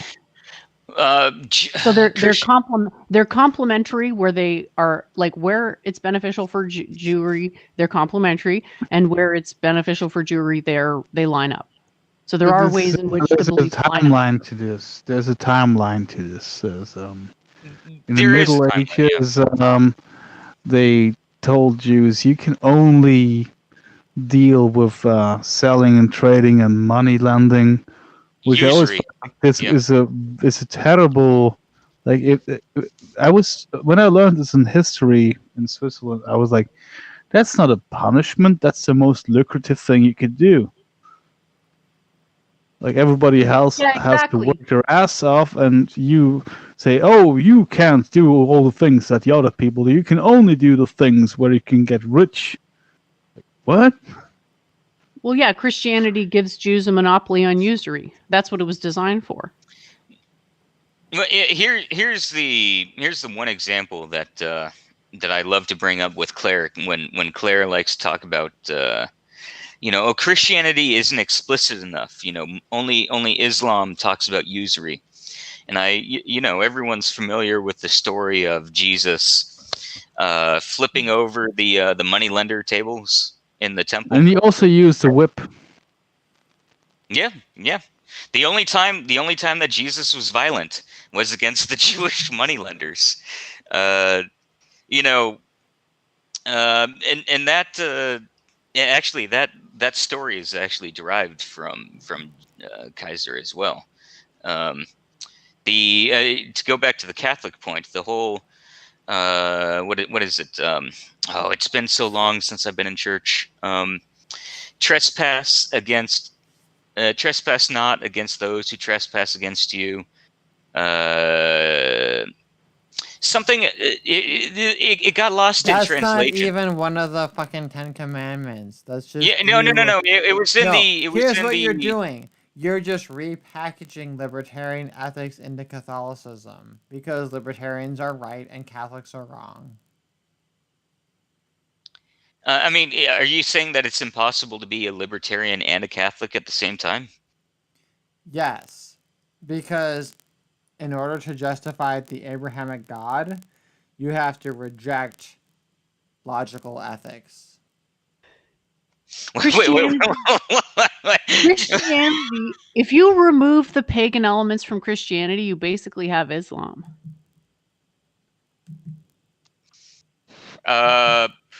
Well, that's a statement. Yeah,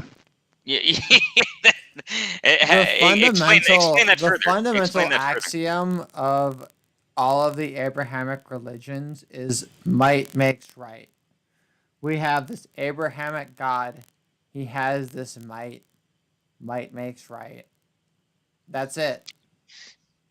Yeah, it's that's why it's the foundationally it's a slave religion where the highest virtue is obedience to this god that's like a weird father figure hallucinated by Yeah. people And the without a dad. Abrahamics are all slaves. They're It actually slaves, and sadly they relates to the frankly they current disgust situation. me. I hate them. They disgust me. But it relates in a sad way to the current situation in most of, not just the Western countries, with this virus situation. Like, the governments are becoming our gods, and everyone who dissents against them is just a conspiracy, far right, lunatic. Like, we're finally finding a religion, I guess, in this crisis. It's statism. Blind belief in unelected decisions. Isn't it beautiful? Well, I think this is why I say that all systems of human governance are computationally equivalent to a theocracy, because you're going to get this cultish type behavior even if you're atheist on paper. well, Yeah, if and you're more of a fatalist than me because you believe this is somehow necessary. I I think it's believe that neutral. humans can resist without it. I think I we think don't it's need it. neutral. I think it's just a fact that needs to be accepted, and it's not about whether we can avoid a theocracy. It's about what is the nature of that theocracy. And I take your point about the libertarian values because historically, our theocracies have been quite libertarian to a fault because they allowed the promulgation of these beliefs that eventually overthrew them. Well, I'd say they've been non-libertarian. And I think the libertarian ideal of it is that we reject it entirely. So what you characterize as I guess positive, I'd characterize as neutral, and I'd say that in theory we could actually not need it, but we'd need the correct the correct culture in order to sustain it. Yeah, and the root of culture is cult.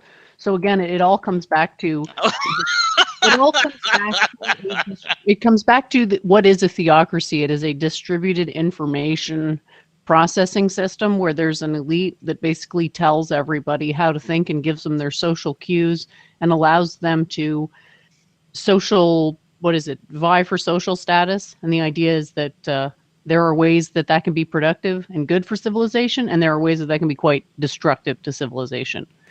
Well, sure. Is Wikipedia a cult?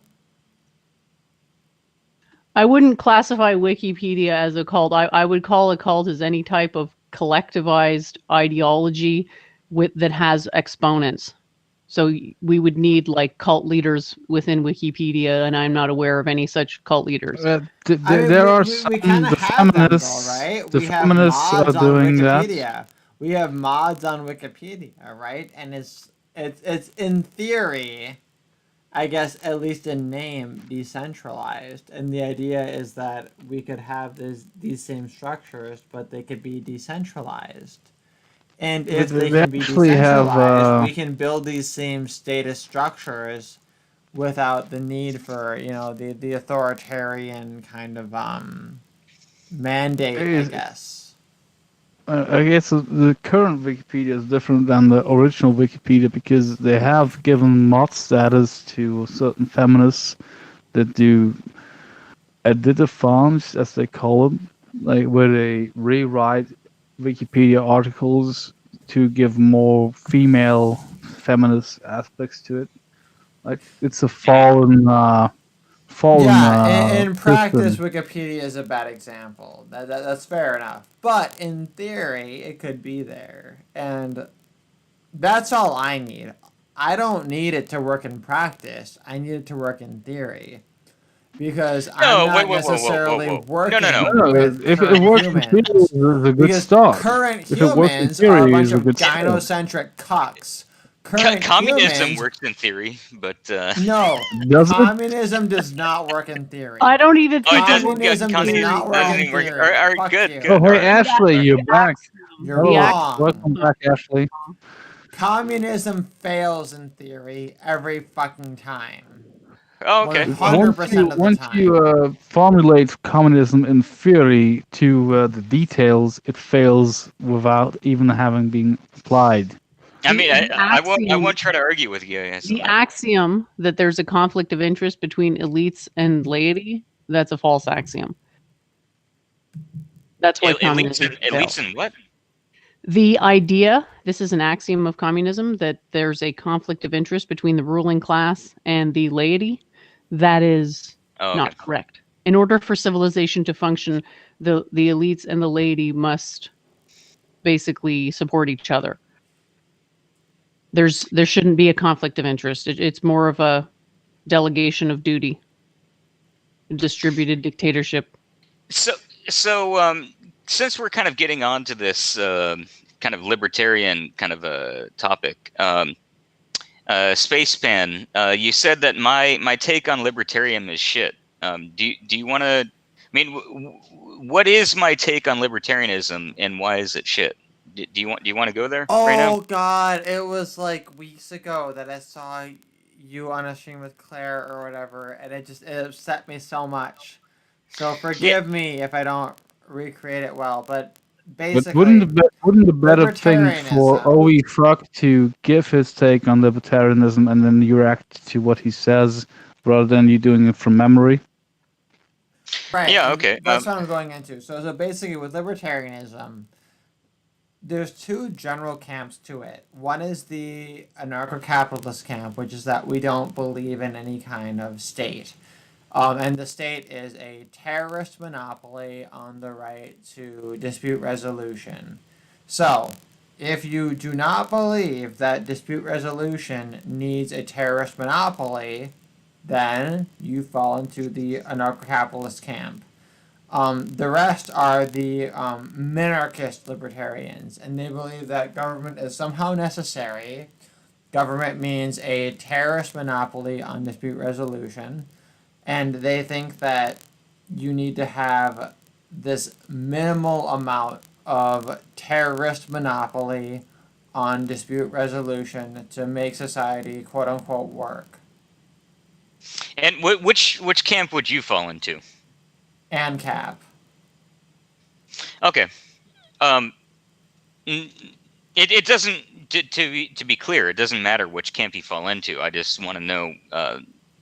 But my basic point on the whole kind of I guess now we're really having an argument about anarchism rather than libertarianism. I would say that there is no such thing as true anarchism. That like the idea that there won't, because let's define our terms real quick. Anarchism is the abolishment of all structures, right? It's entirely individualistic, right?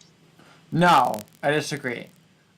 Because you can still have hierarchy, you can still have groups, collectives, everything within anarchic structures, right? Yeah, well, that's. I mean, you realize you're already giving up the argument by using the terminology structure and by using the terminology hierarchy. You're already ceding the ground that there is that is a de facto government. Well, Whether okay, it's a if constitutional you're willing government or to whatever. define that as government, then I say, okay, fine. Now, you don't get to have democracy or monarchy or national socialism or whatever fucking flavor of the week of whatever fucking government people, statists, fucking think is necessary, quote unquote.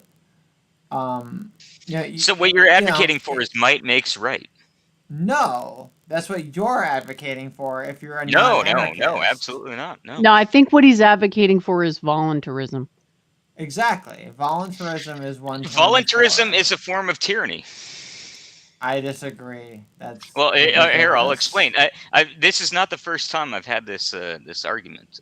You know who James Corbett is, right, Spaceman? I've heard of him, I think. Dude, James Corbett is. You would like him actually. He's a huge voluntarist, and a huge conspiracy theorist as well. Well, those are two good things. Yeah. Oh yeah, dude. Here. See, you should give me a wrench so I could drop his link in chat. But just search. He's James Corbett with 2 T's. Yeah, JamesCorbett.com. Corbett like Report? Is this Corbett his Report? channel? Yeah, Corbett Report. Yeah. Okay. Well, Dude, you it. will have a field day with that guy. Forgive me if I don't trust you enough to give you a wrench. Yeah, that's fine. November 11th, Well, I don't trust 1918. homos either, so it's All alright. across the Western Front, the clocks that were lucky enough to escape the 4 years of shelling timed so the 11th hour. here's the thing: voluntarism is a he has a website as well, which has like all of even more data than his YouTube page. It's the same thing, CorbettReport.com, I think. .com, .net. I think it's .com. So voluntarism, how do you... So the whole point about volunteering to be in a society, how is that... The issue that I have with that is that, if... The basic premise that I'm about to make is that you're forced to volunteer because everyone knows that if you join into a society, you have a better chance of survival. You have a better lifestyle. You have a better standard of life, right? So is that really voluntary if everyone knows that there are, the benefits are better to stick together rather than, live off in the woods like Uncle Ted? Yes, living in a society is entirely voluntary, and it's also beneficial. That's part of voluntarism, is living in a society. Now, having a government that's antisocial, that's using a terrorist monopoly to force your will onto others, is the definition of antisocial. So what you described is actually social and voluntary and useful and good, right? And those things fall under voluntarism. And that which we would call government is antisocial. Well, let me rephrase the argument. If given the choice, would you rather live in society or would you rather live in the woods? Independent. That's a retarded thing. No, because most of what is called society is subjected to communism. Because of low IQ. Lowercase communism, not uppercase communism, right? I mean, yeah, like humans are communal people. There's no distinction between lowercase and uppercase communism. It's all the same. Socialism is communism. Conservatism is communism. Liberalism is communism. I would say that humanity is communism. No, I mean in practice. How can you be a human? How can you be a human and survive without being to some extent communalistic? Quick question. Well, what you could do is you could just have your services and you could voluntarily exchange wait. others. Meth, state your question. Your quick question, Meth. Go ahead. My quick question, like, you assume it's only going into the woods alone or stay with the whatever collective? With the village, the city. Yeah, but what if the ANCAP community allows you to dissent and propose your own ideas of how it should work, and you can talk to people, and it's not just you going into the woods, it's you and like 100 people, then the perspective changes. Yeah, but that's exactly my point. Is that as soon as you start talking to other people, let's say that there's this, let's look at a 25 by 25 square space, and you got 25 people living in the woods, and they've all got like a mile between them. So your closest neighbor is a mile away, in every direction. As soon as so at that point, yeah, you're all individuals living in anarchy, right? And you're all independent. You're all growing your own crops. You're all doing your own thing. But then, as soon as you start talking to each other, as soon as you start forming networks, as soon as you start establishing standards, as soon as you start establishing trade between those different individuals, that is de facto a form of government. That is de facto a form of community. Okay, and if that's your definition of government, then you can have government without a state. It's that simple. Well, so what's the difference between government and a state? Because a state is a terrorist monopoly on arbitration. Oh, okay. Yeah. So as long as you don't have a terrorist monopoly on arbitration, then everything's fine. Yeah, but so what happens when individual A accuses individual B of shorthanding him, or not being fair, violation, a violation of the non-aggression principle. What happens is both of them, they'll have dispute resolution organizations that act as insurance agencies, right? And then what happens is these agencies, organizations. It sounds like a state to me. No, it's not. Yeah, I figured this out a while ago. The DROs are your de facto state under ANCAP, and the problem is but that's fine. If you have there these is no states, way to these place states market are value voluntary. on them, and it's required for justice. This is the issue: is that statists argue that you can't have these things but for government, and then when I put forth a free market alternative that offers these same services, everyone says, "Oh, well, that's a government," and it's like, it's not. If you're a fucking free person who fucking wants to be free and not subject to a government, you understand these things are not government. It's clearly fucking different. All I'm saying is that if you enter into a contract with another person, and that there is a dispute over that contract, there needs to be an arbiter over that contract, right? Yeah, a dispute resolution. And that arbiter is the definition of a state. The free market does not select fair arbitration. If that's your definition of a state, then none of the states, quote unquote states, are legitimate. And you're an anarcho-capitalist and you don't even fucking know it because I don't know why you don't understand. No. It's quite the opposite. Is that I recognize that there's no way to avoid the state, and that's why I'm a fascist. I'm on the other side of the coin as you. I think what we all want, is something that's maximally voluntaristic and maximally meritocratic. Can we agree on that? I can agree on that, and I don't believe in voluntarism. Full-blown capitalism. I think voluntarism is a mirage. We'll say, okay, Ovi wants to be a retard in his fucking white ethno state and not have actual capitalism because he's too preoccupied with that.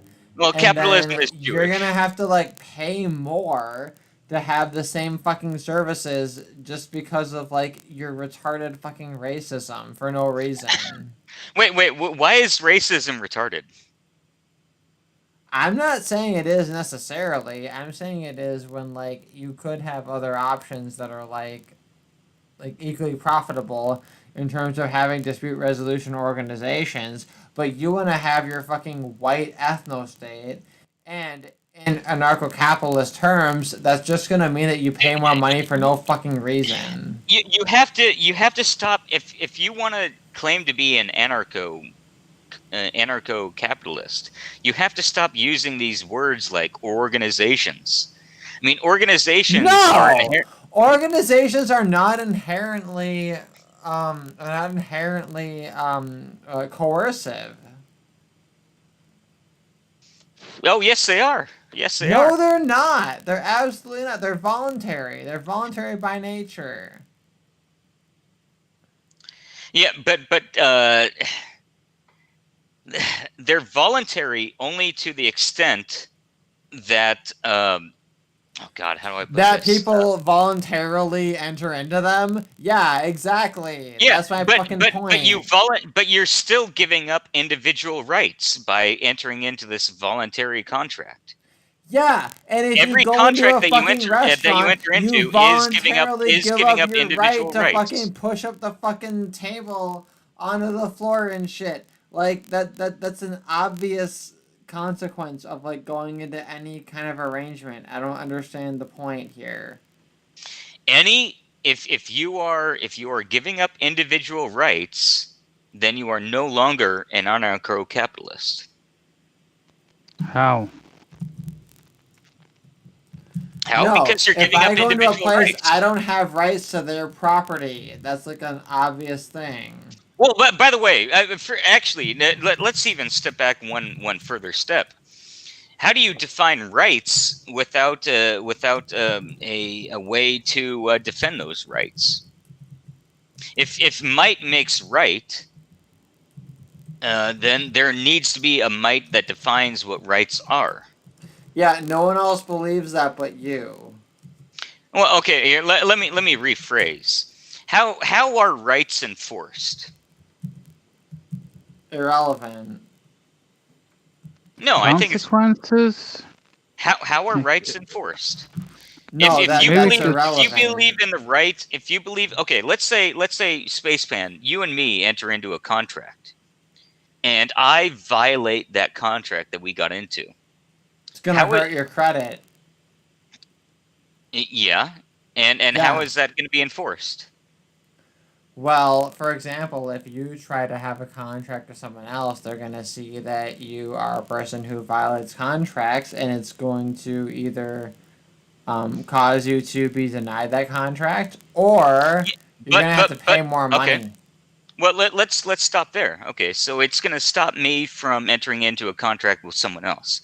But what if there's someone else like me out there who also violates contracts? Same thing. Yeah, but here's the thing. What if me and that person have more wealth than you and the other person that got violated? What I'm saying is that anarchism will devolve into a tyranny because of the might makes right concept. There will always be people who have more than another person, and this is the whole problem of capitalism, is that the capitalist class. The problem is that poor people tend to violate contracts more often than rich people. Like, rich people tend to be more or less law-abiding. So this no, not true. Absolutely not true. Well, that's in a statist status quo. We don't have an. No. I mean, are you familiar? I mean, do you know how the 40-hour work week even came to be in American society? Do you know how workers' rights even came to be? It was like unions. It was socialist policies. It was people who actually had to literally fight wars against capitalists in America. No, that's bullshit. It's absolute bullshit. Have you ever read the book A People's History of the United States? Okay, so By the Howard reason it's Zinn. bullshit. By Howard Zinn, a Jew, by the way, by Howard Zinn. Have you ever read that book? It's bullshit because we've never had America without minimum wage. If you get rid of minimum wage, you'd see this happen regardless. That's not true. That is not true. Absolutely, America used to have it's true. slavery, dude.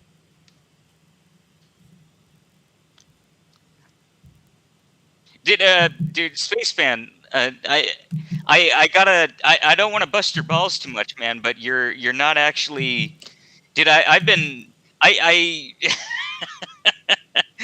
I'm not sure that you're really up to date with all the arguments, man. And when I say up to date, I mean, it doesn't mean anything. Well, I mean, I don't think you really know as much as you think you do. I love talking about this kind of shit. You know, like the bank. You know, the whole Rothschild banking kind of stuff is like what I cut my teeth on when I was fucking 15 years old. And I'm 33 now, so I've been having these arguments for fucking, you know. I don't want to sound like a biased moderator type, but you kind of cut off Spacepan mid-sentence a lot. Like maybe he has something to say before you cut him off. Just no, go ahead, sure. Well, no, my argument is simply that we don't know what the American economy looks like in an environment that doesn't have government regulation. Well, yeah. Here. Let me throw you a bone. Actually, you know, I think that America was a much better place under the Articles of Confederation rather than under the Constitution. Yeah, I agree with that much. Okay, yeah. So I'm not trying to be, you know, totally antagonistic or anything. But I mean, you know, when we get into the actual, and you have to forgive me because as Jenny knows, I'm a philosopher at heart.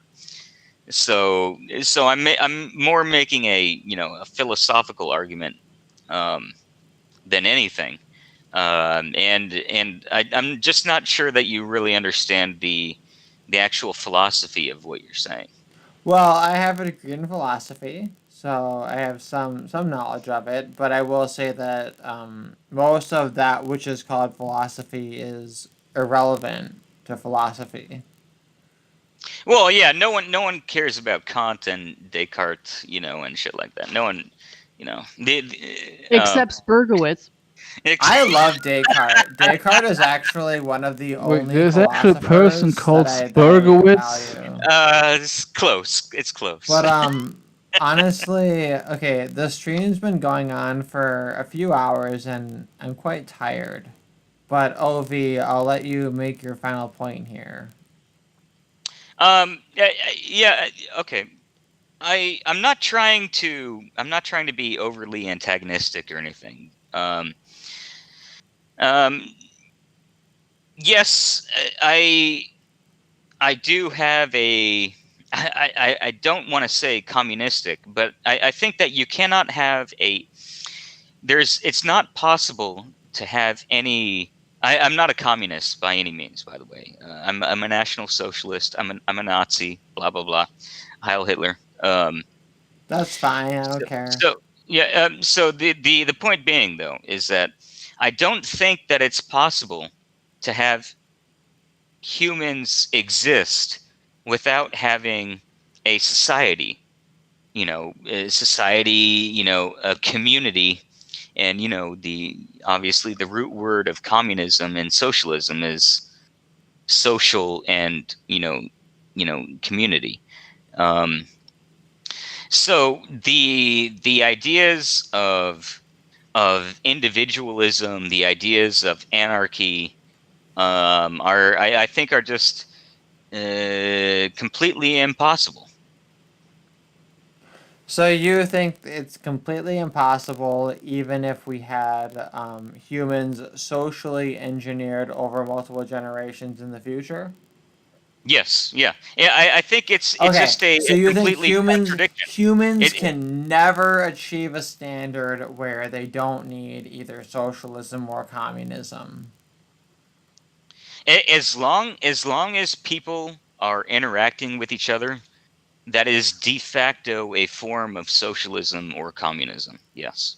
Well, I mean, I disagree with that. I think that human interaction is fundamentally capitalistic, and I think that socialism and communism named themselves as If the that's the inverse case, of what it if is. if Communism you is anti-community. Socialism is anti-social, fundamentally. well, it's kind of ironic because I think that your entire narrative is just supporting sociopaths in power. Basically, oh, your entire philosophy is designed to allow satanic pedophile vampires to control other people. That's your now entire you're just narrative. now you're just being flippant. Now you're just trying to No, make that's jokes. literally empirically the case. That's literally empirically the case. Is every time When we have big you government, we have you satanic realize that pedophile vampires who fucking run everything, and that's what you have you support. yeah. Oh, okay, yeah, and you talk about If the you're not vampires, an anarchist, if the you're not a the narco-capitalist, vampires who that's what run you everything. support. Do The not vamp talk over each other, please. I'm just yeah, saying that. That's all I'm saying. the vampires. You assert that there are vampires who rule everything, and speaking of vampires, would you call a sociopath a vampire? Sure. Yeah, and and psychopaths as well, right? Yeah, why Psychopaths would be not? okay, Yeah. yeah, and Literally politicians. y- well, oh, The not just people that you politicians. want to run everything. Have you ever read the studies about what is it?